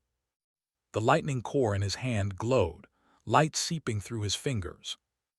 The darkness was driven back by the lightning core, revealing a fresh, clear sky. A notification appeared. The main thunder stage will now begin. Through the lightning core you can search for clues in the village. Subaru snapped out of that strange place and finally noticed the chat. Why did you sit down after it ended? Subaru Narukami has ended the live stream. He's about to faint again. He raised his head, so it wasn't a cutscene after all. Sorry. I fainted for a moment. The chat cheered when they saw him stand. Why so many interruptions in a single test? As expected, Subaru, the shadow of Subaru, this was truly a legendary level trial. Subaru grabbed the chat board. All right, if I don't receive reputation points then. A notification appeared. Mission from Safety Asset completed. Received 3,000 reputation points. Mission from War God Kawa completed. Received 3,000 reputation points. Current reputation, 40,120. The chat buzzed. You're rich now, huh? All right, let's return to the village. Show us the lightning core. He sighed. I'm a bit tired, so people got annoyed hearing that at a time like this. You're making it hard on me, you greedy jerk. He said his goodbyes. Well then, see you all. Afterwards Subaru disconnected. Subaru Narukami has ended the live stream. Scene transition. At a shop, Hatsuka's voice rang out. Really, you did very well in that challenge. Subaru wondered. Not really, was that kind of stream okay? She reassured him. Yes, absolutely perfect. Yesterday the peak viewership even exceeded 3,000. You didn't notice, did you? He was surprised. Over 3,000. Sorry, I was focused on the challenge so I didn't notice. She startled. Oh no, that was a compliment. You don't understand. Over 3,000 for a new streamer is extraordinary. The timing of your stream ending was perfect. In a way, your fatigue worked in your favor. Subaru confirmed. That's right, exactly the part everyone was most curious about, like wanting to watch the next episode. Hatsuka asked, did you plan it that way? He replied, I plan to check the rewards with viewers in the next stream. That way my reactions would be genuine, not acted. She gaped. Really? So you understood too? Guess that old man worried for nothing. Actually, I prepared a gift for you today. He was surprised. A gift. She crossed her legs. Something you won't be able to refuse. She smiled mysteriously. An extremely special gift. Hatsuka blushed and said, search for a stream by someone named Hawkeye. Subaru heard that and began searching as she said, yes. A blonde man chatting appeared. All right, as the title says, today's topic is this, or wait. Should I use a different topic for today? Anyway, enough idle talk. Everyone just watch first, Narukami the second, or the one who will become the original. People buzzed, hello. More Narukami content again. And otaku that challenge is really crazy, he continued. I'll explain every detail. After a long while, the slanting evening sun shone through the crack of the door. He was still talking. In the challenge one must endure. This guy, in other words, he gave himself an extra challenge while taking the test. Hatsuka sat across silently watching Subaru with a flushed face. Hawkeye then raised a finger. Oh, sorry, let me summarize. I don't need to say much more about this point, so I'll sum it up in one sentence. Subaru listened silently to him speak. He himself was Subaru Narukami now. His voice was arrogant, no further explanation needed. You looked at Hatsuka. Perhaps the manager thinks so too. Suddenly she leaned forward. May I ask something? You asked calmly. Go ahead. She stammered. I know it's strange for the manager to ask something like this, and I know it's rude, but... Her cheeks flushed for a moment. Sweat also trickled down her face. Hatsuka gathered her courage. Why do you stream, Narukami? She looked up. It's not just for the money, right? Subaru folded his arms and was silent for a moment thinking. Hatsuka opened her mouth watching him think, a bit nervous. His answer was very frank. No, it's for the money. There's no other reason. Her face turned even redder from embarrassment. Steam seemed to rise. She sat down in embarrassment. Money really is important. Sorry for asking something odd. Subaru replied, it's fine. Then she opened her briefcase. Right, the gift. Let's talk about the gift. The Hawkeye you just watched is connected with Souten, and he's a trustworthy streamer with a 6-year contract. His analytical streaming style is a selling point, and he has a huge fan base. His ability to read people is very good.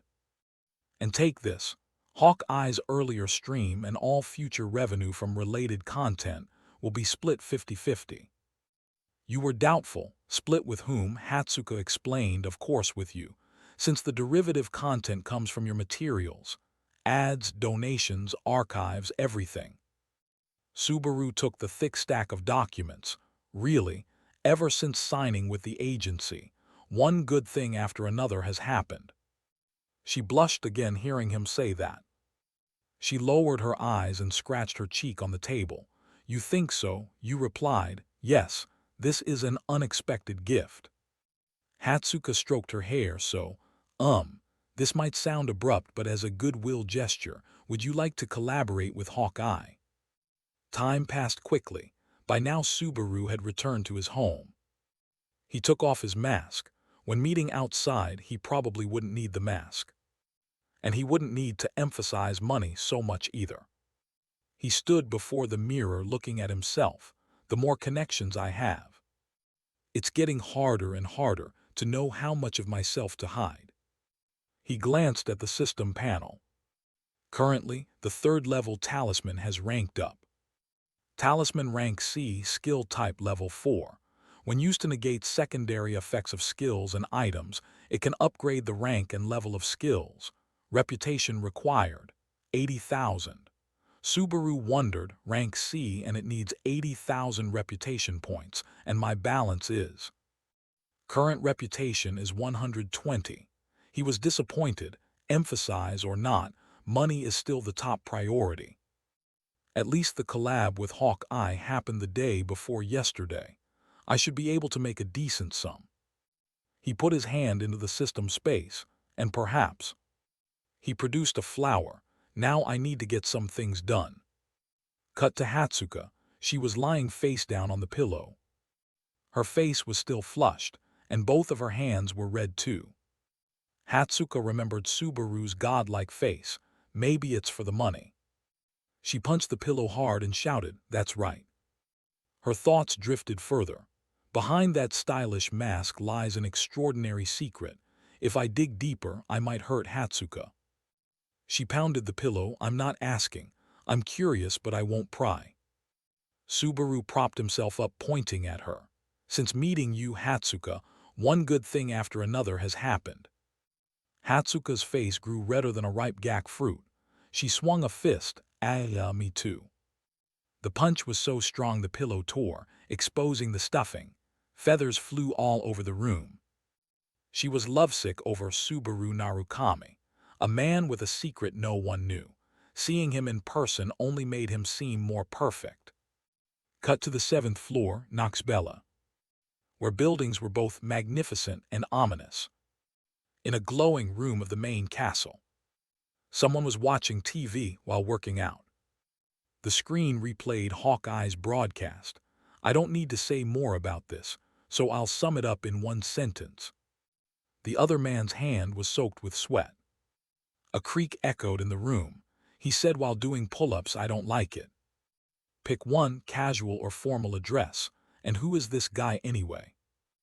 Lemon replied, a streamer named Hawkeye.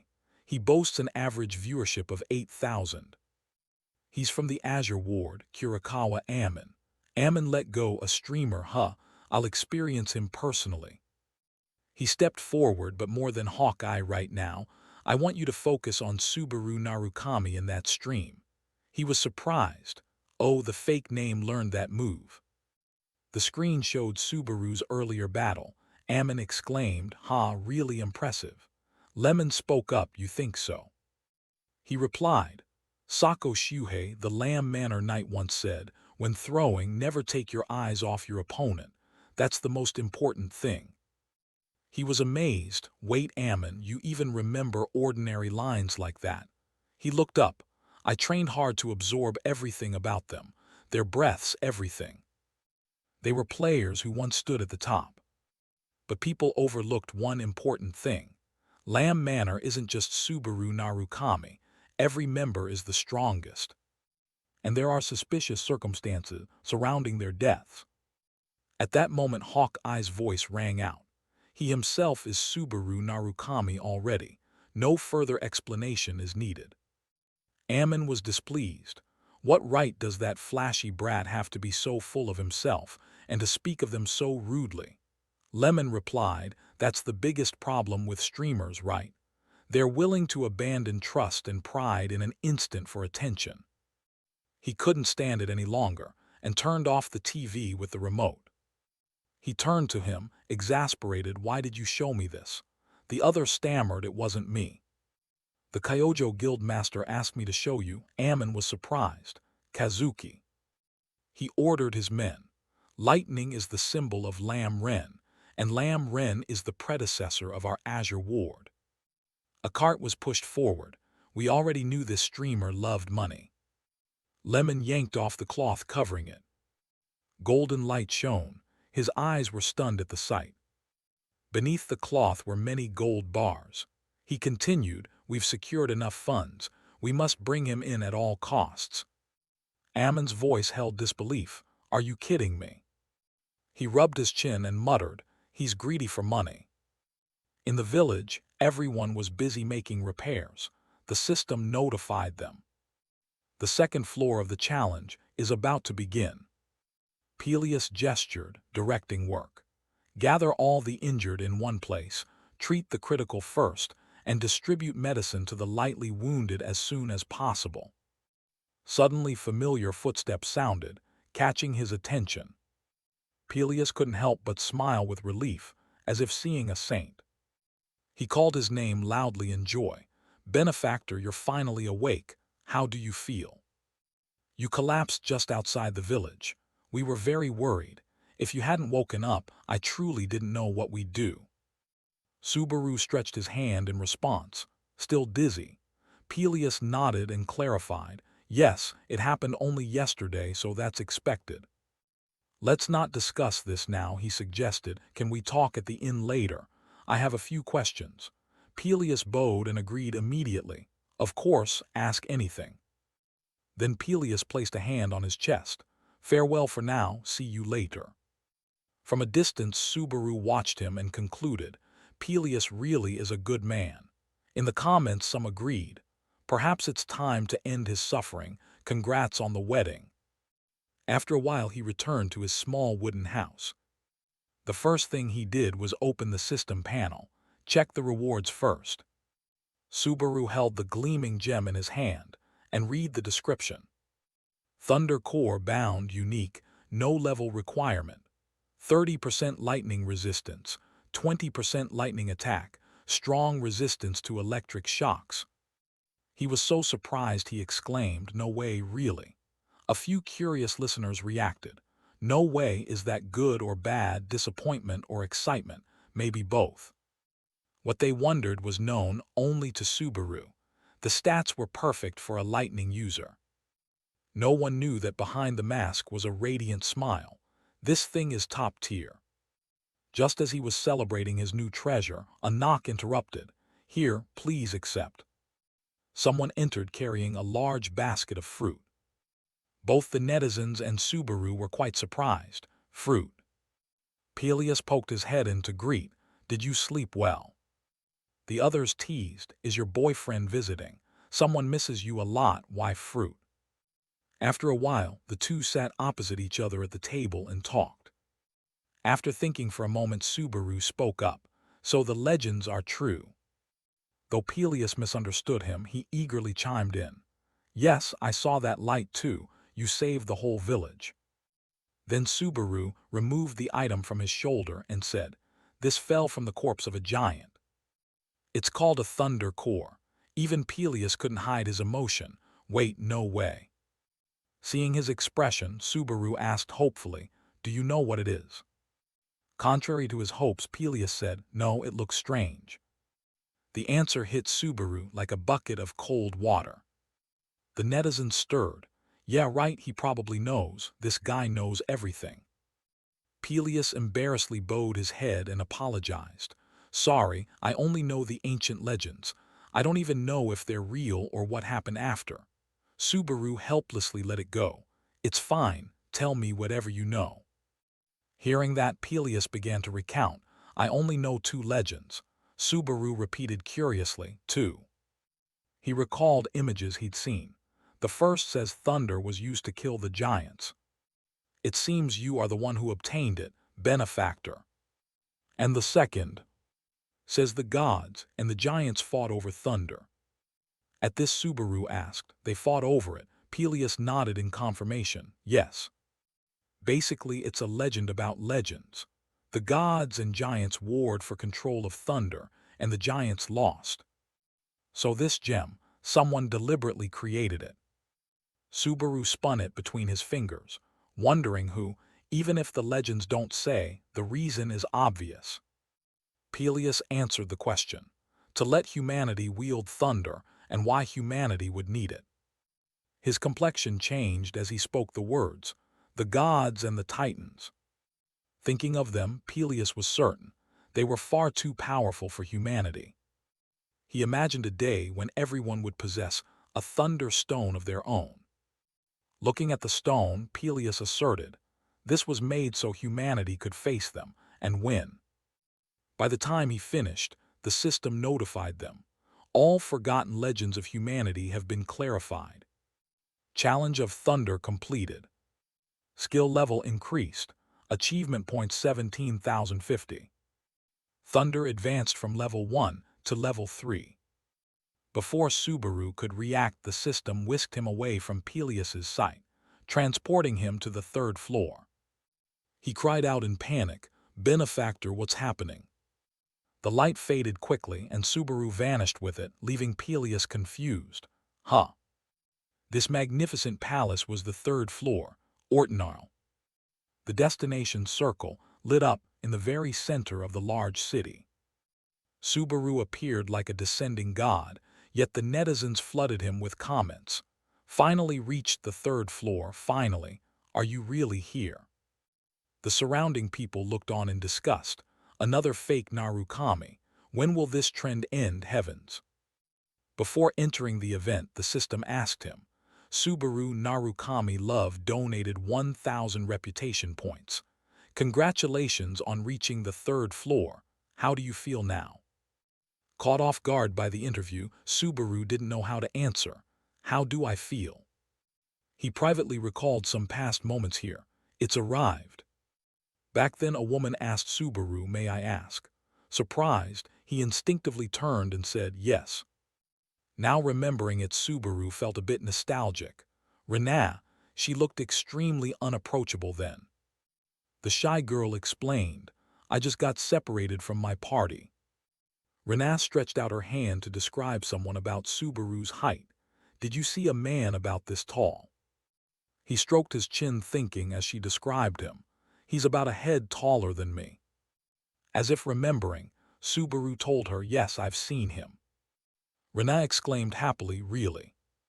He pointed into empty space, saying he went that way.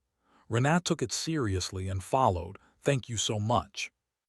She ran off there like a gullible child, while standing still and turning around as if searching for someone. After a few turns, Rena fixed her gaze on Subaru. In the end, Subaru had to lead her. "Come with me, I'm heading that way anyway." That day Rena was overjoyed, shouting, "Wait, really? Are you sure?" He nodded and walked ahead. "Well, I don't have plans today," so Subaru guided her and left. She ran after him to make conversation. "That's much better, the roads here are confusing. I'm Kyoka Rena, what's your name?" He answered then, "Narukami Subaru." Subaru still wondered whether those people back then were still alive. Back in the present, the system panel still displayed the question about his feelings. Subaru's gaze hardened into steely resolve. Staring into the void, he answered, "It feels like I've lost something important."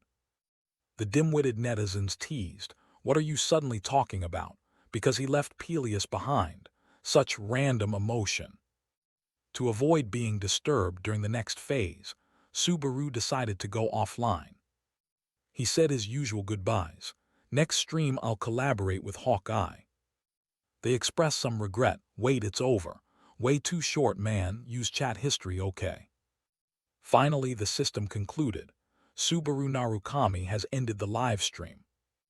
In a large, luxurious room, the chandelier lights sparkled.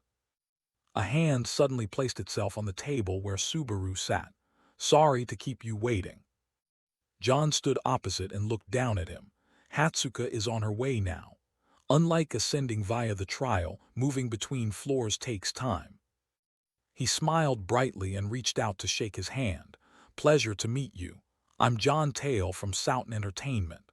Subaru was slightly annoyed and muttered, then remembered what she had said. Mumbling under his breath, "Such a nagging boss." John didn't catch that. With a puzzled look he asked, "Huh?" Subaru shook his hand and replied, "No, I've heard the manager mention you. Nice to meet you." John smiled and sat across from him. "Normally I'd have Hatsuka relay this, but I wanted to meet you in person. She has only praised a player so highly twice, so I'm curious." Subaru was a little surprised to hear that twice. He added, "The first time needs no explanation." When John named that person, Subaru froze. "Narukami Subaru of Lamai." He folded his arms and bowed his head. "It surprised me that that strict judge paid attention to you. The one who shares the name Narukami Subaru." He scratched his head and smiled awkwardly. "I don't know about that. May I ask something abrupt?" Before Subaru could speak, John cut him off. "Are you interested in a guild called Lamai?" Subaru was stunned, eyes wide as he stared at him. Seeing that reaction, John put his hand in his pocket and took something out. "That reaction suggests you're not entirely uninterested." Subaru, puzzled, asked why he was asking all of a sudden. He looked down at the device in his hand and said, "Actually, that's part of the reason I wanted to meet you." John brought the device up to Subaru. 5 days from now, this is the grand prize of a tournament held on the 3rd floor." Light from the screen flashed across Subaru's face. Was he joking? Suddenly, small sparks of electricity flickered from his hand under the table. "This is." Rena held the device, which displayed a notification. "Narukami Subaru has ended the live stream." She sighed and said aloud, "It's over." Rena turned and walked into the forest, wondering if the others had finished as well. The click of her high heels against the grass made a rustling sound. She stepped into an area of grass, blanketed by white snow. The deeper she went, the thicker and heavier the snow became. Rena came up behind Shigyur and asked, "Is it over?" He turned his head. His breath steamed white. "It ended a long time ago." She, a bit confused, scolded him. "Then what were you doing earlier?" Shigyur spun around and walked away, contemplating. In front of him stood a person frozen mid-attack. Further away was another group frozen the same way. Should we kill them or let them go? Rena decisively stated her view: kill them. We know who sent them. He still hesitated and declined, not yet certain. That's why I'm weighing it. Shigyur lowered his head slightly. If it were Kyojo, if he sent them, he wouldn't use such insignificant pawns. She sighed at his words. But even if we let them go, problems will arise. While Shigyur was rambling, a glow spread around Rena's body. If our position is exposed because of them. Under the snow, sharp blades thrust upward. She raised her arm and controlled them to fly into the air. Rena held her hand still, and the blades hung motionless. She flicked her fingers forward, and the upright blades pointed toward where she indicated. Her face unreadable, she stared at the group before her. Shigyur, seeing this, panicked and yelled, "Hey!" He spun around to look at her. "Stop!" No sooner had he spoken than a volley of blades shot forward, piercing through the frozen figures. Their bodies were pierced and severed. No one could escape that rain of blades. When the scene ended, only a chaotic heap remained on the ground. Shigyur, face worried, shouted, "What are you doing?" Rena kept her determined expression and looked at him. "Whether Kyojo sent them or not, if we release them, they'll know we're still alive. Your hesitation is really not good. You need to be more ruthless." He turned his face away to avoid that gaze. "You're right, sorry." Suddenly, Shigyur's device in his pocket made a sound. He reached in and pulled it out to check. Shigyur held the screen up to Rena and said, "Look at this." She snatched the device angrily and shouted, "What the hell is this?" Rena trembled with rage, her eyes blazing red. "Those bastards." Shigyur crossed his arms calmly. "Upset, aren't you?" Her hand shook as she replied, "Of course I'm upset." Rena looked at the shoes on the screen again and screamed, "Those are Soya's shoes." He pulled the device from her hand. "It's bait, a trap to lure us in." She was so angry the veins stood out. He's realized we're still alive somewhere. But that doesn't mean we stand by and watch. We have to get those items back. Rena turned away sadly. "I know what you're going to say." His brows dipped slightly. "I'm not good at covert actions, but you've always been skilled at those things, right?" She spun and walked off immediately. "You said too much. I'm going to handle it myself even if you don't say it." Shigyur hurriedly grabbed Rena's arm. "Wait." He quickly restrained her. "I'm not saying rush in recklessly. Wait until the winner is decided before acting. That's the safest method." Back in the room, John held up the photo of the shoes and cheerfully said, "A relic of a lamb I member, the Teleria. This is the prize Lamb District is offering for this tournament." He intended to extend an invitation. "Are you interested?" Subaru quickly cut John off. "I am." The air around him became unbearably oppressive. He smiled but looked a bit awkward. "That's good to hear. I didn't expect you'd be this interested. This plan depends entirely on whether you agree, Narukami." He hesitated at the word plan. John then returned to his original calm tone and explained, "Considering you stream under the name Narukami Subaru, I think a storyline about pursuing Lamb Eye's relic would make engaging content." After hearing him, the face behind his mask filled with rage. How dare he? Subaru clenched his hands until they shook, power radiating from him, using Soya's relic as a publicity stunt. John, seeing his state, asked worriedly, "Is something wrong? Is something bothering you?" Subaru said nothing. His voice was icy as he replied, "Let's do it." He was still a little worried but showed a hint of joy. "Really? Wonderful. He stood up and pulled out his chair. Then I'll take my leave. John looked up at him from his seat. Yes, I look forward to working with you. Subaru walked away. From behind, the man kept speaking loudly so he'd hear. I'll always cheer you on from behind my screen. But he heard nothing. Rage and indignation consumed Subaru. I won't let anyone else have it, never. Back in his room, he stretched out on the bed and stared at the ceiling. Subaru frowned in thought. I wonder what format the tournament will follow. Then he turned over to face the wall. I'd appreciate it more if it were a solo match.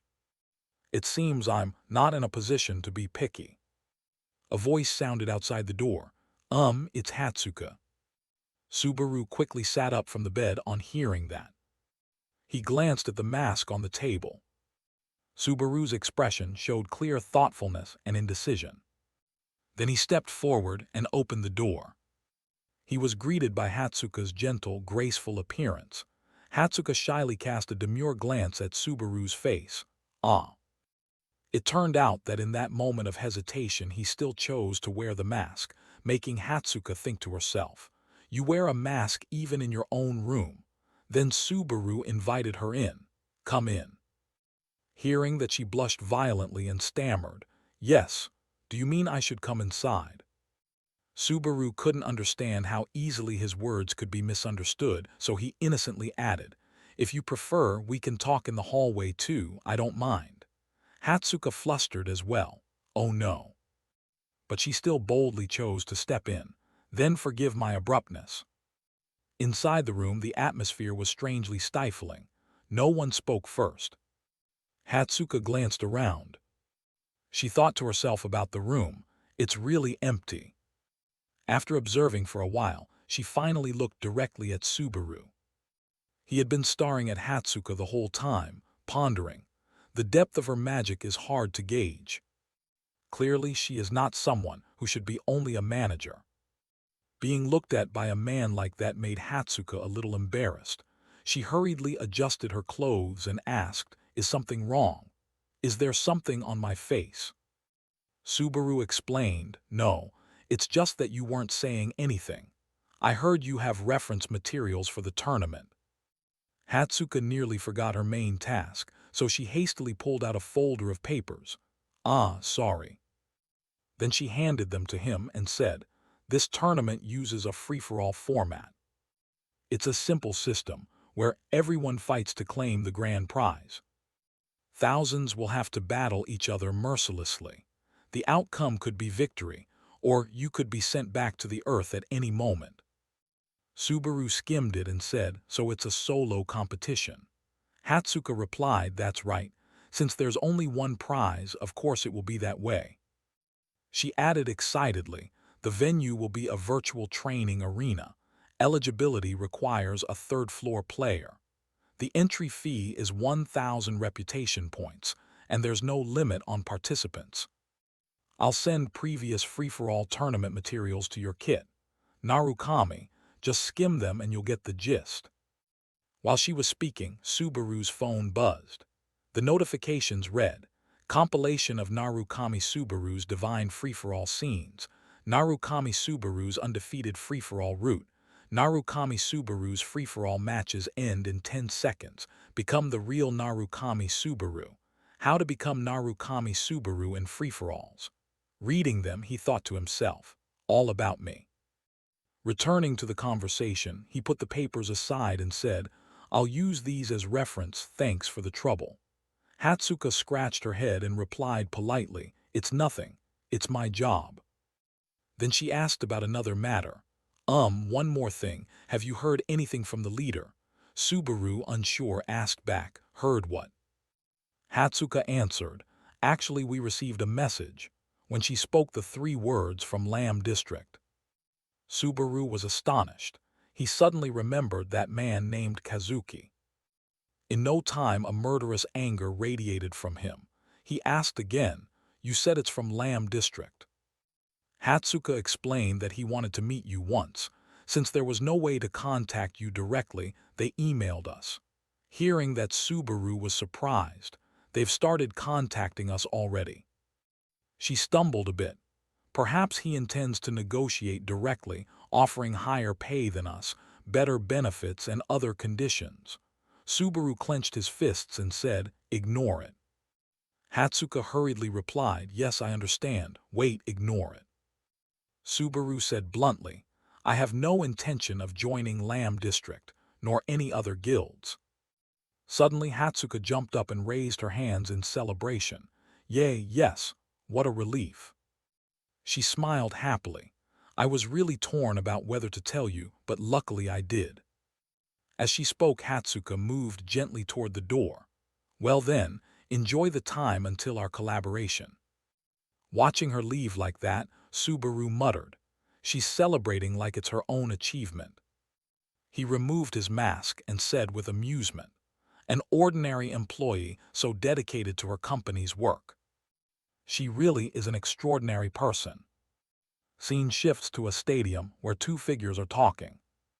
It's John and Hawkeye, both whispering about some plan. John spoke first. "So today's project is this, a trial comparing the talents of old and new Narukami Subaru." Hawkeye asked, "How about it? Sounds interesting, right?" John replied calmly, "Directly confronting your own claim is a bold approach, but if you lose, it will be a huge blow to you, understand?" Hawkeye seemed unconcerned. He even said he welcomed that because there would be results. He must accept whatever happens to earn viewers' trust. Then Hawkeye's eyes lit up as he asked confidently, "But have I ever lost a match?" John laughed, arrogant indeed. "In the end, everything depends on Narukami." Hawkeye scratched his head, "Probably." Suddenly, a pair of high heels cut across their conversation. "Leader." It was Hatsuka and Subaru. She smiled as she approached. "Well done today." John responded warmly, "Ah, hello." Hawkeye was extremely excited to meet Subaru, thinking, an opportunity to become a rising star at last, finally meeting him. Subaru glanced around, thinking, this place is really spacious. Did you rent it? At that moment Hawkeye reached out and said hello. Then smiled and introduced himself. "I'm streamer Hawkeye." He extended his hand. "I'm Narukami Subaru, looking forward to working with you." He scratched his head awkwardly. "Wow, it feels like meeting Narukami Subaru in real life. Meeting today's main character moves me. I'm a fan, a big fan." Subaru hastily explained, "Ah, I'm still just a rookie streamer. I can't compare to you, Hawkeye." John stepped in. Okay. Save the introductions for after the stream starts.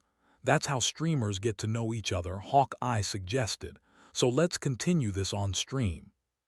The system panel immediately popped up. "Hawkeye has started a live broadcast." He looked at the screen, waved and smiled. "Hello everyone, Hawkeye here, thanks for tuning in today." At that moment, the status panel displayed successive updates. An ugly thought crossed Hawkeye's mind. Collaboration announcements are trending in the community, but right after starting, there are already 12,000 viewers. He said in a raised voice, "Today is the moment everyone has been waiting for. I have invited that person here." His feet immediately appeared on the stage floor. Hawkeye introduced, "Tada, it's Narukami Subaru." He replied, "Hello everyone, Narukami Subaru here." Announcement notices kept appearing and he responded to comments. "No, I haven't seen his face either. I've heard even his manager hasn't seen him. Narukami, do you have a secret?" Subaru scratched his face and replied, "It's not like that, and besides, I'm handsome." Hawkeye was also surprised by the massive interaction from the online community towards Subaru. He thought, this is getting more lively than my own stream. Indeed, the influence far exceeds expectations. Subaru kept engaging with viewers, saying, "Sorry guys, but I won't lose to any of you. Not fighting, just a friendly exchange."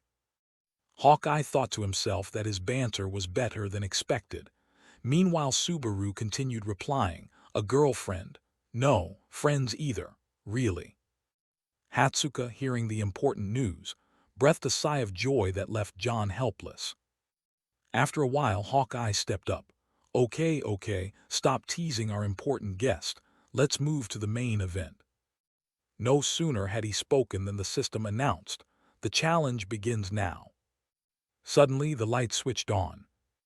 The golem monsters began to power up. Seeing thousands, tens of thousands of golems ready to charge, Hawkeye calmly explained why he chose this challenge. I'll explain. On one side, their feet slowly moved. On the other, he began to answer. There are two reasons. First, it's purely to measure control ability. Then he hinted, the second reason is, I can prove I'm right here, right now. At that moment, Subaru received a notification. Kekek sent 100 reputation points. Did he seriously think he could beat me? Subaru calmly replied, if I weren't confident, I wouldn't have accepted the offer in the first place. The screen quickly showed the people preparing to compete. A comment appeared. You can feel his confidence. Haha, is he really trying to break the record in one go? Another comment. Maybe I'm so nervous. Subaru's palm tightened unconsciously as he stood in the center. The system announced, Mucho Spicy has assigned you a task. If you kill 43 plus in one run, you earn 10,000 reputation points. Fail and your face will be revealed on camera. Subaru hesitated and raised his hand. No, that's too soon to risk taking off my mask. System notification. Mask Fetish assigned a task. I want to see his face, sending 2,000 points. Mouth Stinking Toilet donates 3,000 reputation points. Lava Beast added 3,000 points to sweeten the offer. Cash Bath assigned a task. Subaru raised a finger. Thanks for the gifts. I promise I'll reveal my face if I fail. A comment popped up. You didn't plan to refuse from the start, did you? Oh my, only the loser faces the penalty, yet mission rewards are being split. Hawkeye chuckled. Yeah, that's right. With this task, all reputation points go to Narukami. He quickly started the timer. All right, let's begin. His finger finally pressed the button. The performance time had come. The screen immediately started the countdown. The golems swiftly launched into the air, preparing to attack. Subaru's eyes sharpened, without a trace of fear. He activated lightning. His body darted toward the golems. Subaru's arm was wrapped in intense electricity. His palm instantly grabbed a golem's face. In the blink of an eye, he easily defeated 1 kills. 1. A comment appeared, just 1 strike. He hasn't even used the demon sword yet, that's too easy. Hawkeye's eyes widened in surprise. He couldn't believe he was witnessing lightning in real time.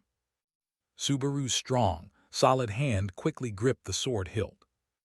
In a single motion, he easily knocked down countless golems. System time announced, 0239. A comment appeared. This guy is so fast. At this rate he'd theoretically hit 70 kills, but it'll get harder. Countless golems stared with sharp eyes. They began to frenzy forward with intense ferocity. Subaru's foot quickly kicked straight into a golem's face. The system still displayed the time, 0203. His body was now suspended in midair. A comment popped up. Oh my, they're recreating the legendary scene. What is this, a circus? Aerial combat is OG Subaru's specialty. The golems all turned their gaze upward. Subaru's palm swiftly spun the sword hilt with practiced skill. Finally, he gripped the hilt tightly and raised it high. In the blink of an eye, Subaru drove it down straight into the ground. His strong innate power created crackling electricity that radiated outward. 122 kills, 26.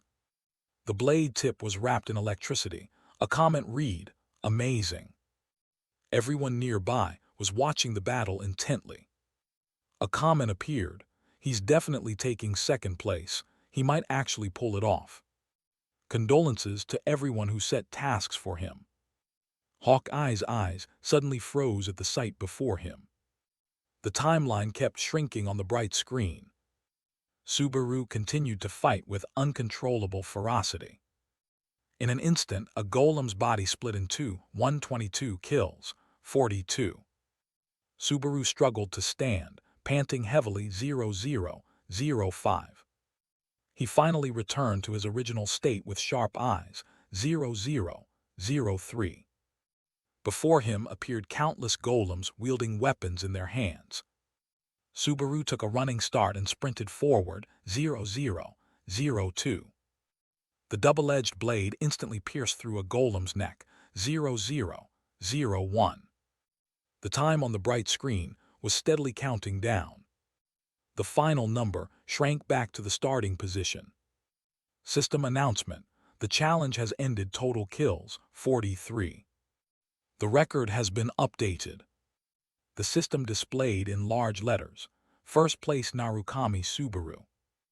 A comment appeared, 43, an insane result. No way, I didn't expect it. He was only short by 1. Oh my, this is a historic moment. Hawkeye rushed over. 43, he's tied with Narukami Subaru. It's a tie so close, what do you all think? A comment read, that gave me goosebumps. I thought only luck could reach second place. I thought second was already hard. I thought it was a random bunch. Rumbling gifted you 100 reputation points. I'm so scared I peed my pants. I subscribed. Hawkeye laughed and said, thanks for the 100 reputation points. Feet Wiper Hawkeye's gifted 200 points. I praise you for that reason, Hawkeye replied. It's you again, Feet Wiper Hawkeye's, hundreds of times. Please change your username. Anyway, thanks for the reputation points. A comment appeared. Mushroom Village has gifted you 1,000 reputation points. Hawkeye scratched his head. You're asking if this is Subaru Narukami's livestream. No, it's not. A comment read, Reinhardt has gifted you 10,000 reputation points. Suddenly Hawkeye's eyes froze at the name that appeared, Reinhardt. Comments appeared, are you serious? Is that Reinhardt? Probably fake. The 1/swordsman is here. What if it's real? It is real. A big name entered the chat. At most mid-tier, doesn't matter. Hawkeye scratched his head shyly. Reinhardt, thanks for the 10,000 reputation points. I can't believe such a high ranker is watching this stream. Subaru thought to himself, the 1/swordsman. Suddenly, an image of Dale flashed through his mind. A comment read, Reinhardt has gifted you 1,000 reputation points. I always watch your streams. Subaru Narukami's run inspired me. Good heavens, Hawkeye actually did it. Hawkeye smiled, really, I'm so honored. Subaru glanced sideways thinking, why is he watching this stream? Could he know what I did to Isaac? A comment appeared. Reinhardt has gifted you 100 points. I always watch your streams, Subaru Narukami. Will you collaborate with me? Suddenly, his gaze was fixed on the screen. A comment read, this new guy is really rising. I knew he'd be famous. Subaru didn't say a word, only scratching his head in embarrassment. John and Hatsuka signaled their approval to him at the same time. Subaru said hesitantly, I need to focus on the challenges first, so I'll have to refuse. John and Hatsuka's eyes widened in surprise. Subaru then bowed, I'm sorry I've used too much energy. Hawkeye, could I ask you to finish this up? The man was flustered. What? Hawkeye watched Subaru's retreating figure. No, wait, Narukami. John spoke hurriedly. Narukami, why did you turn him down? That was a massive opportunity to boost your streaming career. Hatsuka added, I'm shocked too. Subaru asked nonchalantly, is it that important? John looked bewildered. Collaborating with a ranker, especially a high ranker, almost never happens. He replied with a blank stare. Is that all? If becoming a ranker is that important, then I'll just become a ranker myself. After Subaru finished speaking, he just stood there looking at Hatsuka and John. Suddenly Hawkeye spoke up, breaking the tense atmosphere. Narukami, as expected, that was an outstanding performance. When the revenue comes in, I'll send you your share. By the way, since the stream is over, can I ask you something? When you were fighting earlier, you gave off a completely different vibe, as if you weren't in your best condition. Are you injured or something? Subaru thought to himself. So Hawkeye noticed it too. I thought I hit it pretty well, but it seems he isn't called Hawkeye for nothing. Whether I win or lose, it'll just cause trouble for me. Hawkeye chuckled. Cause trouble for you, Subaru said in a low voice. The highlight of the stream was whether I could surpass Subaru Narukami. That's where true growth is shown. If I didn't win today, I'd get a temporary boost, but the hype surrounding that confrontation would plummet. And if I lost, people would just say he was no match for the real Subaru Narukami anyway. Therefore, in this test, I needed a result where both characters were on equal footing. That's why it had to be a tie. It was the only optimal solution. Hawkeye hesitated, so that means if he wanted to, he could have surpassed him already. Subaru shifted his foot to the side. Who knows? Now we can't change the outcome. Everything depends on how people interpret it. Elsewhere, a hand filled with rage hurled a fist down. A flag bearing a lion's emblem began to appear. A man had smashed the table in two with a punch.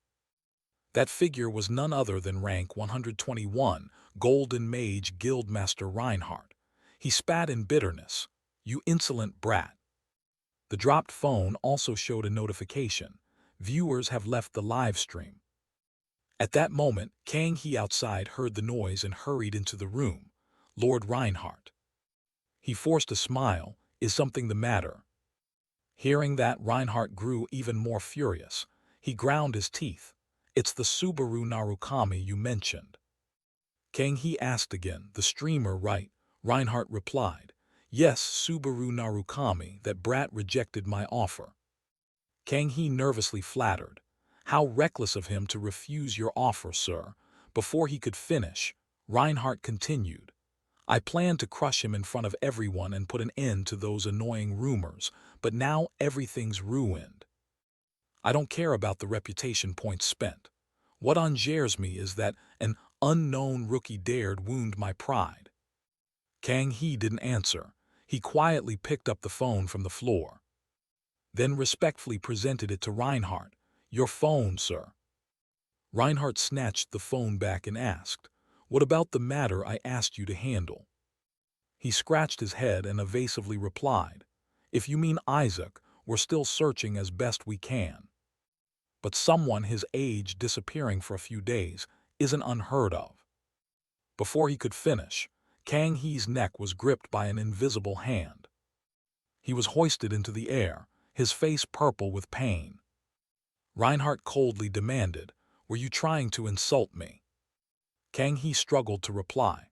Then he couldn't continue as the air was being drained. Tears and snot ran down his face. Then Reinhardt waved his hand, and Kang He's body followed.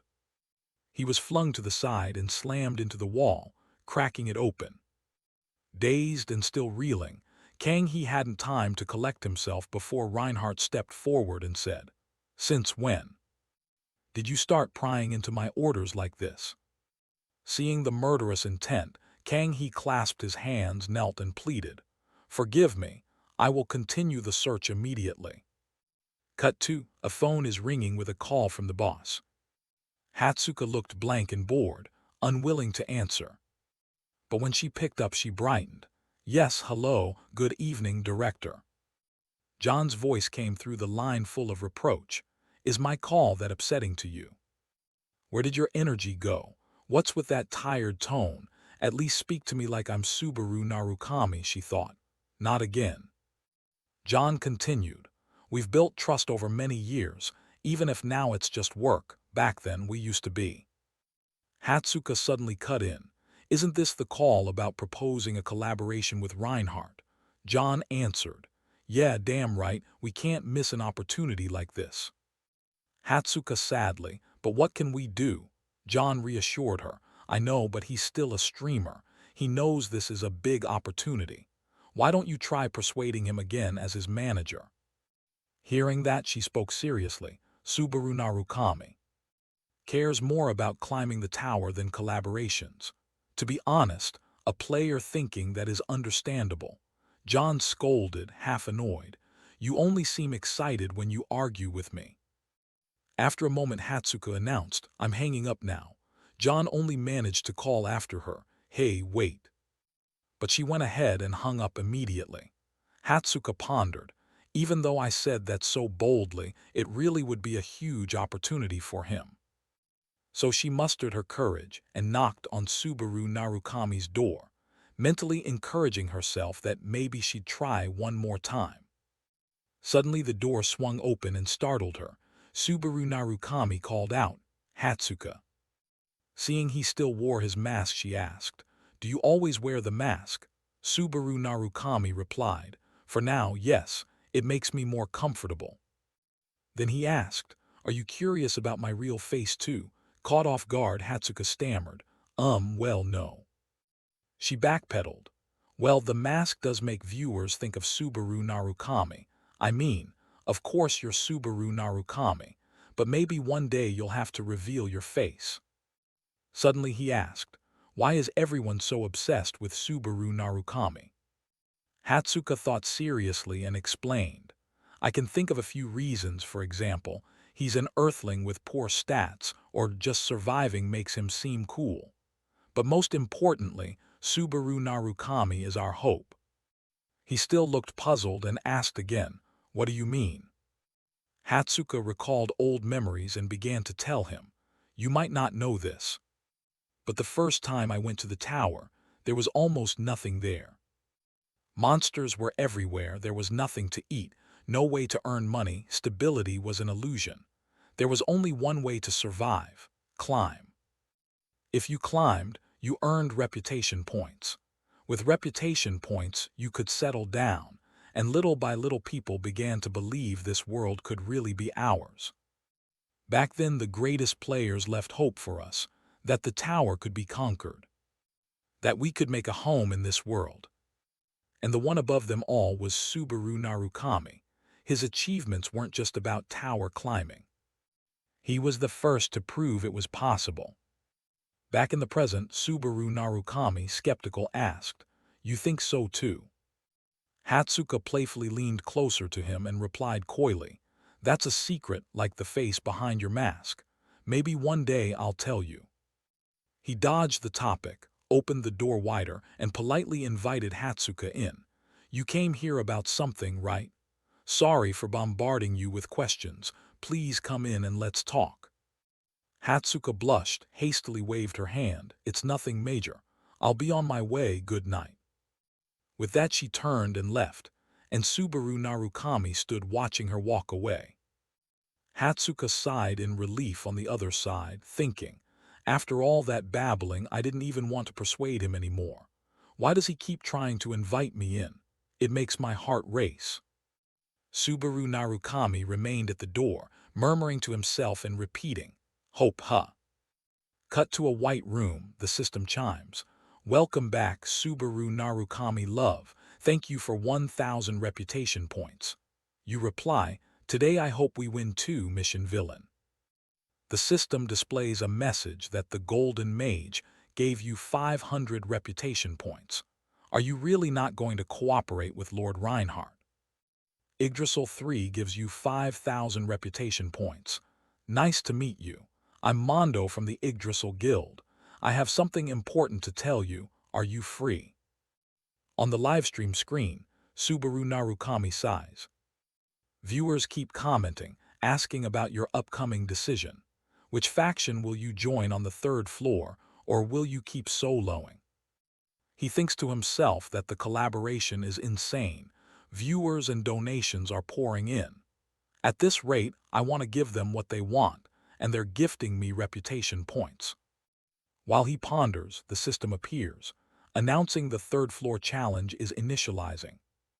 A board shows 2 choices for Subaru Narukami to select: the Ottoman Kingdom or the Conard Kingdom. Faction shifts are almost everything in this floor's challenge. They hate each other, so Subaru Narukami's objectives will change depending on which faction he joins. Finally, the system displays Subaru Narukami's choice. You have chosen the Conard Kingdom. Only about 3% of players choose Conard, and there's a reason. The Conard third floor is the mercenaries' rest area. As soon as he entered, a man took notice. The Vulture channel buzzed excited. Newbie, perfect timing, I'm bored stiff. He stepped closer, clearly with ill intent. As the two brushed past each other, Vulture shoved Subaru Narukami hard in the shoulder. Unexpectedly, he didn't fall, he shoved back, making Vulture pivot to steady himself on the floor. Afterwards, Subaru Narukami slipped by like a breeze, ignoring Vulture's stunned look. Vulture yelled loudly, "Watch where you're going." But inwardly he marveled at Subaru, he's too strong. Seeing him turn to look, Vulture got cocky and snarled, "What the hell's your problem?"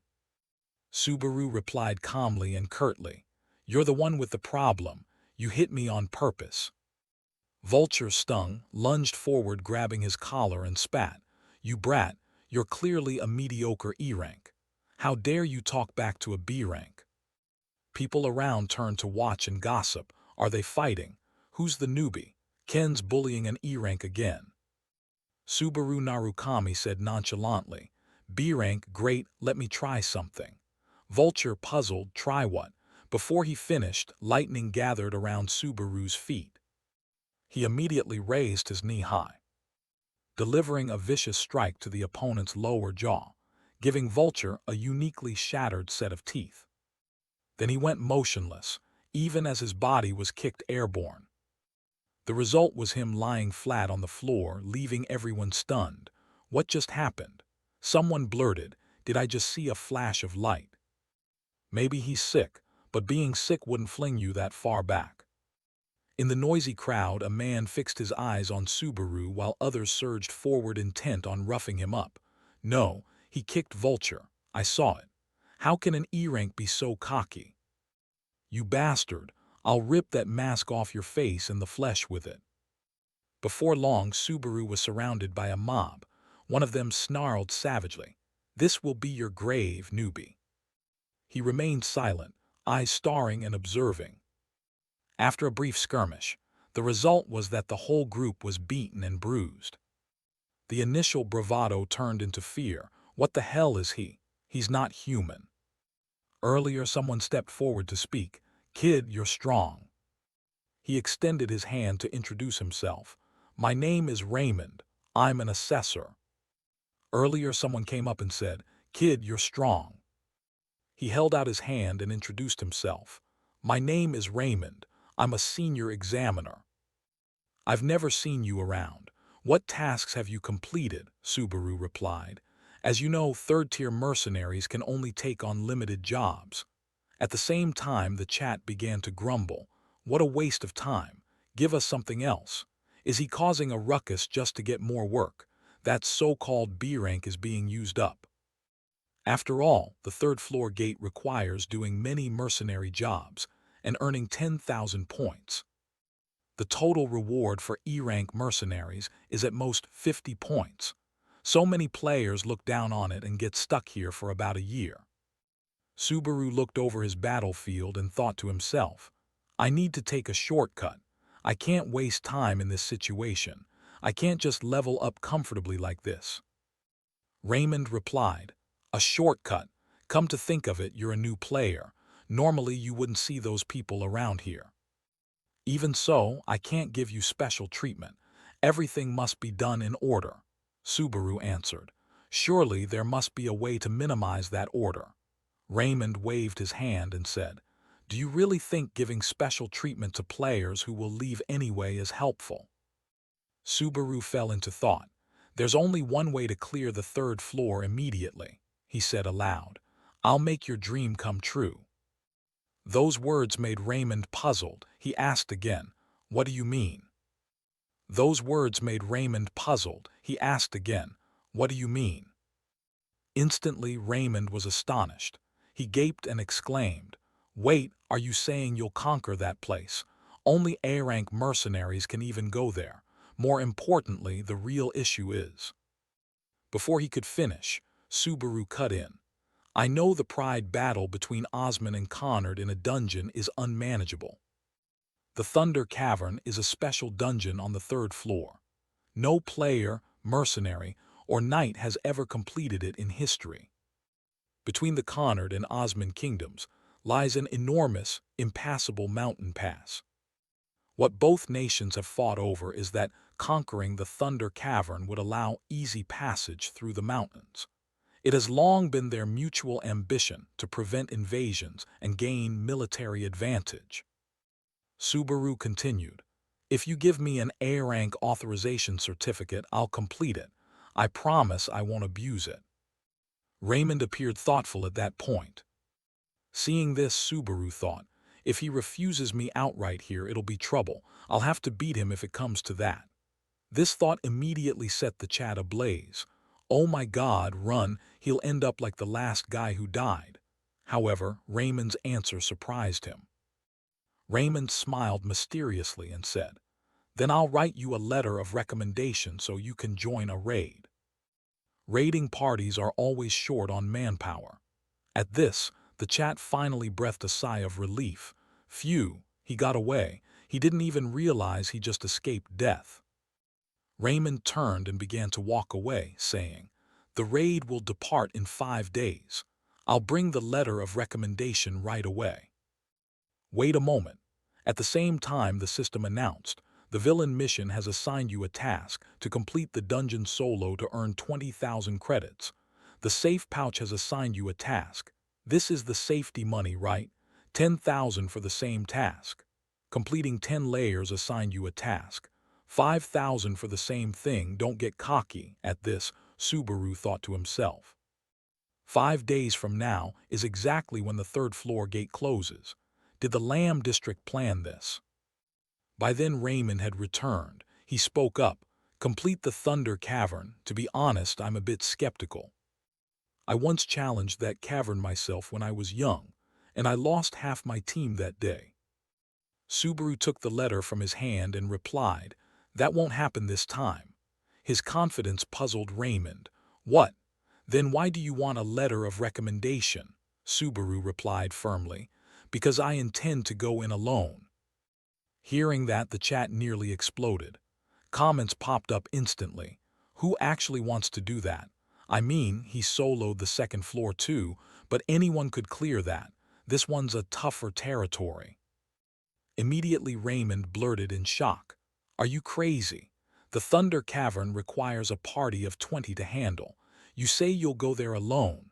Subaru replied at once, "I heard Connard is far more manpower-starved than Osman.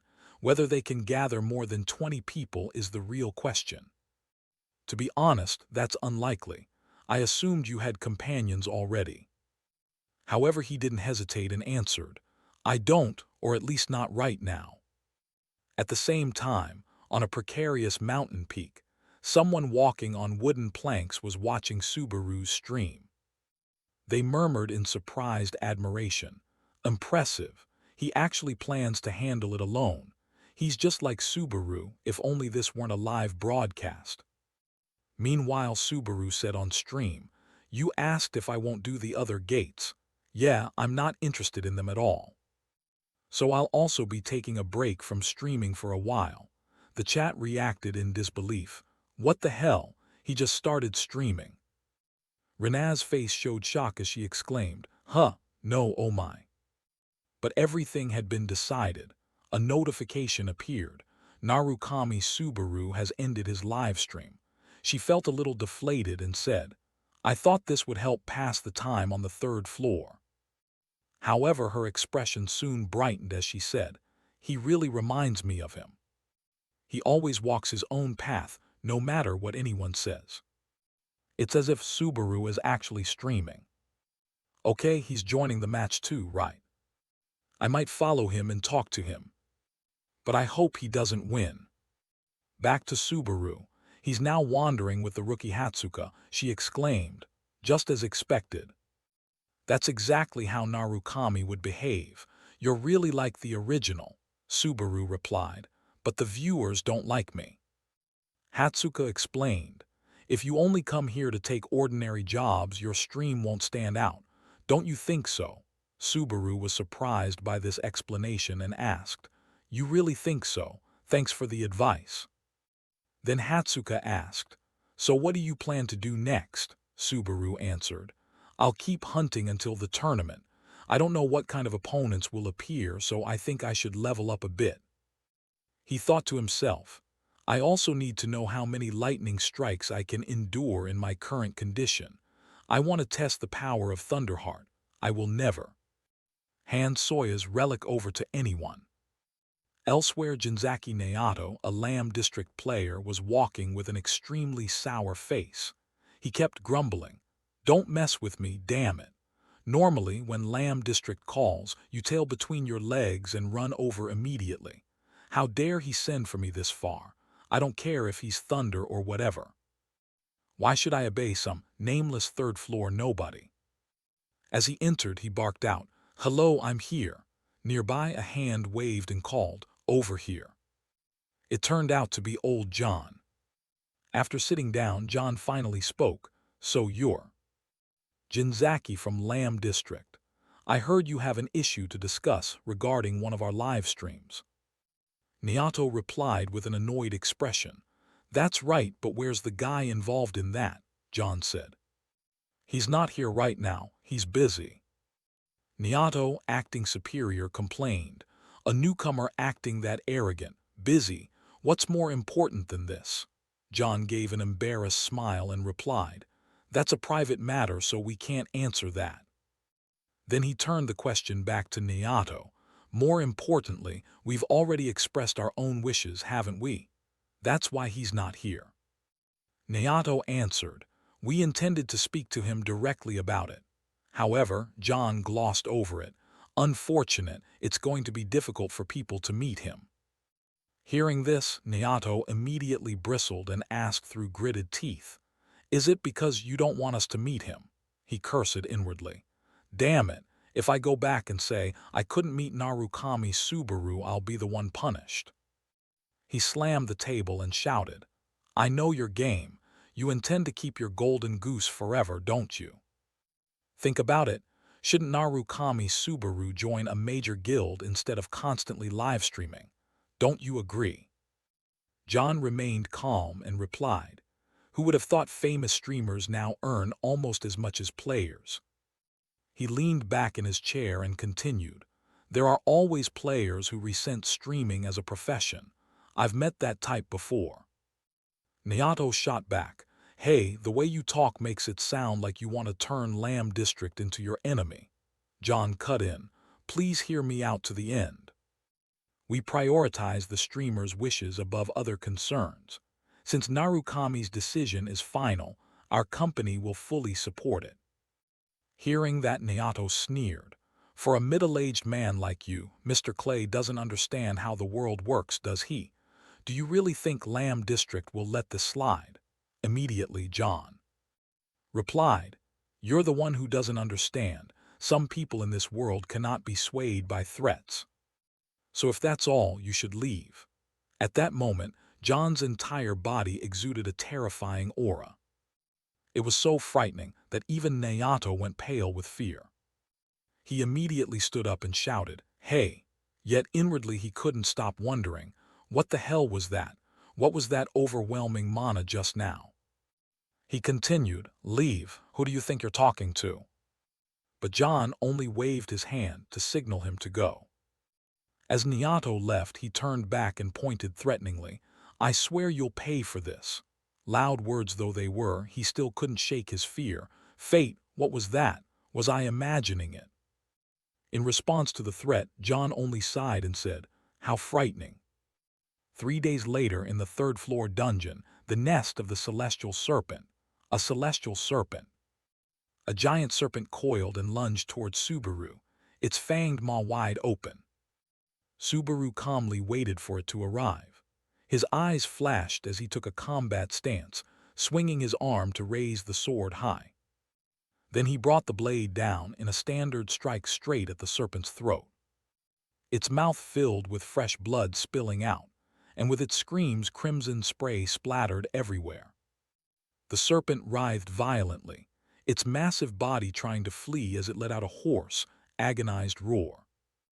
Subaru stood aside nonchalantly, the sword resting on his shoulder still streaked with blood. He coldly muttered, "All right, that's enough of a run." He immediately pushed off, leaving the explosion behind him. And lightning fast, he dashed toward the serpent, murmuring to himself that he should probably finish it here. Dust and smoke billowed everywhere along the path he sliced through. Subaru leapt up mightily, raising his sword high as he surged toward the blood-flecked, gaping maw of the serpent. Subaru leapt up mightily, raising his sword high as he surged toward the blood-flecked, gaping maw of the serpent.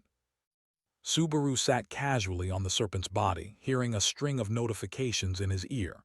You defeated the boss, serpent. You leveled up.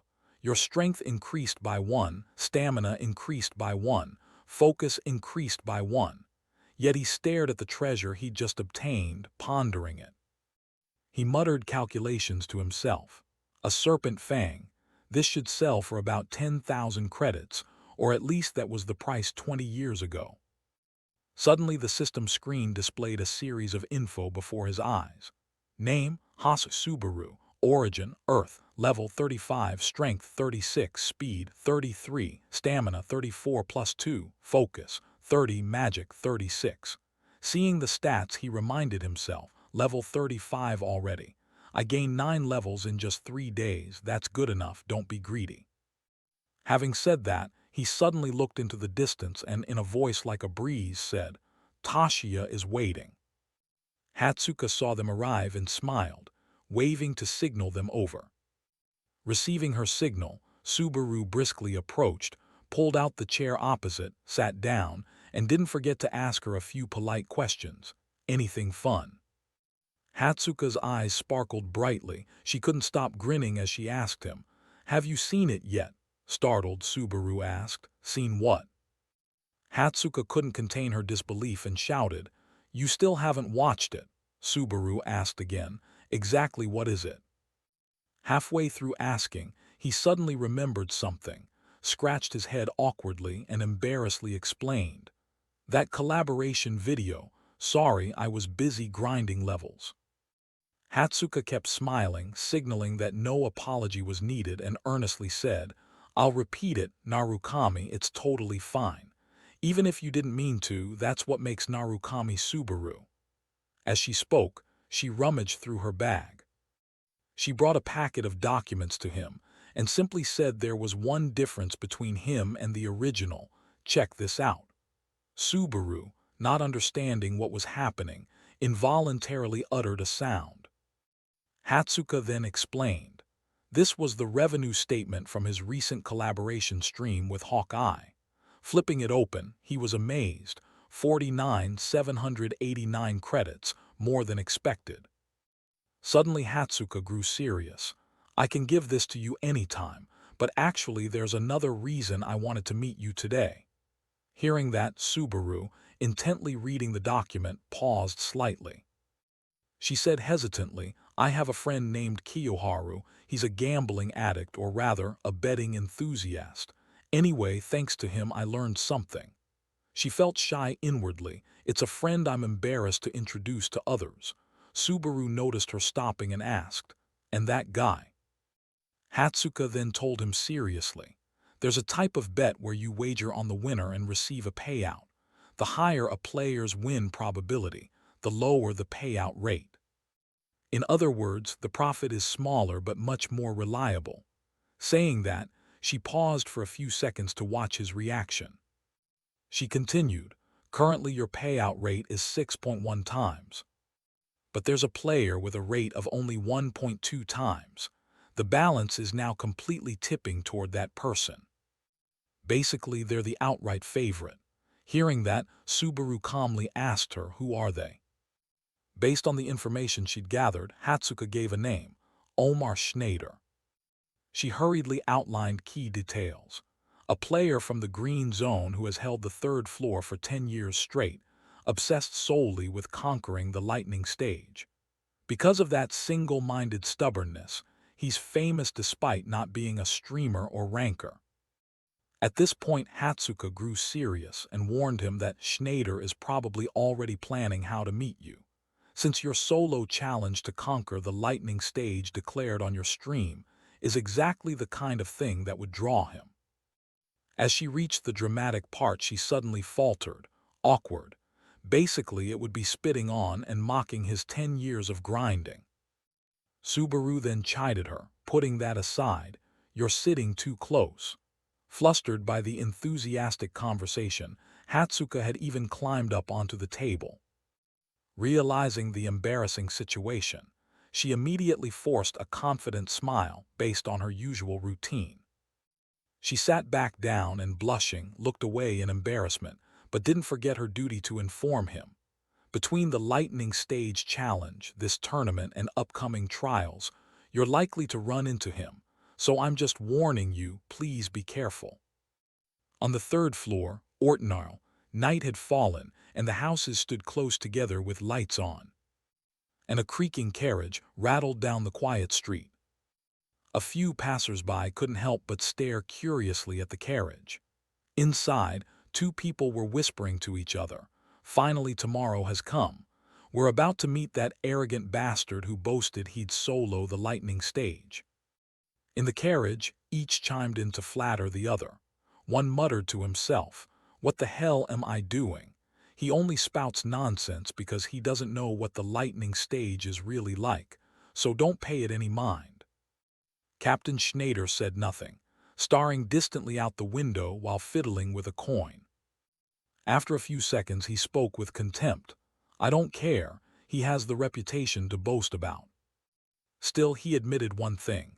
Though the man's career is short, he's a new master of lightning, the thing we've longed for. He paused, playing with the coin, and said no more. The shaven-headed man, seeing him fall silent, asked if that might be true, but wasn't the man overly arrogant?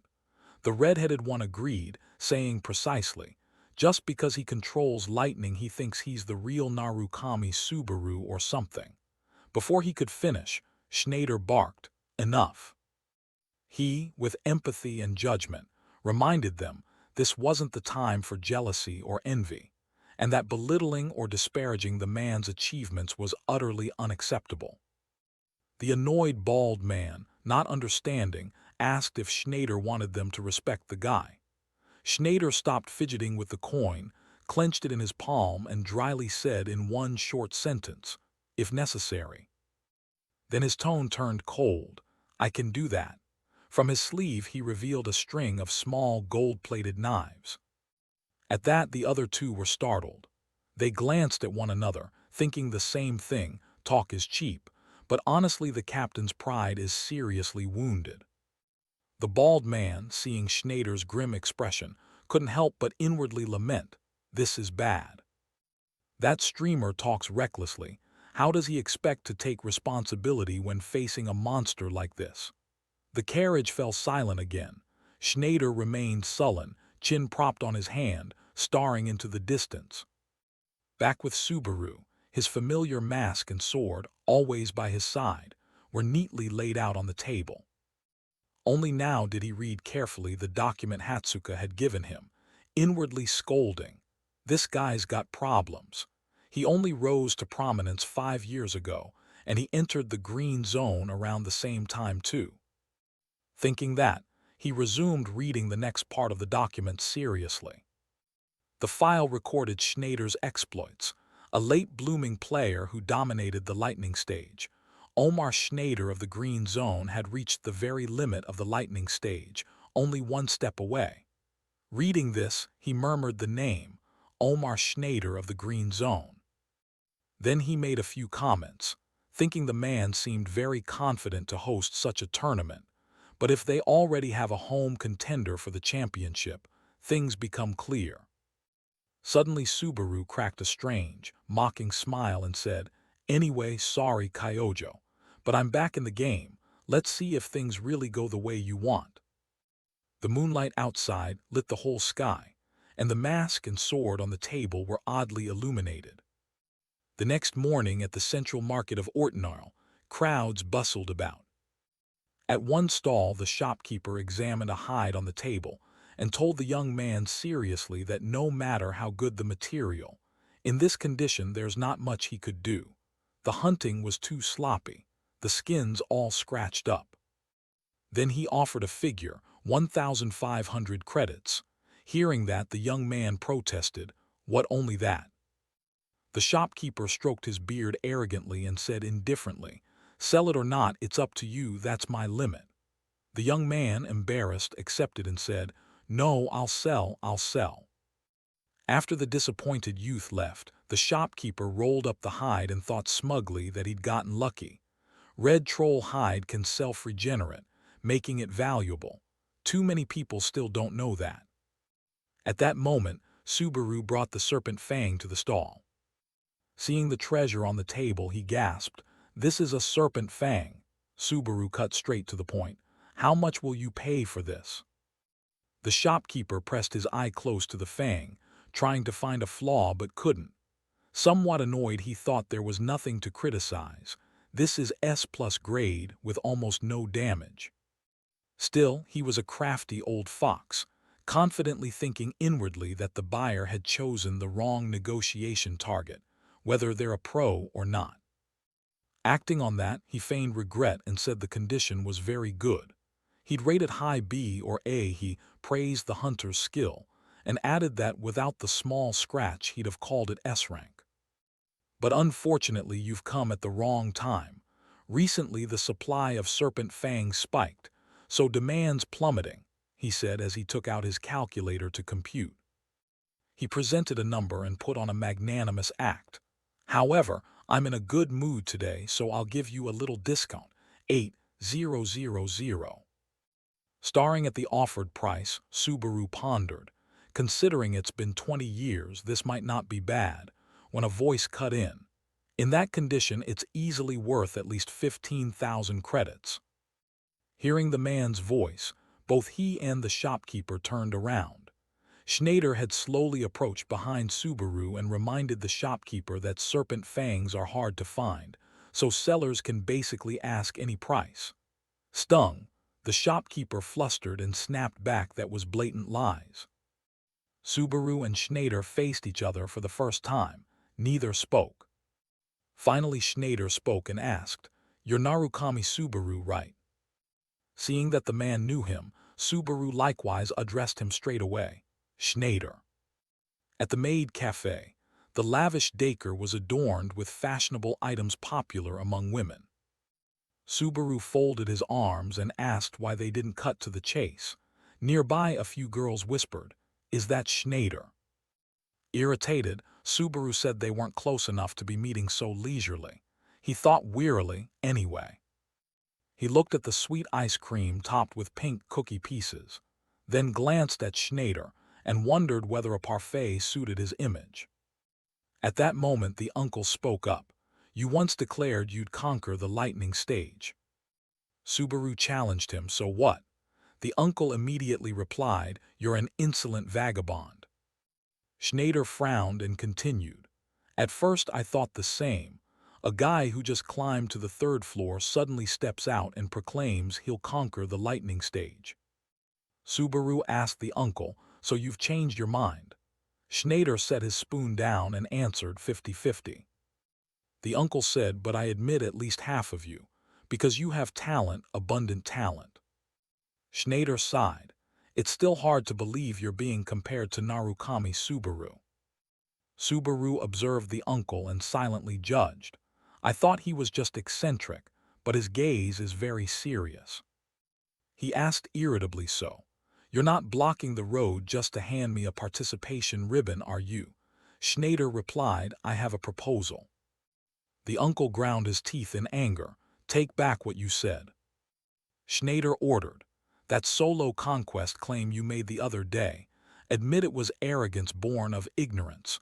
Open your stream and apologize sincerely."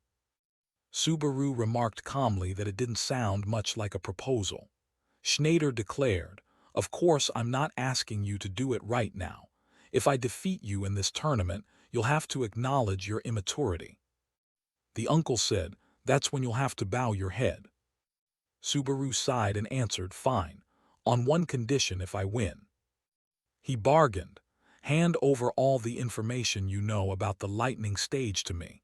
Since you're the one proposing this, you should accept that term.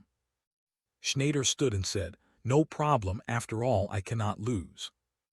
The uncle frowned and added, at least not to the current you. Then Schneider left. Subaru sat still, musing to himself. Seems his 10 years weren't meaningless after all. At the entertainment company's office, a blue-haired guy shouted, 10,000 people. His phone screen displayed the announcement. He exclaimed that indeed, with that prize, the number of participants was insane. That blue-haired man was Kiyoharu. He muttered while looking at the screen that if they'd held this when he was on the 3rd floor, he would have entered at least once. The screen showed 2 names, Schneider 1.2, Narukami Subaru 6.1. Kiyoharu sneered, assessing that Narukami Subaru is too big scale and too risky, while Schneider is a top-tier bet with proven returns. He calculated silently that with this turnout and Schneider's 1.2 odds, the answer was obvious. Professional bettors like him favor trust over probability. Kiyoharu trembled as he tapped the screen. Okay, all in on Schneider. A call interface suddenly appeared and a ringtone sounded from the phone. Answer it. Kiyoharu panicked and dropped the phone onto the table, shouting that he'd nearly had a heart attack. He stood and addressed the camera, asking if she was definitely watching him. The call connected at 0006 and Hatsuka's voice came through the phone. Hey, what are you doing? Kiyoharu picked up the phone and replied awkwardly, hello, Hatsuka hit the mark. You're betting again. Kiyoharu froze for a moment, then immediately demanded, I knew it. Where did you hide the eavesdroppers, in the office or in my ear? Hatsuka said, what are you talking about? More importantly, teach me how to do what you're doing. Startled, he asked, are you getting into gambling? Hatsuka replied, I'm thinking of betting on Narukami. Kiyoharu yelled, you idiot, you're wasting your credits. Hatsuka walked and questioned him, so, do you really think Narukami will lose? He immediately explained, no, it's not that I underestimate Narukami. I mean you should analyze playstyle, power stats, and the odds to calculate the probability. Kiyoharu tried to persuade her. Schneider isn't someone who should still be on the 3rd floor. People say what he did on floor 3 surpasses the real Narukami. So a streamer who just climbed up claiming he'll beat Schneider, who honed his skills for 10 years, is just a pipe dream. Hatsuka put the phone away from her ear, irritated, thinking it's too noisy. Hatsuka immediately proposed, then, bet like we always do, an entire month's salary. Kiyoharu locked the bet in. Fine, let's play. A man in a black cloak suddenly walked past her. Hatsuka froze, her eyes widening in surprise. Kiyoharu's voice rang out. No complaining, understood. Hatsuka turned to look at the departing cloaked figure. She ended the call. Kiyoharu grumbled angrily, that girl, don't hang up on me like that. He frowned and said, but why did she suddenly bring up betting? Did something happen? Elsewhere, Schneider was walking with a man. The man asked, how is he? Schneider commented, not a novice. The bald man exclaimed in shock, impossible, could the captain actually lose? Schneider immediately glared at him. The uncle ground his teeth and said, seeing him in person made it clear. The uncle confidently declared, I cannot lose, absolutely not. On a high rooftop, someone was watching Schneider. They muttered, so that's him, the championship candidate Schneider. She smiled coldly and assessed that he possessed a decent amount of mana. It seemed she didn't need to worry about any comeback. A few days later, blue flags bearing dragon emblems were raised. On the day of the tournament at the Altanar Arena, citizens and adventurers filled the area. Subaru walked down a long corridor bathed in sunlight. He moved toward the sealed door of the arena. Subaru pushed the door and stepped out. The moment he entered the arena, the spectators around the stands erupted in cheers. Some people whispered in surprise, that mask, That's Narukami Subaru, that streamer. He's competing today. The betting gates closed. His odds must be second, so who is first? The opposite door opened, and a figure gradually stepped out. Schneider entered the arena carrying his polearm. The uncle stared intently at Subaru. The audience immediately shouted encouragement, "Schneider, Schneider." The stands were filled with cries of the uncle's name, "Schneider, Schneider, Schneider." Fireworks burst into the sky, signaling the match was about to begin. A figure appeared from above. "Thank you all for waiting." The blonde girl quickly introduced herself. "I'm Mizuha, a member of the Blue Zone and your MC for this tournament. Pleased to meet you all. The tournament will be divided into qualifiers and the finals." Subaru stood with the other contestants and looked up to listen to Mizuha. "Now, let's take a look at the prize. The reward will go to the sole winner of the finals. Let's behold the champion's prize." She raised her hand as a bright red light shone. Mizuha announced loudly, "The shoes once worn by the god Hermes." The red light grew ever more dazzling as the MC continued. "The pride of our Blue Zone, the legacy of the legend Hatsuka Soya of the Azure Seal." A pair of shoes appeared in midair. Mizuha shouted, "Talaria shoes, and those very shoes are right here." Subaru looked up and stared at the shoes, thinking, "Wait, Soya." Subaru clenched his fist and whispered, "Your shoes. I will definitely get them back." In the stands, Hatsuka was watching him.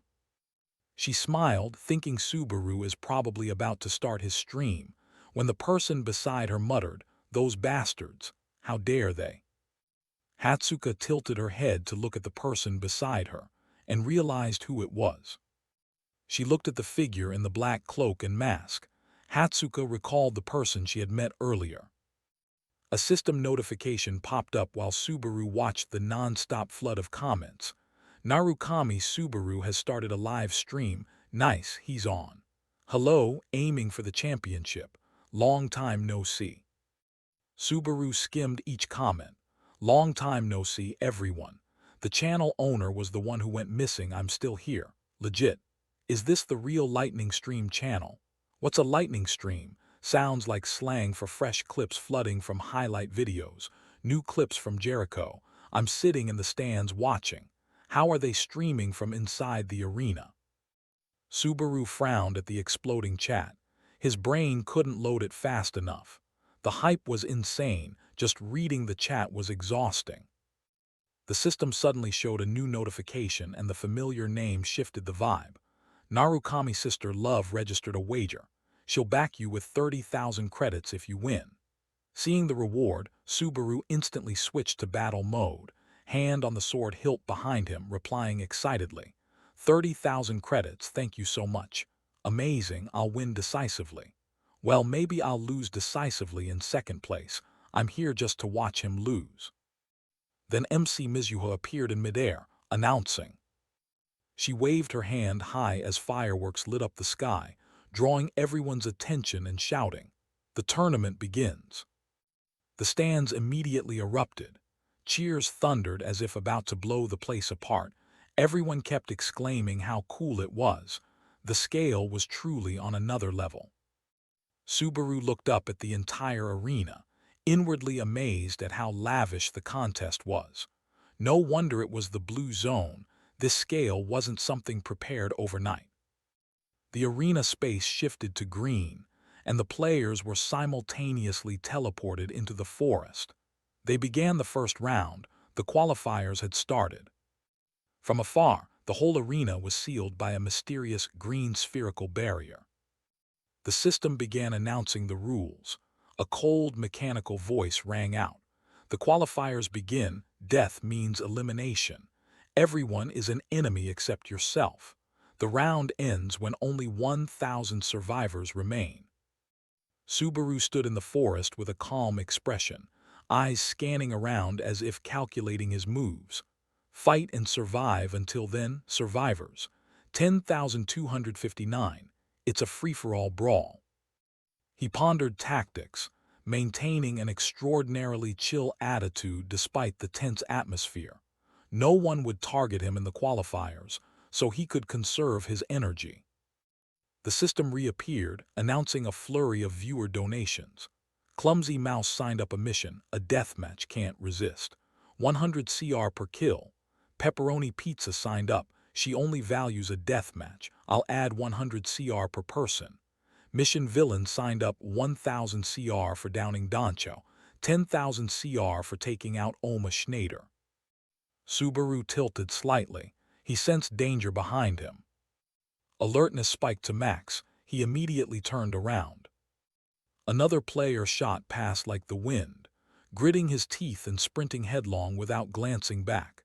Hey, targeting Narukami's kid right from the start is harsh. Seeing that, Subaru quickly drew his sword. In an instant his gaze darkened and a dangerous smile curved his lips. 200 credits are on the move. The system appeared, updating the figures. The fighting atmosphere grew more oppressive. Survivors, 8,544. Powerful footsteps advanced. Each step heavy and decisive, carrying an invisible pressure. Schneider appeared, walking with a blade in hand, exuding an overwhelming presence. Schneider glared straight ahead. He dismissed the small fry. He had only one target. He let no one into his sights, except one man he was determined to take down, Subaru Narukami. Schneider suddenly sensed danger. His pupils contracted, reflexes terrifyingly fast. He quickly leaned aside and narrowly dodged the arrow by a hair. After evading the attack, Schneider turned to face his attacker, his expression showing clear interest. The archer hiding behind the bush emerged, his face a mix of annoyance and regret. He really regretted it. Other players quickly appeared and gathered to talk. The blonde among them tried to step forward with a mocking tone, but was immediately blocked by a red-haired man wearing a cap. Those who bet on this hit, spit out 100 credits now, don't move. You lot are the red team. A big, bald guy, cowardly, voiced concerns but was sneered at by the blonde and the brown-haired one, who confidently asserted that greater numbers mean auto-win. This won't work otherwise. If we don't finish him with that move, we won't win. Exactly, he's just some bum stuck on floor 3 for 10 years. It's fine, we have the numbers. Seeing this, Schneider couldn't help frowning, his gaze chilled. The plan wasn't bad, but they'd chosen the wrong opponent. Hearing that remark, another swordsman not only wasn't scared but sneered contemptuously and stepped forward confidently. Who's there talking? Just loud because you're about to die. Before he could gloat, a flash of light sparked in an instant, and in a blink his head was severed. He collapsed, taken down so cleanly that no one had time to see the strike clearly. At that sight, the cluster of players around them froze solid, their brains unable to process it in time. Immediately after, terrified screams rang out everywhere. What just happened? That wasn't the reach of a spear. Schneider paid it no mind. He spun his blade, a strong gust erupting as his presence pressed so tightly it was suffocating. He said sternly, "I've faced countless people like you." With that, Schneider charged straight ahead, swinging his blade without hesitation. Power erupted like a shockwave, lunging toward the group of opposing players. Those nearby were cleaved in two. Formations collapsed in an instant, and the other players trembled before Schneider's terrifying strength, instinctively backing away as the tension peaked. Schneider kept spinning the blade, stepping closer. "Listen up, shortcuts don't work in this tower." Saying that, Schneider advanced toward the players while spinning his blade, eyes dangerous. "The only thing that could protect you is gone. This is the end." Seeing this, the players panicked and kept retreating. Schneider's image was projected on the stands. At that moment, all the players scattered in a frantic run, but sadly no one could escape. Each blade swing sliced nearby players in two, and the formation fell apart immediately. However, a few still tried to stand and fight. "Hey, don't run, it's just a test, don't be such cowards." Even so, this was no longer a fight. In the stands, A woman dressed like Narukami quietly watched the match, her gaze full of calculation. She analyzed Schneider's abilities. If he reached the higher floors, he'd surely break into the leaderboard. He stood out completely among the players. Suddenly, a piercing shout cut through her thoughts, making her wince. Damn, that reminded me. She turned to the side and saw Hatsuka glued to her phone. Curiosity tugged at her. Keep watching, huh? They're all chickens. She glanced at Hatsuka's phone screen. She was surprised to find Hatsuka watching Narukami's livestream. Hearing the name, Hatsuka looked up and asked in surprise, Narukami, you know him? Hatsuka looked at her mask and suddenly recognized it, speaking excitedly. That mask, you're a fan of his, right? Upon her admission, Hatsuka blushed shyly and whispered, I've been a hardcore fan for 20 years. I'm Hatsuka. Hatsuka then smiled gently and asked her with a soft look, and you? Cut back to the forest. The system announced Subaru walked through the silent woods. Survivors, 1,342. How many was it just now? Killed 97, no 98. He even got the fleeing one, so 98. Hearing the system, he looked up at the sky with a pensive expression. Is it time to finish this? Subaru hesitated because the reward was tempting. His mind switched to calculation mode. 200 credits per person, 200 credits per person. Suddenly, an idea flashed through Subaru's mind, and the corner of his mouth twitched into a smile. Decision made, Subaru drew his sword, standing calm but his aura switching to dangerous. Why not advertise it and lure players over? Viewers grew curious and the livestream chat exploded. What's he planning? Is he baiting hatred to make money? Such twisted logic. Others kept burying their heads to run. He had the air of a champion. Then Subaru suddenly swung his sword and struck the tree trunk.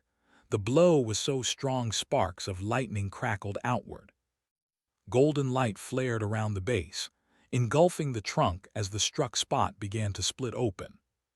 In the end, only a charred stump remained, and smoke smoldered upward. The massive trunk toppled with a crash, shaking the entire forest. At that moment, the scene ahead gradually revealed itself.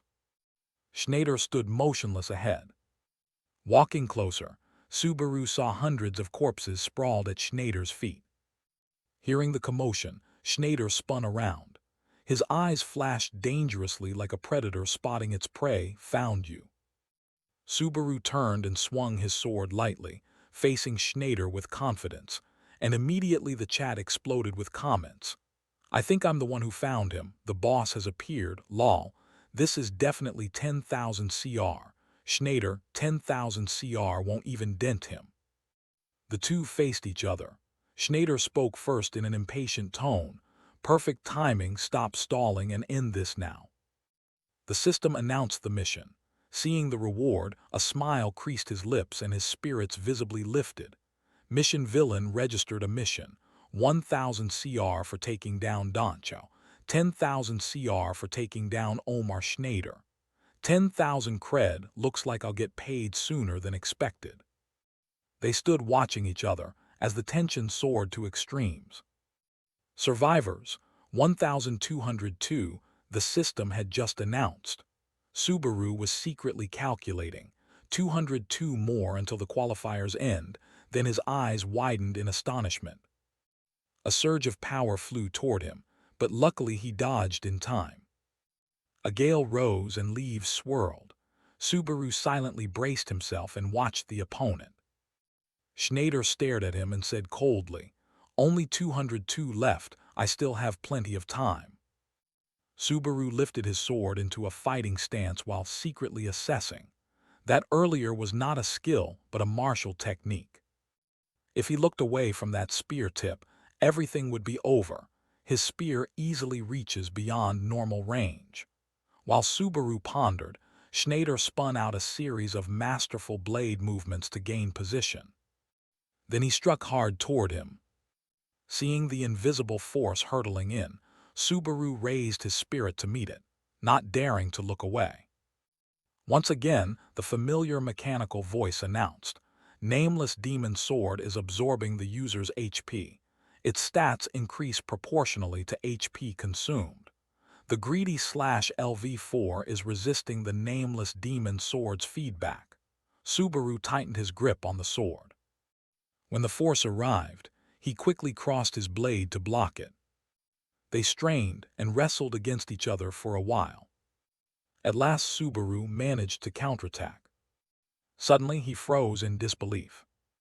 Schneider, lightning fast, had somehow moved to stand right in front of him. The tip of his spear was mere inches from Subaru's face. As the spear lunged, Subaru nimbly stepped back to the side. He skidded along the ground and planted himself firmly. Schneider didn't let up, unleashing blow after blow at Subaru, and through several exchanges Subaru evaded each one cleanly. Now he finally countered him. Subaru raised his sword high.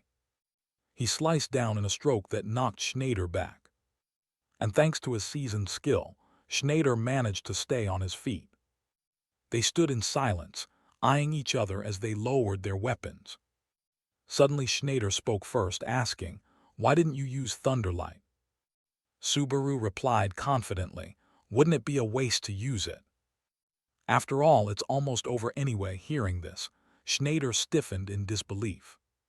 Feeling insulted, his face darkened and he ground his teeth, asking, "So you mean using it on people is a violation?" At that moment the system announced, "Survivors 1007.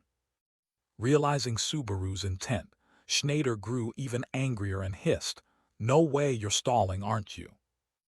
No sooner had he finished speaking than he flashed forward like lightning and lunged at Subaru. Subaru nimbly raised his sword to block the man's spear. But he showed no fear and taunted him back, "What's the matter?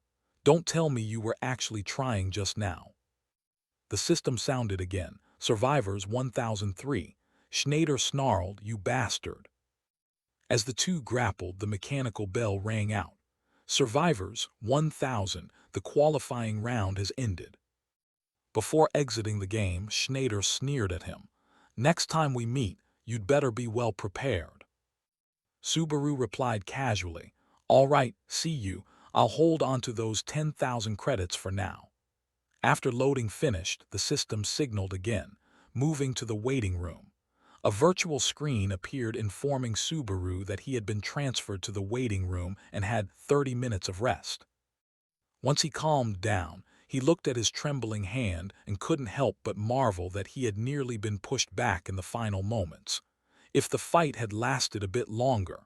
Meanwhile, comments from viewers kept pouring in. "If there were no time limit, I'd have been so focused I'd forget to breathe." Looking at the viewer count, he murmured, 10,000 viewers, and recalled his earlier conversation with Hatsuka. She said the department head called that a wall for streamers. If a streamer breaks 10,000 even once, they can survive in the industry. Thinking that, Subaru felt quietly pleased. 10,000, I'd succeeded in drawing attention as a streamer. Both the stream and the match with Schneider went smoothly. But one thing worried him. Even someone of Schneider's caliber couldn't overcome Thunderlight. Outside, the sky was clear and fresh, above a simple wooden house. Staring at the glaring sunlight, the man sighed in exasperation. Muttering to himself in boredom, "I'm not playing a spot-the-difference game. What the hell am I doing every day? Schneider still has the advantage. Why was someone like him on floor 3 from the start?" he said, yawning and stretching. The device in his hand replied mechanically, "The deeper you go, the harder it is to close level gaps. If Narukami has any edge over Schneider, it's Thunderlight. Of course, if he truly has comparable talent, there could be a dramatic upset." The system hesitated as the man stared at his device. The system continued, "But based on this, it doesn't seem to be the case." Back with Subaru, the cold system announcements kept coming. "Mission complete. You have received 9,800 credits from digging 2 graves. Mission complete. My Vongole contributed 9,800 credits." Meanwhile, viewers' comments rolled in admiringly. "Lol, cashing out quick. making money at this hour unstoppable. He's just greedy. Subaru read a few comments and replied, "If it's something I can take, I have to take it. Thanks so much, everyone." A notification bell rang and a virtual screen reported, 80,000 credits spent. Greedy Wedge skill level 4 increased. Remaining credits 16,029 C. Greedy Wedge rank B skill LV5 will suppress side effects of user skills and items and can be upgraded. Credit requirement 160,000 C. Looking at the dense lines, he calculated inwardly. Rank B. Then maybe using that would be fine, Subaru pondered for a long moment. Viewers, seeing no movement, chatted. Why so quiet? He's holding a strategy meeting in his head for the main tournament. Greedy, but still so cool. Lol. Night had fallen, and a full moon hung high over a mystery. Mizuha stood dazed, staring at a pair of shoes suspended in midair, wrapped in a barrier. She whispered in doubt, "Really? So a thief will appear after this? And his true identity is—" She trailed off uncertainly, absent-mindedly gazing out the window. Suddenly a voice called her name, "Mizuha." She turned to look. The man immediately bowed and reported, "Reinforcements from the guild headquarters have arrived." Mizuha asked cautiously, Again? Who's leading them?" Before he could answer, a man stepped in and said in a low voice, "It's me." Recognizing who stood before her, Mizuha was so surprised her words tumbled out sloppily. "Why are you personally coming down to floor 3? "Lord Kurakawa." Kurakawa replied curtly, "The guildmaster isn't in a good mood." As he approached, Mizuha asked again, "Is it because of Narukami Subaru?" Kurakawa put his hands in his pockets, looked out toward the glass and said slowly, "Both Narukami Subaru and Schneider, yes. But another issue has arisen," he added, casting his eyes downward. The people on the other side of the glass were still laughing and chatting merrily. He happened to notice someone wearing a mask and thought to himself, such a person must possess an unusually large amount of mana. As he thought that, he glanced at Hatsuka standing beside them. HIS Chinese letter Chinese letter Chinese letter note. Original had repetition. Chinese letter Chinese letter Chinese letter inwardly more puzzled. Why are they in a place like this? The person suddenly raised a hand to their mask and hesitating said to the companion, "I." Removing the mask, the girl introduced herself somewhat bashfully. "I'm Tammy. Calling me One-san makes me a little embarrassed." Hatsuka smiled brightly to dispel the awkwardness and praised her sincerely. "Wow, you have an aura that's clearly not ordinary. I can tell you've trained for a long time." Then she asked warmly, "Also, that face of yours, Tammy, are you using glamour magic?" Tammy gave a sly little smile. Hearing Hatsuka, Tammy was a bit skeptical and thought inwardly, "What's up with this kid? I'll test how far she can see. Is she an assassin sent by Kyoyu?" But her behavior is bold for an assassin. While Tammy assessed her silently, Hatsuka kept gushing praise. "She must have her reasons. The stronger people are, the more they hide themselves." Tammy finally spoke, saying slowly, however. Before she could finish, Hatsuka cut in, no longer pretending to probe. She spun around coldly and asked outright, "I'll make this clear first. You're not here to interfere in the tournament, are you?" Sensing that Hatsuka had seen through her intention, Tammy did not hide it and bluntly admitted, "And if I am?" Hatsuka radiated killing intent, her dangerous gaze fixed on Tammy as she declared firmly, "I'll stop you by any means necessary." A sudden shaft of light flashed from behind, making Subaru startle slightly. The virtual partition gradually vanished and an announcement sounded, "The break is over, the finals begin." When the barrier disappeared, the other players were thrown into utter confusion. "What the hell? We've been right next to each other all this time. I didn't hear a thing." The screen displayed the rules. The finals will be a territory occupation format.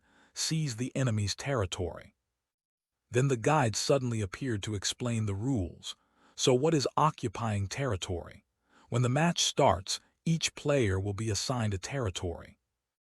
Each territory allows a maximum of 2 people to enter, defend, attack, and hold, while you take over other players' territories. If you defeat a player, you can take over their territory. Each territory allows up to 2 occupants. If you defeat the opponent, that territory becomes yours. When time runs out, the player controlling the most territories wins. Who will become the new master of Tyralia? We'll know in 2 hours. The official test begins. Immediately, the areas each person stood on changed into different colors. Subaru silently scanned around. As expected, no one moved. He squinted and calculated. If he fought now, he'd at most gain 1 territory, but later, defeating someone could yield many territories. The basic play is to wait a bit before acting. However, Subaru didn't wait and immediately surged forward to fight, beheading someone in the blink of an eye. He landed and let out a light sigh. That would have been the plan, but I'm being paid 300 credits per head. Elsewhere, another player was under a fierce attack, and the attacker was none other than Schneider. His purple territory quickly expanded. Schneider immediately glanced toward the next target. The man went pale in panic. Wait, I haven't done anything yet. He paid no mind and stabbed the man, sending him on his way. His eyes darted everywhere. Where is Narukami Subaru? A straight line of bodies lay soaked in red blood, all victims of Schneider's blade. He suddenly turned his head, cold eyes sweeping the area. The arena seemed dominated by 2 colors, Schneider's purple and Subaru's yellow. The grisly slaughter continued, and at that moment the 2 of their gazes met. Though far apart, he could still feel the man's icy stare. But Subaru suddenly turned and headed in a different direction. Seeing that, Schneider bellowed angrily. Hey, why are you going that way, trying to run? Viewers flooded the comments with questions. Has this guy lost his mind? What's wrong with him, bro? Wanna talk? Just fight him already. He coldly replied, not yet. Subaru still had a goal. I need to grind credits first. They could hear him but were powerless, speechless at him, so greedy he's farming Thunderlight. A while later, another person collapsed before his blade, hot red blood flowing from the sharp steel. Subaru's territory had also expanded greatly. He thought to himself that the floor 3 skill level was much lower than he'd expected. He hadn't realized the gap between them and Schneider was so large. Just then the system suddenly announced, Player Dongchao has invaded your territory. There are currently 2 players in the territory. You are prohibited from moving to another territory. No sooner had the words finished than a bold man stepped forward. He brandished his spear to intimidate. You're Narukami Subaru, right? The comment section erupted. Dongchao from the blue zone. Seems like Schneider's underling. This match just got interesting. Dongchao sneered. I'll get scolded for beating you here. Subaru tightened his grip on his sword cautiously. Blue zone, huh? Suddenly Dongchao sprang forward and shouted, Sorry in advance, Captain. He jabbed his spear straight into the arena floor where Subaru stood. Then using the thrust he launched himself high, spinning slightly in midair to kick at him, but Subaru quickly ducked to avoid it. Taking advantage of that, he immediately swung his sword and cleaved the shaft of the spear in 2. Losing his support, Dongchao flailed. What the? He tumbled to the ground in panic. His weapon was cleanly split in half. Subaru's sword was pointed straight at Dongchao's face. Just as he was about to thrust, the man hurriedly blurted out, I take back what I said, Captain. Subaru didn't understand, and with one decisive strike he felled the opponent. He exhaled in confusion. What's wrong with this guy? The comment section buzzed. 1 strike and Dongchao the swordsman is down. What swordsman? He's trash. How did he even get into the blue zone? The system warned again. Player Schneider has invaded your territory. Someone commented, You're famous, huh? Looks like people are lining up for their turn. A shout rang out, "Narukami Subaru!" He immediately glared and glanced back. Just as the alert said, Schneider suddenly rushed in for a sneak attack from behind. "Finally caught you." He thrust his spear straight at him, but Subaru reflexively blocked it with his sword. Their weapons clashed, sparks of electrical discharge flying from the friction. They simultaneously pushed each other apart. But Schneider continued with a second downward slash, threatening, "Use Thunderlight, or you'll die on the next hit." Excited viewers commented, "Kill him or spare him, decide. What a gentleman, still waiting for him to transform." Subaru was forced back but quickly planted his feet to hold his ground. For some reason, Subaru suddenly sheathed his sword behind his back. Seeing that, Schneider taunted, "What, planning to run away?" He immediately raised his hand, radiating bolts of thunderlight, and announced, "I'll give you exactly what you want."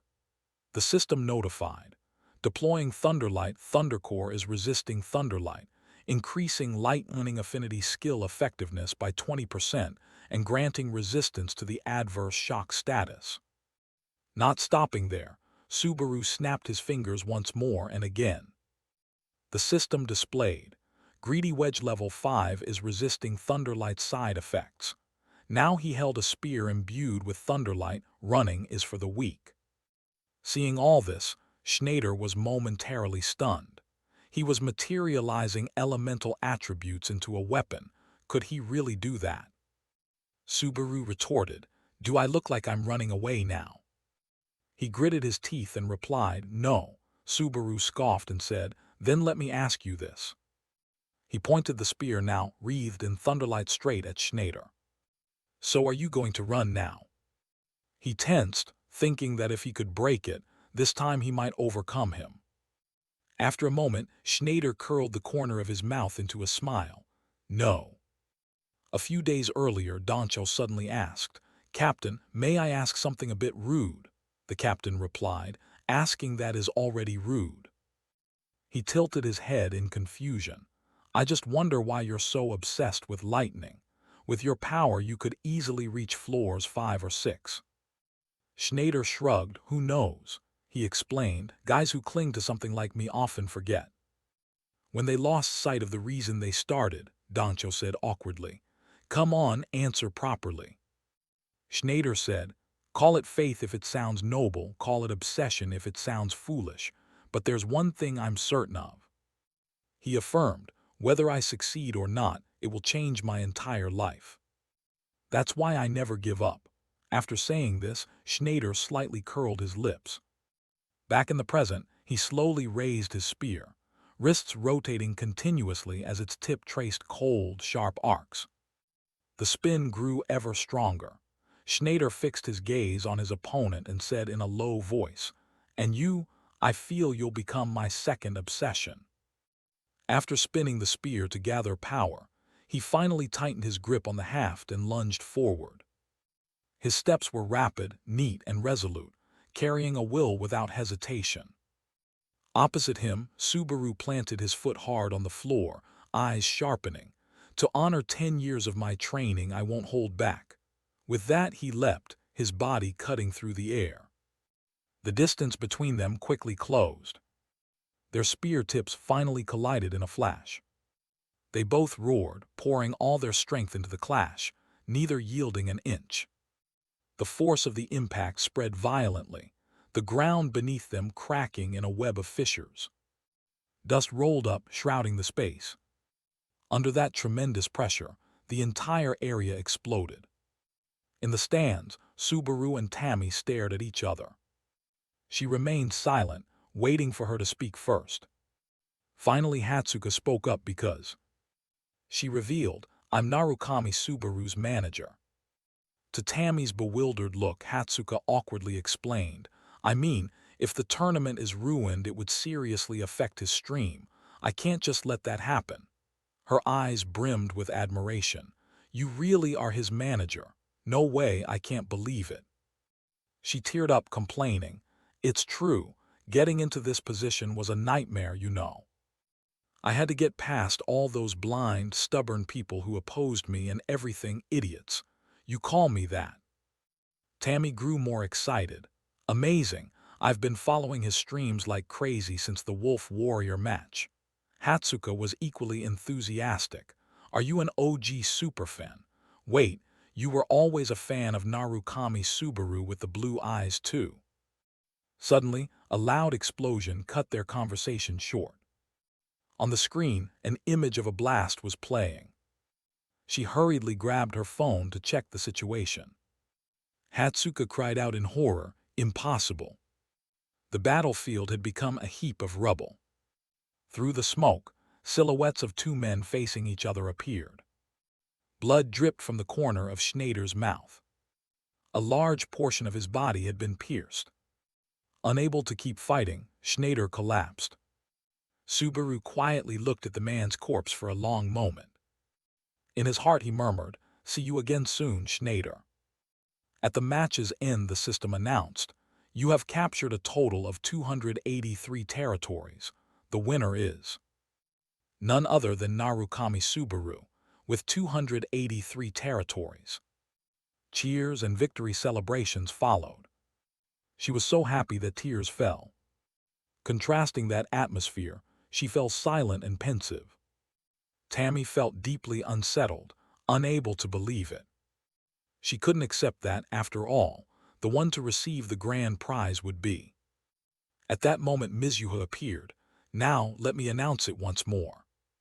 She repeated, "The glorious winner of this tournament is." Then she called out the name, Narukami Subaru. Mizuha also signaled, "Next." She announced the prize. The long-awaited reward would now be presented to the winner. At that moment Tammy stood up and left. Hatsuka watched her retreating back in confusion. On the stage, the prize shoes had found their rightful owner. Now they rested entirely in Subaru's hands. He wondered to himself, has it been 20 years already? Subaru's expression briefly clouded.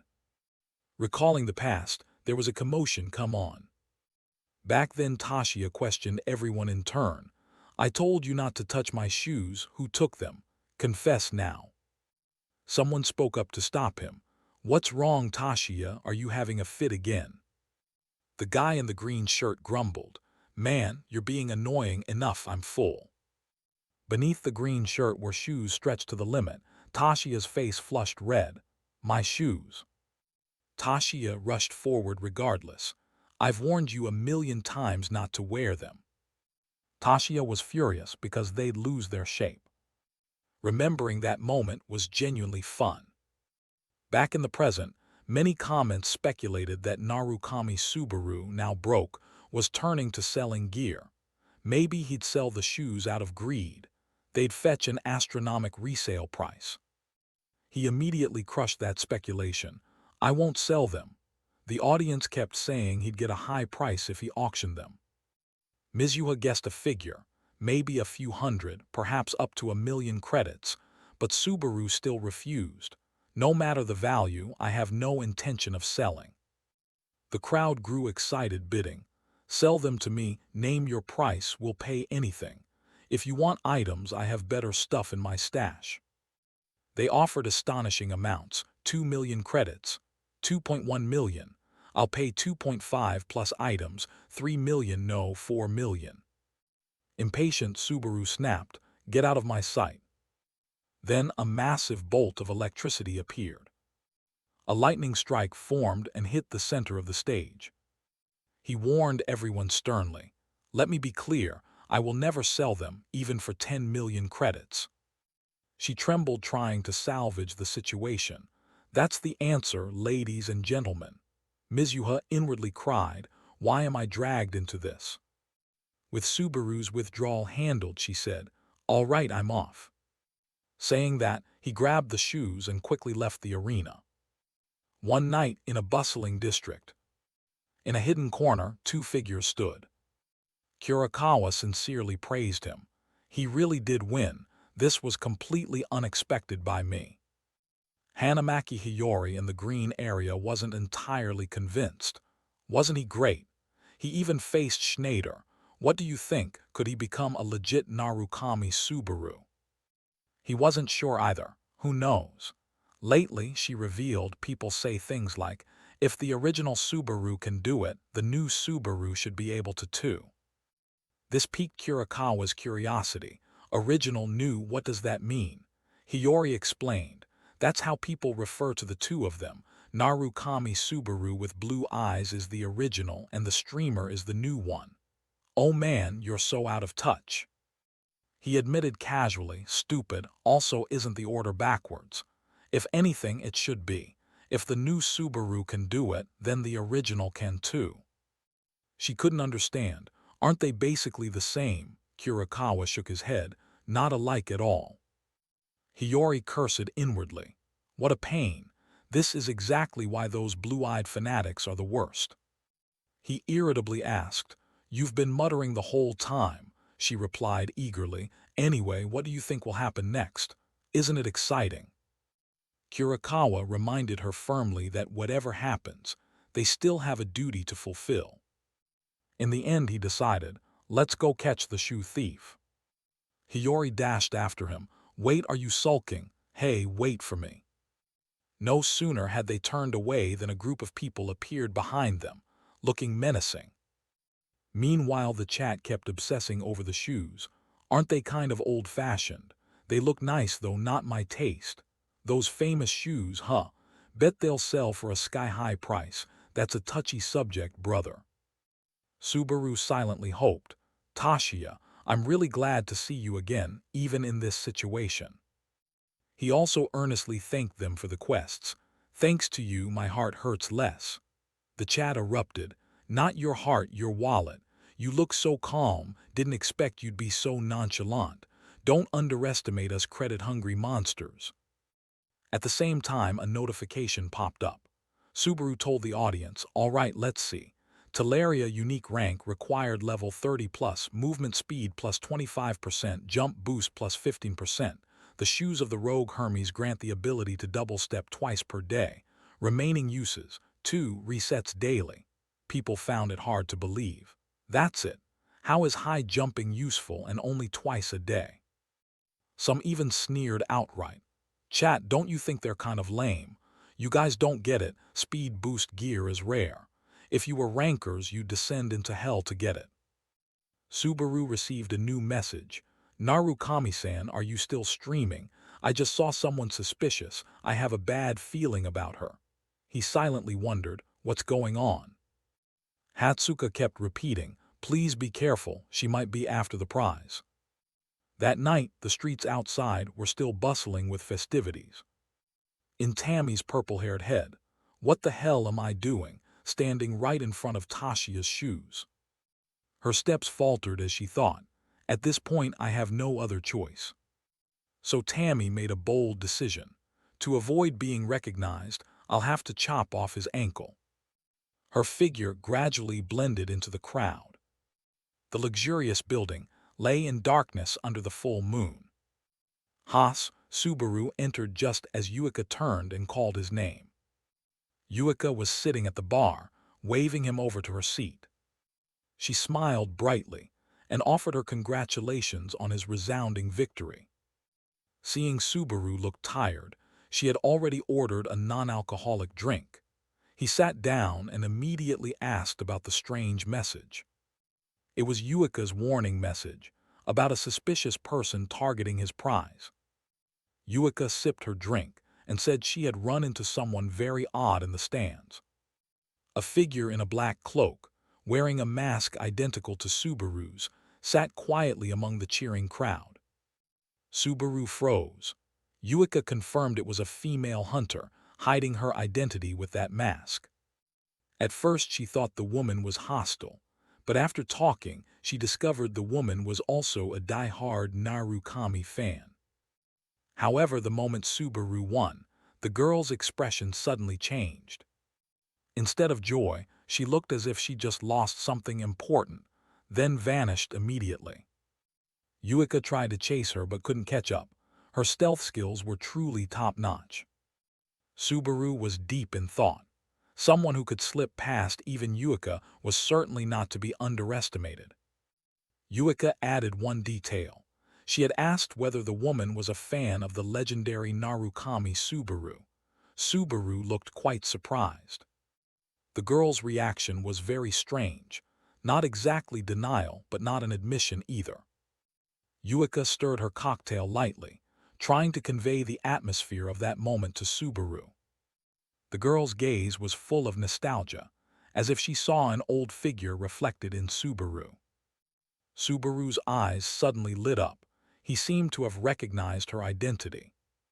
The screech of a chair moving cut through the air as Subaru snapped to his feet. He rushed out of the bar like the wind, leaving a bewildered Yuika behind. The drink remained untouched on the table, Yuika's call echoing through the air. The city at night glittered with lights, but it was also full of hidden secrets. On a high rocky outcrop overlooking the city, a girl sat silently. It was Riene. Riene looked up, her face weary and melancholy. Watching from above, she thought to herself that Kyojo had become much weaker than before. Below, the other hunters lay in ambush. Riene wondered whether these new recruits were capable of facing Subaru head-on. She sighed upon seeing him finally achieve victory. From a distance, she watched Subaru sprinting through the streets, wondering where he was rushing off to. With her skills, Riene knew she could snatch anything from him in a matter of seconds. Old images flooded her mind. She vowed she would not let anyone touch Tashia's most precious relic. Riene tore at her hair in inner conflict. She had promised herself she would be merciless. Yet strangely, when facing Subaru, she found she could not bring herself to act. That look, those gestures, everything about the current Subaru reminded her of their fallen comrade. She covered her face with her hand, trying to ward off the memories flooding back. Riene growled in fury, declaring that if he dared set foot in the blue zone, she would show no mercy. Next time they met, her target would not be his legs but his head. She turned and walked away, her small figure swallowed by the darkness. Yet deep down she still longed to speak to him, even if only once. Riene looked back one last time, wondering if meeting him in person would feel like seeing the real Subaru again. A flash of light, and the mysterious girl vanished into the night without a trace. Down on the street, Subaru stood frozen, breath ragged. A shocking possibility flashed through his mind. Perhaps they were all still alive. Using the Talaria shoes, as bait had indeed been a risky but calculated move.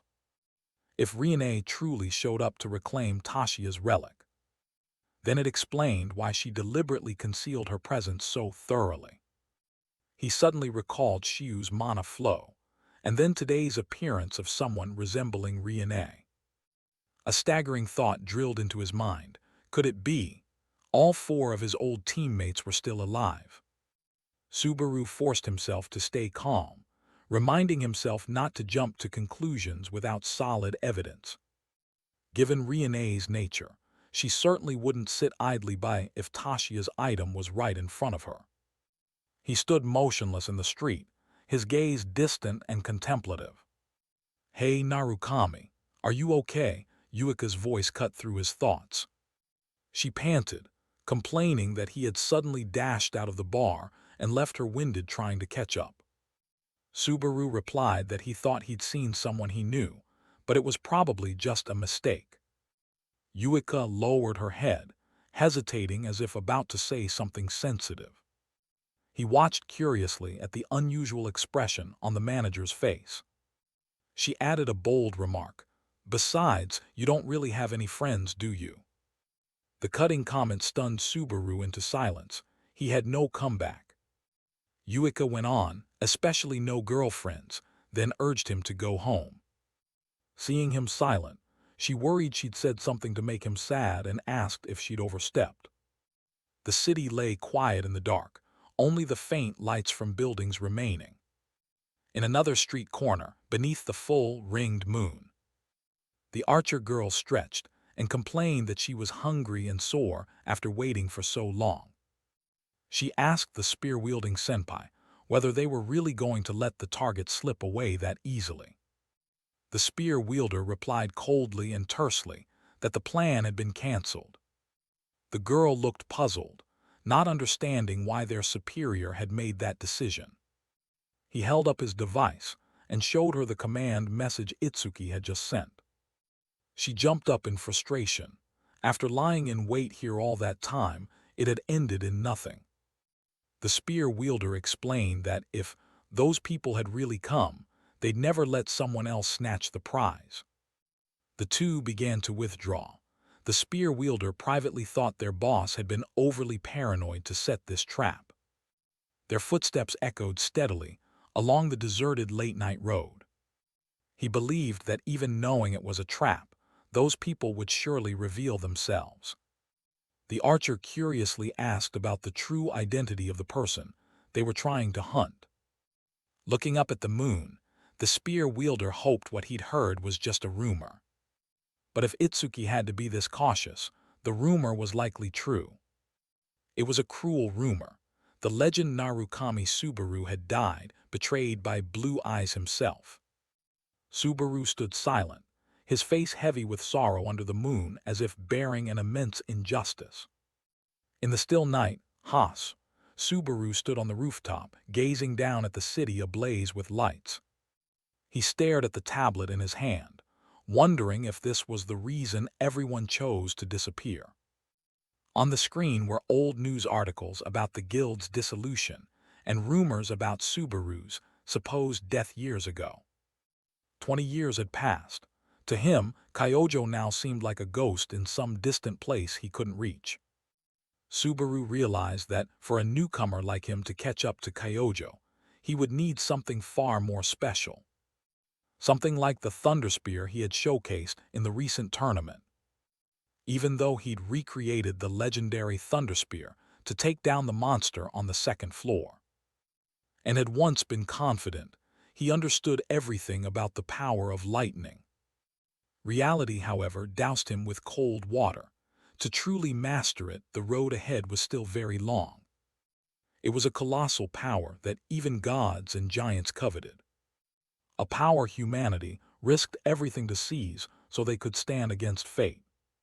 Subaru suddenly realized he had never been using lightning correctly at all. All the secrets lay there, the Thunder Cave.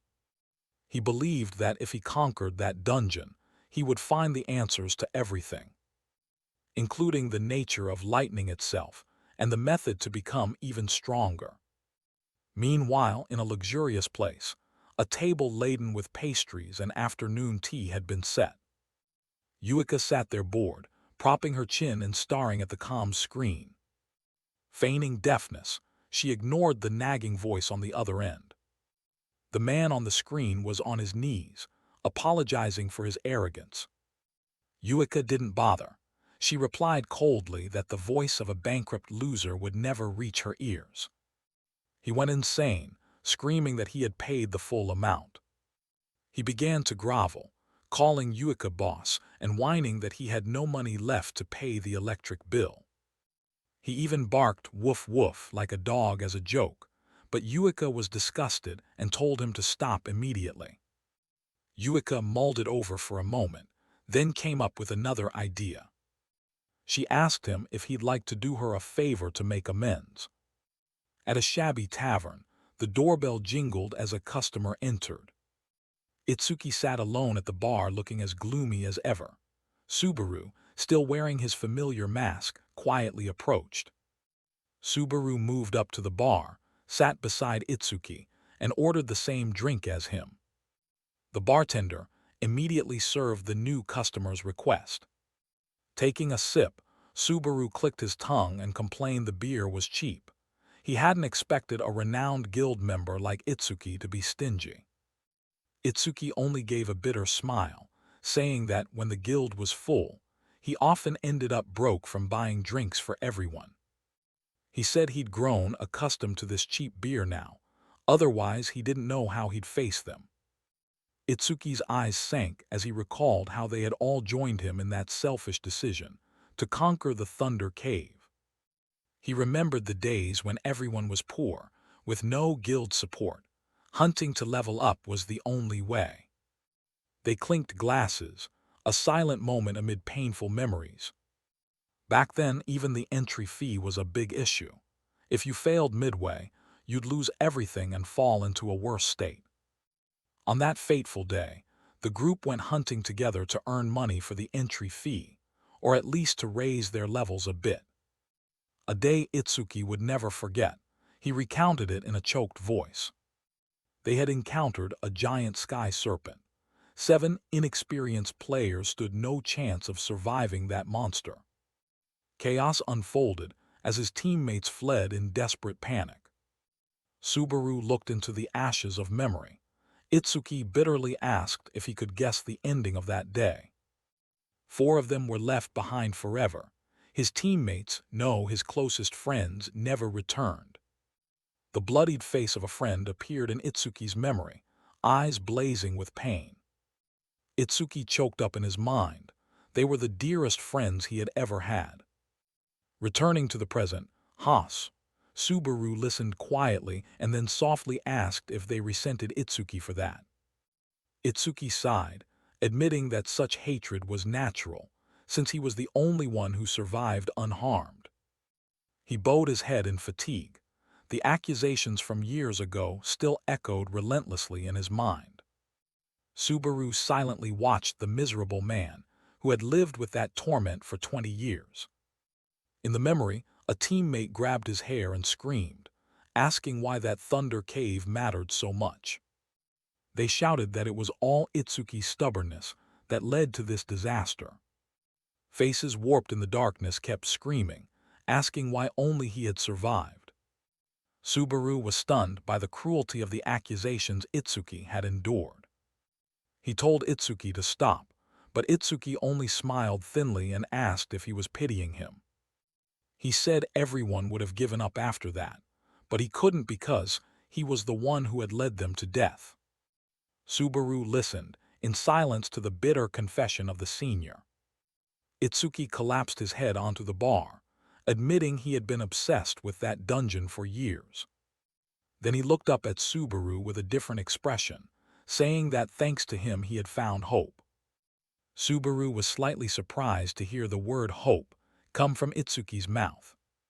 Itsuki decided to tell Subaru about the true nature of the Thunder Cave. The scene shifted to an isolated villa amid the silent night forest. Heavy footsteps echoed on the wooden floor inside the house.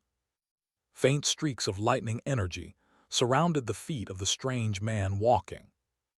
Unknown Frost user clenched his hands in thought, wondering if Kyojo had truly seen through his plan.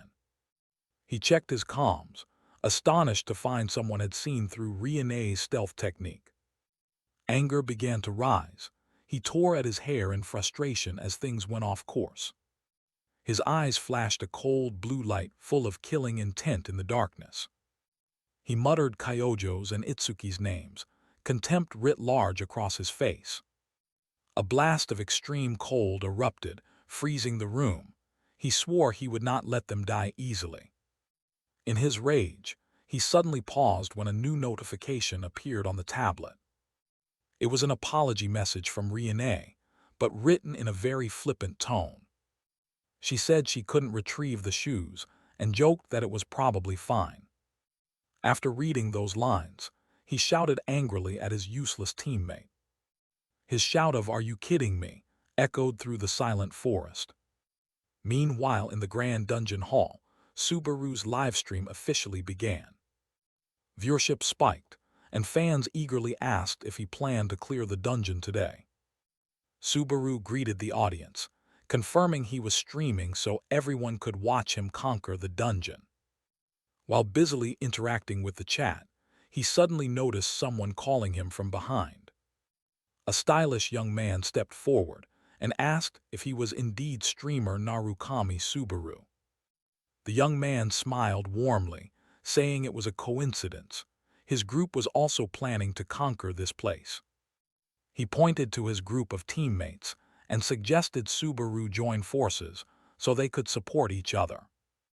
Subaru looked at the tablet screen, beginning to feel that something was off. Just then, a message from Yuika popped up warning that they were just a bunch trying to leech fame off him.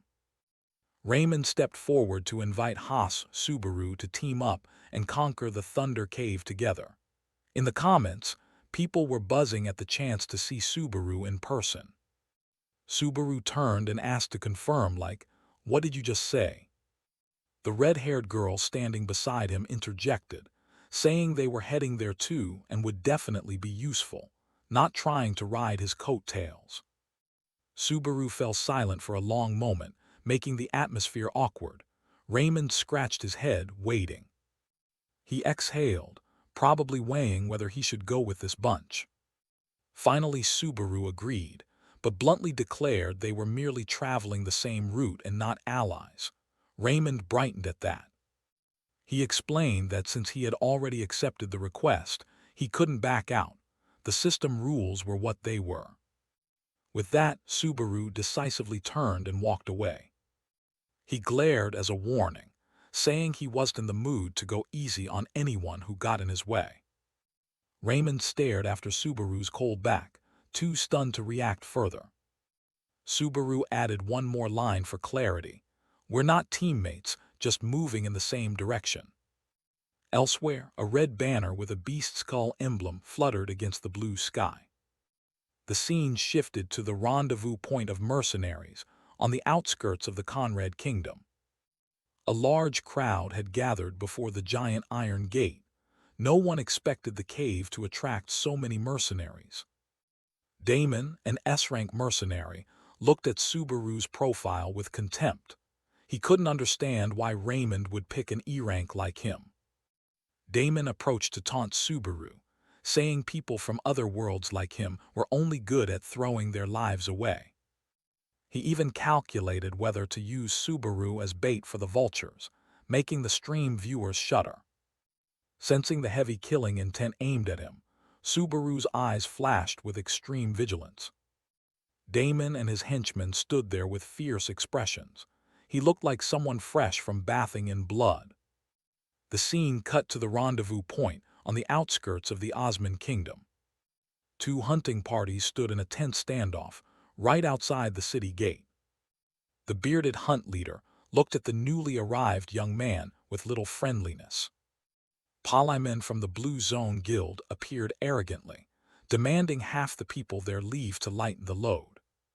He even invoked Guildmaster Kyojo's name to force the leader to obey his command.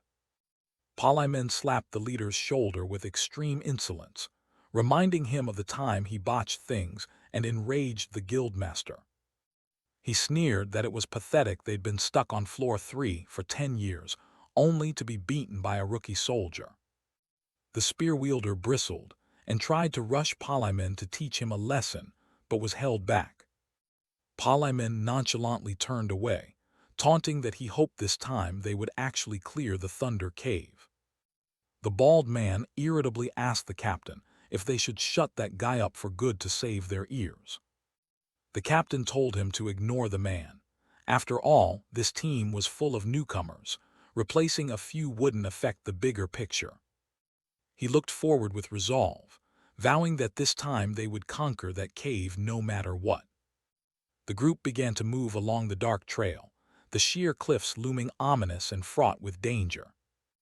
Damon brought up the rear, squinting around and feeling that something about this place was off, not entirely natural. Damon muttered that the cave entrances opening on a cycle looked artificial, which got the stream viewers talking. A calculating look showed in his eyes as he stared toward the entrance. Before them lay the Thunder Cave, with sickly blue lightning striking constantly as if to incinerate anyone who dared approach. Damon explained that lightning normally struck non-stop and entry was only possible during certain time windows. When Raymond asked how many times he'd tried, Damon casually said this was his third time, and that he was one of the few to come back alive. Subaru found it strange and asked if he'd almost died, yet still wanted to try again. Damon said he didn't have extra lives to waste like the idiots. Raymond wondered why he was tagging along. Damon said he was after only one precious thing. Damon's eyes were bloodshot with craving. He lusted after what was called the trace of thunder to change his life. He declared that if he obtained it, he'd retire immediately, not risk his life diving deep like Subaru's group. Damon glared and warned Haas, Subaru, and E-Rank not to do anything stupid, even cruelly saying if he intended to die he should just get it over with. Before them, the cave entrance was lashed by continuous bolts, forming an impenetrable wall of electricity. Damon said it would be about an hour before the lightning stopped and the gate opened. He had a small squirrel in hand as an experiment. The poor squirrel chirped and trembled in the mercenary's coarse hand. Without a shred of mercy, Damon hurled the animal into the lightning focal zone in front of the whole team. Instantly, a massive bolt struck, vaporizing the squirrel in a flash, leaving only a blinding flare.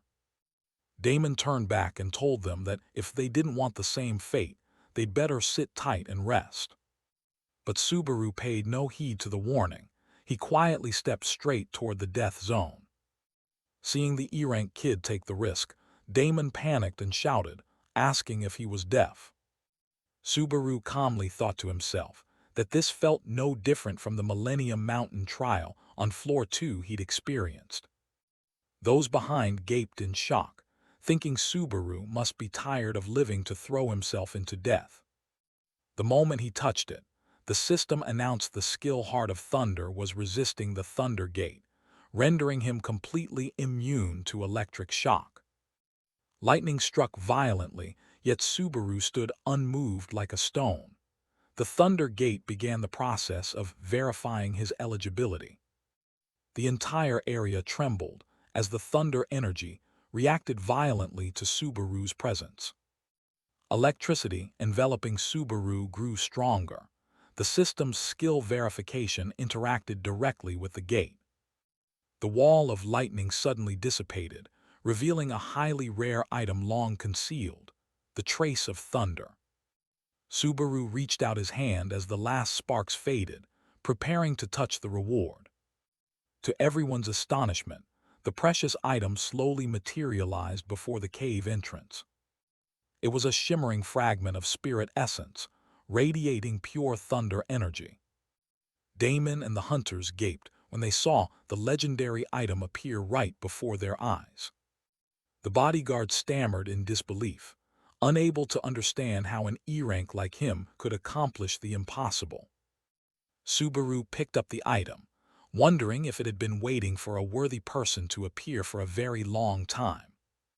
But no sooner had he grabbed the rare item than a brutal attack struck him from behind. Subaru's gaze hardened as he felt the sudden betrayal from his very teammates. The powerful blow sent Subaru flying. The system immediately notified him that he'd been ambushed by a team member. Damon stood there with greed plain on his face. The system announced that because he was attacked first, Subaru would not be penalized for counterattacking. He sneered, saying Subaru was just lucky, then ordered him to hand the item over if he wanted to keep his life. The bearded man Damon stepped closer, growling that what Subaru had was just luck, and now he should smartly hand it over. Subaru refused to kowtow, retorting why he should obey. These hunters claimed to be locals, so anything found here automatically belonged to them. Damon scoffed, saying that even if Subaru came from another world, the rules here remained the same. He hoisted a gigantic axe onto his shoulder, taunting to see if Subaru was trembling with fear of death. Subaru kept a calm expression behind his mask. Though death in the trial wasn't real, the pain it caused was unbearably real. A horrifying prospect emerged. The loser would suffer excruciating pain and possibly severe psychological trauma. Damon leaned in and muttered about how everyone became pathetic when faced with death. Raymond and the others turned pale as they realized the rumors that Conrad's mercenaries killed and robbed were true. Raymond tried to stay calm, calling Narukami's name to urge him to act rationally. He shouted for both sides to sit down and talk it out, to avoid bloodshed. But Subaru struck first. Blood spattered. He coldly declared he now had a justified reason to deal with them. Subaru's eyes flashed behind the black mask, a killing intent radiating icy cold. An unlucky hunter was finished by Subaru in an instant.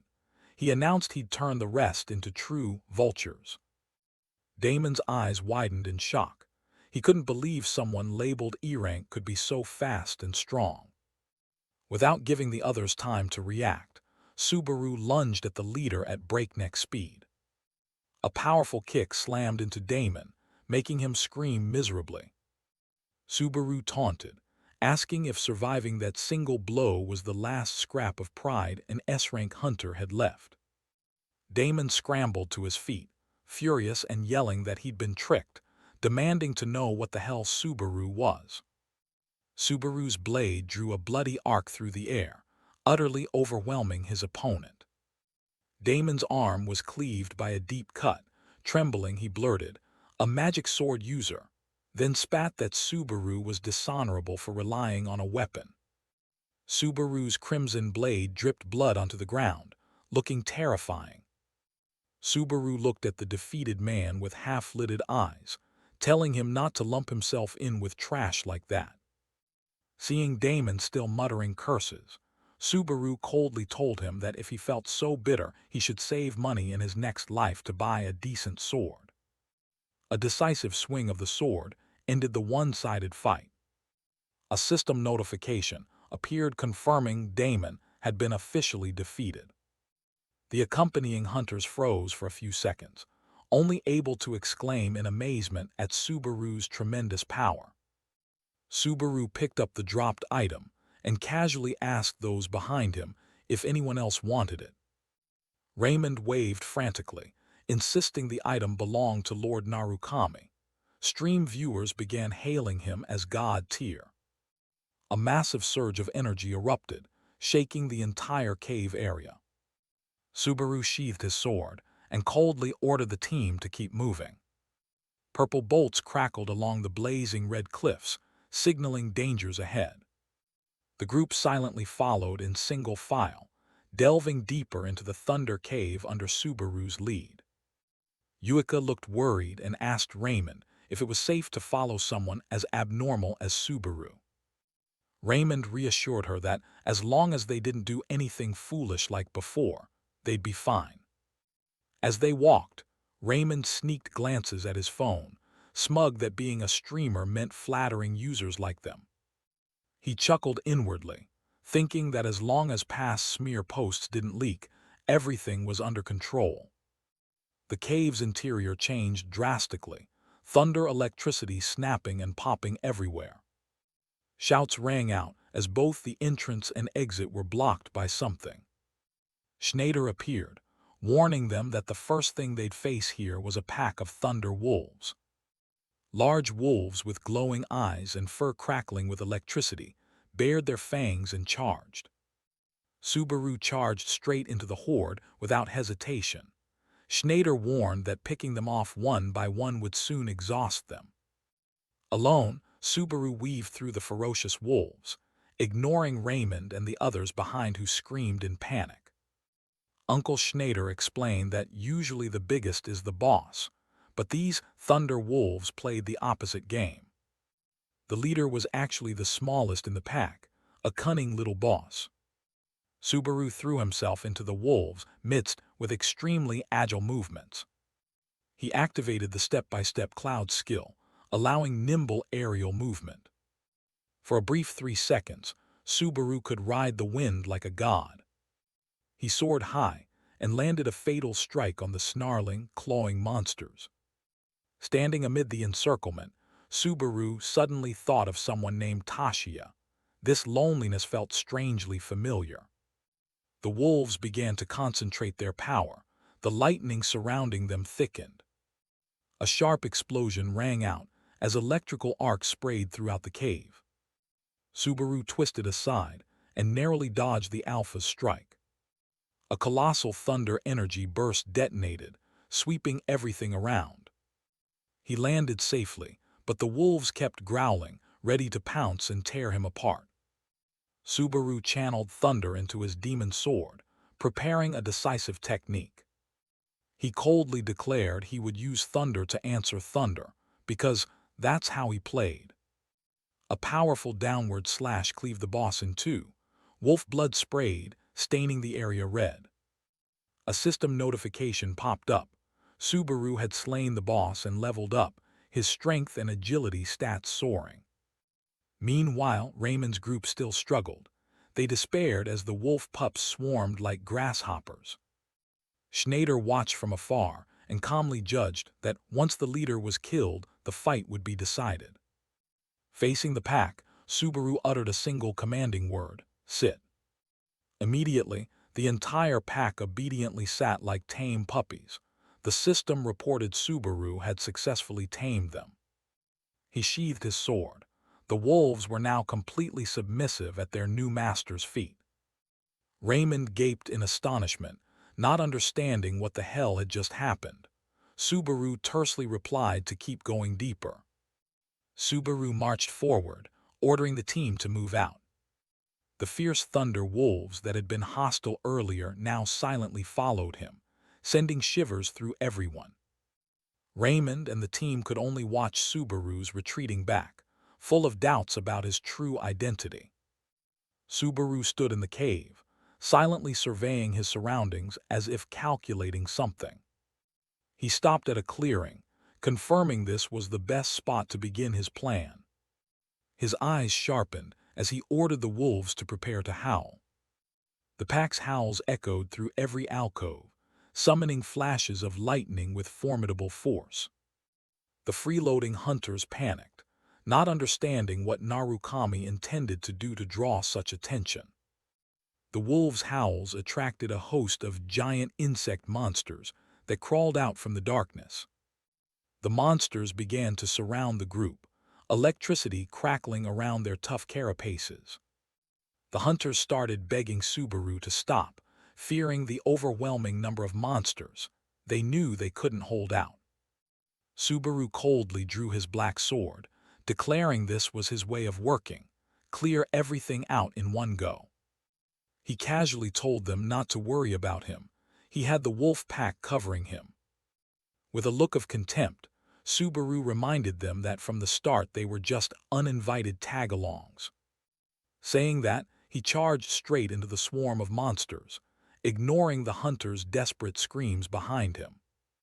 In the monitoring room, the hunter's blood-curdling screams on the screen made the assistant jump. She anxiously asked the director whether they should intervene, since Subaru's actions seemed too reckless. The assistant stared at the screen, feeling Subaru's treatment of his teammates was somewhat cruel. The stream still showed the bloody melee between the wolves and the monsters. The director smiled, produced a tablet, and affirmed this was a carefully calculated special case. It was the recruitment post for a tour of the Cave of Thunder with Narukami Subaru, a perfect trap for the greedy. The director judged it was nothing more than a free transit trip. No wonder the hunters rushed in frenzied. In truth, their abilities were far from sufficient to survive this harsh cave on their own. The assistant worried whether viewers would react negatively to Subaru, abandoning his companions like that. But the director understood that if those bloodsuckers kept tagging along, Subaru would never have a peaceful run. Subaru was using these people as an example, warning anyone who might freeload in the future. On screen, Subaru was still fighting extremely effectively, his flashing sword slashes cutting through the monsters. System notifications popped up continuously. Subaru had leveled up. His strength, stamina, and focus stats surged. He looked at the cleared pile of monsters casually, as if he'd just done a routine chore. Subaru turned back and asked the hunters if they still had any objections to him going solo now. The chat erupted into heated debate. He stood among the corpses of the monsters, directly warning anyone who intended to exploit his strength. Subaru's murderous gaze made even viewers watching the stream feel a heavy pressure. The sight of Subaru standing alone in the blazing cave was broadcast live to thousands of astonished viewers. In the monitoring room, the director laughed heartily at the young man's overly calculated moves. He realized that every action and word from Subaru had been scripted to maximize impact. Admittedly, this Narukami wasn't simple. He knew exactly what the audience wanted to see. Just then, the director's phone vibrated. The caller ID showed Yuika with the humorous label boss or nag. On the other end, Yuika was walking the street and hurriedly reporting Subaru's situation to the director. The director interrupted to confirm one thing. Had she shown that recruitment post to Subaru? His eyes lit up when Yuika answered yes. Everything was unfolding as predicted. Yuika seemed a bit flustered, not understanding why the director cared about such a small detail now. The director exhaled in relief, confirming that everything had been prepared to protect Subaru's image. He declared it was time to show the world that a powerful, influential organization stood behind Narukami Subaru. Subaru's wolf pack howled fiercely, beginning a real purge aimed at the greedy group. The trailing hunters paid dearly for their greed, as the wolves tore them apart amid their desperate screams. Damon angrily shouted Schneider's name, looking pathetic with blood smeared across his face. In contrast to the panic, Schneider stood firm with the composure of a seasoned hunter. While swinging his sword to fend off the wolves, Damon grumbled that Schneider was deliberately making things difficult to spite him for joining the team. Schneider paid no mind to the complaints. He focused on observing and prepared to draw a weapon from his back. Whispering "found it," Schneider hurled a dagger with such speed the air tore. The dagger, trailing blue electricity, shot forward to the astonishment of those nearby. Damon was still in shock, unable to believe the pinpoint accuracy he'd just witnessed. The dagger plunged into the head of a thunder wolf, ending it instantly before it could howl. Damon sneered that Schneider had finally acted, but only chose to deal with a puny monster. Yet Schneider simply ordered the pack to sit, as if commanding pets. Damon froze, not understanding why the ferocious creatures had suddenly halted. All the accompanying hunters were stunned to see the thunder wolves obediently sit down in that strange manner. Damon stammered, asking Schneider what the hell he'd done to control these monsters. Schneider replied coldly that they understood nothing about the Cave of Thunder. Even high-ranking figures in the blue zone were in the dark. He advised Damon to turn back immediately if he didn't want to disgrace himself in front of his subordinates. Leaving the bewildered group behind, Schneider pressed deeper into the lightning-filled cave. On the other side, Subaru, masked and dressed in hunter gear, prepared for a major battle. A gigantic boss called Thundermaw Boss emerged, its maw lined with razor teeth and venom dripping.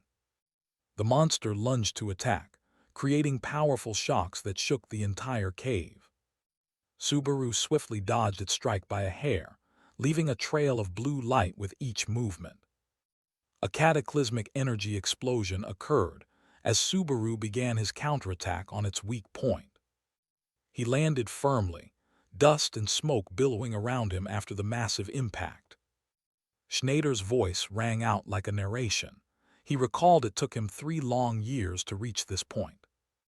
Subaru stood before a gigantic circular gate, which Schneider insisted was the true starting point of the Cave of Thunder. The system announced Subaru was entering the first gate of Thunder, the boundary of life-or-death trials. The Thunder Challenge officially began, promising dangers far beyond anything he had faced before. Subaru stood before the giant circular gate as the notification confirmed he had stepped into the first Thunder Gate. He thought to himself that, until now, the Cave of Thunder hadn't been much different from ordinary dungeons. But according to Schneider, The real change was only beginning here. A system notification appeared, confirming the Thunder Challenge had officially commenced. Subaru looked up at the giant dragon relief carved into the cliff face. He walked under the gaze of viewers curious about the strange mural on the wall. In Subaru's memory, Schneider once said it took him more than 5 years to get past this place. The dragon image on the wall seemed more alive than ever, prompting questions from onlookers. Currents of electricity ran along the cracks, as if the stone beast had just stirred. The system began to evaluate Subaru's qualification for the thunderclap power. A radiant gaze appeared from the void, looming directly behind him. A massive electric claw extended outward, enveloping the space around the hunter. Subaru felt immense pressure, though he still wasn't sure how this power would operate. The blazing blue thunder dragon fully materialized, majestic and menacing. It was Ragnall, judge of Thunderclap, looking down at the small challenger. Schneider had warned Subaru that defeating the wolf warrior Greg was nothing compared to this entity. He warned him never to even consider facing Ragnall. A glance was enough to tell that this opponent was on a completely different level. Schneider explained that Ragnall's trials varied for each person, sometimes enduring millions of lightning strikes. Other times it meant being sealed inside a pentagon, plunged into utter darkness, or being forced to fight colossal monsters he summoned. Ragnall spoke, asking whether he was someone who sought to conquer this trial. Subaru answered calmly, surprising the stream viewers with his composure. The judge showed interest because Subaru had already proven countless qualifications before. He demanded that Subaru produce the thing hidden inside. Subaru reached into his pocket, realizing this detail Schneider had never mentioned. He pulled out a brilliantly glowing object under Ragnall's scrutinizing gaze. Ragnall recognized it as the trace of thunder and wondered if anyone else possessed it. Subaru's eyes hardened behind the mask as he faced the powerful entity. He thought to himself that since he was the only one with the thunder skill, this made sense. Ragnall declared he would begin imposing the trial on him. The demand was simple yet perilous: devour it.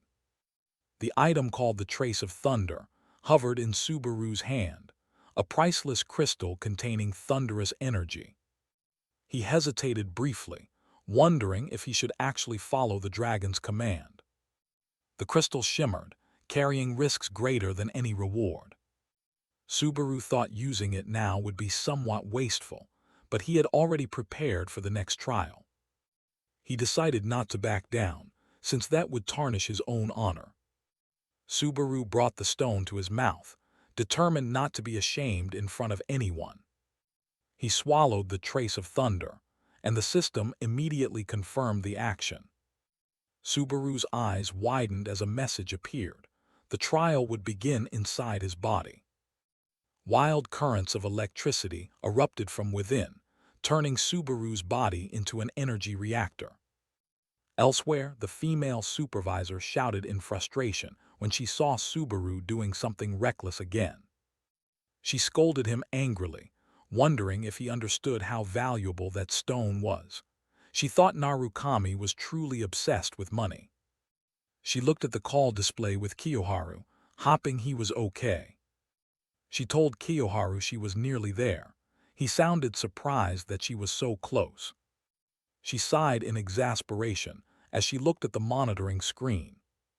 When Kiyoharu asked what was wrong, she fell silent for a moment. Finally she spoke, offering a sincere apology. She reminded him not to forget his promise. Once decided, there's no turning back, and emphasized her own empty pockets. Then she wished Kiyoharu luck with the supervision. She ended the call, still wearing a worried expression. Meanwhile, in a lavish hall, a man with blue-purple hair was watching the situation. Kiyoharu couldn't help but be amazed at what he saw on the screen. He stood amid Floor 5 Buran incantation, thinking he never expected to return here. Back with Subaru, he closed his eyes to focus all his spirit. A system message appeared. The thunder challenge was beginning to erupt inside his body. A terrifying electrical explosion engulfed Subaru, blue lightning illuminating the space. His eyes flashed with electric light as the system reported the trace of thunder had stabilized within him, increasing his mana. However, the cost was high as his fatigue meter kept climbing. Subaru screamed in agony as jolts of electricity ran along his tiniest blood vessels. He realized this was completely different from before, as if something was blocking the flow of his magic. The trace of thunder began to seize control of his body, preventing Subaru from moving at will. He discovered the heart of thunder was fiercely countering the trace of thunder. The two forces clashed inside him. Fatigue hit 81, yet Subaru still forced himself up amid the continuous lightning strikes. He suddenly understood that, although the two seemed similar, their natures were entirely different. Subaru recalled the hint about devouring.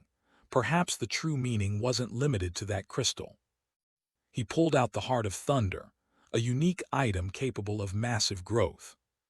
Subaru unhesitatingly put it in his mouth, deciding to bet everything on this action. The struggle between the two thunder energies grew more intense than ever.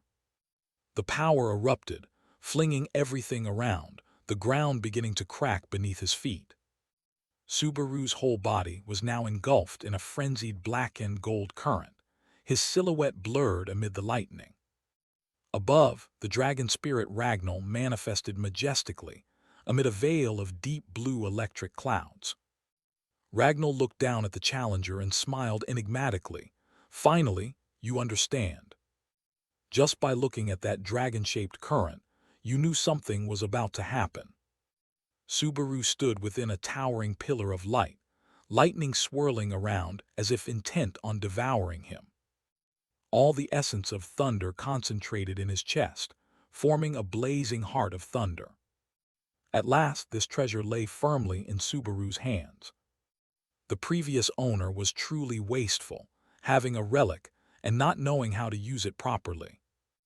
Seeing Subaru panting like that made it clear the cost to absorb it was far from cheap.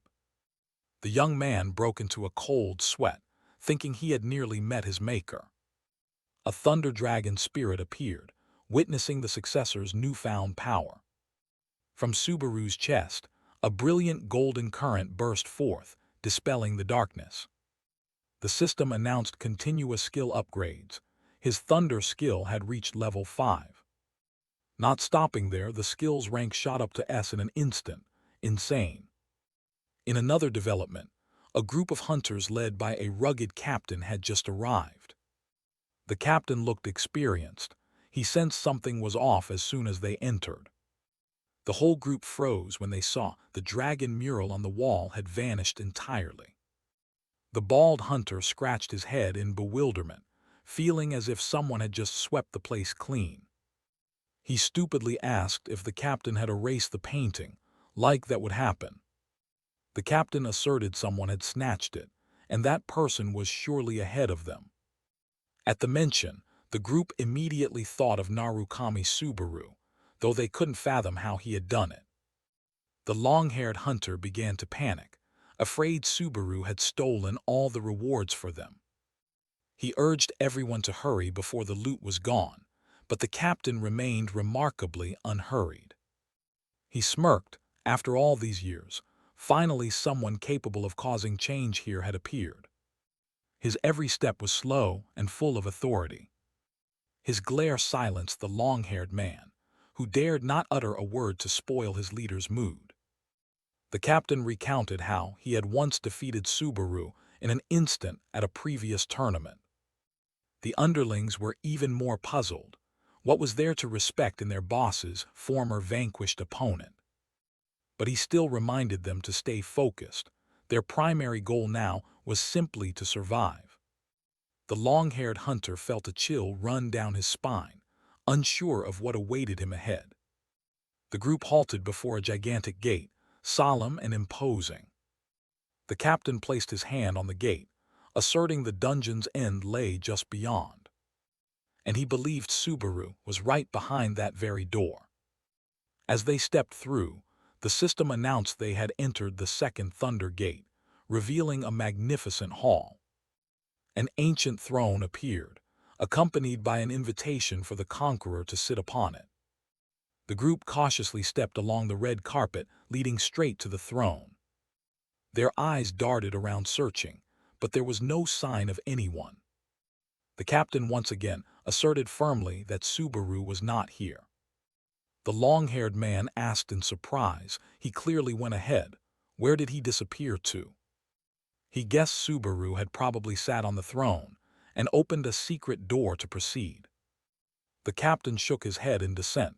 He sensed a danger lurking nearby. The moment a foot inadvertently stepped deep into the throne's domain. The system immediately issued a red alert. They had violated the throne's forbidden zone. Instantly, a cobalt bolt of thunder descended from the sky into the center of the hall, dazzling the eyes. From that light emerged the Thunder Knight Peleus, causing the hunters to cry out in horror.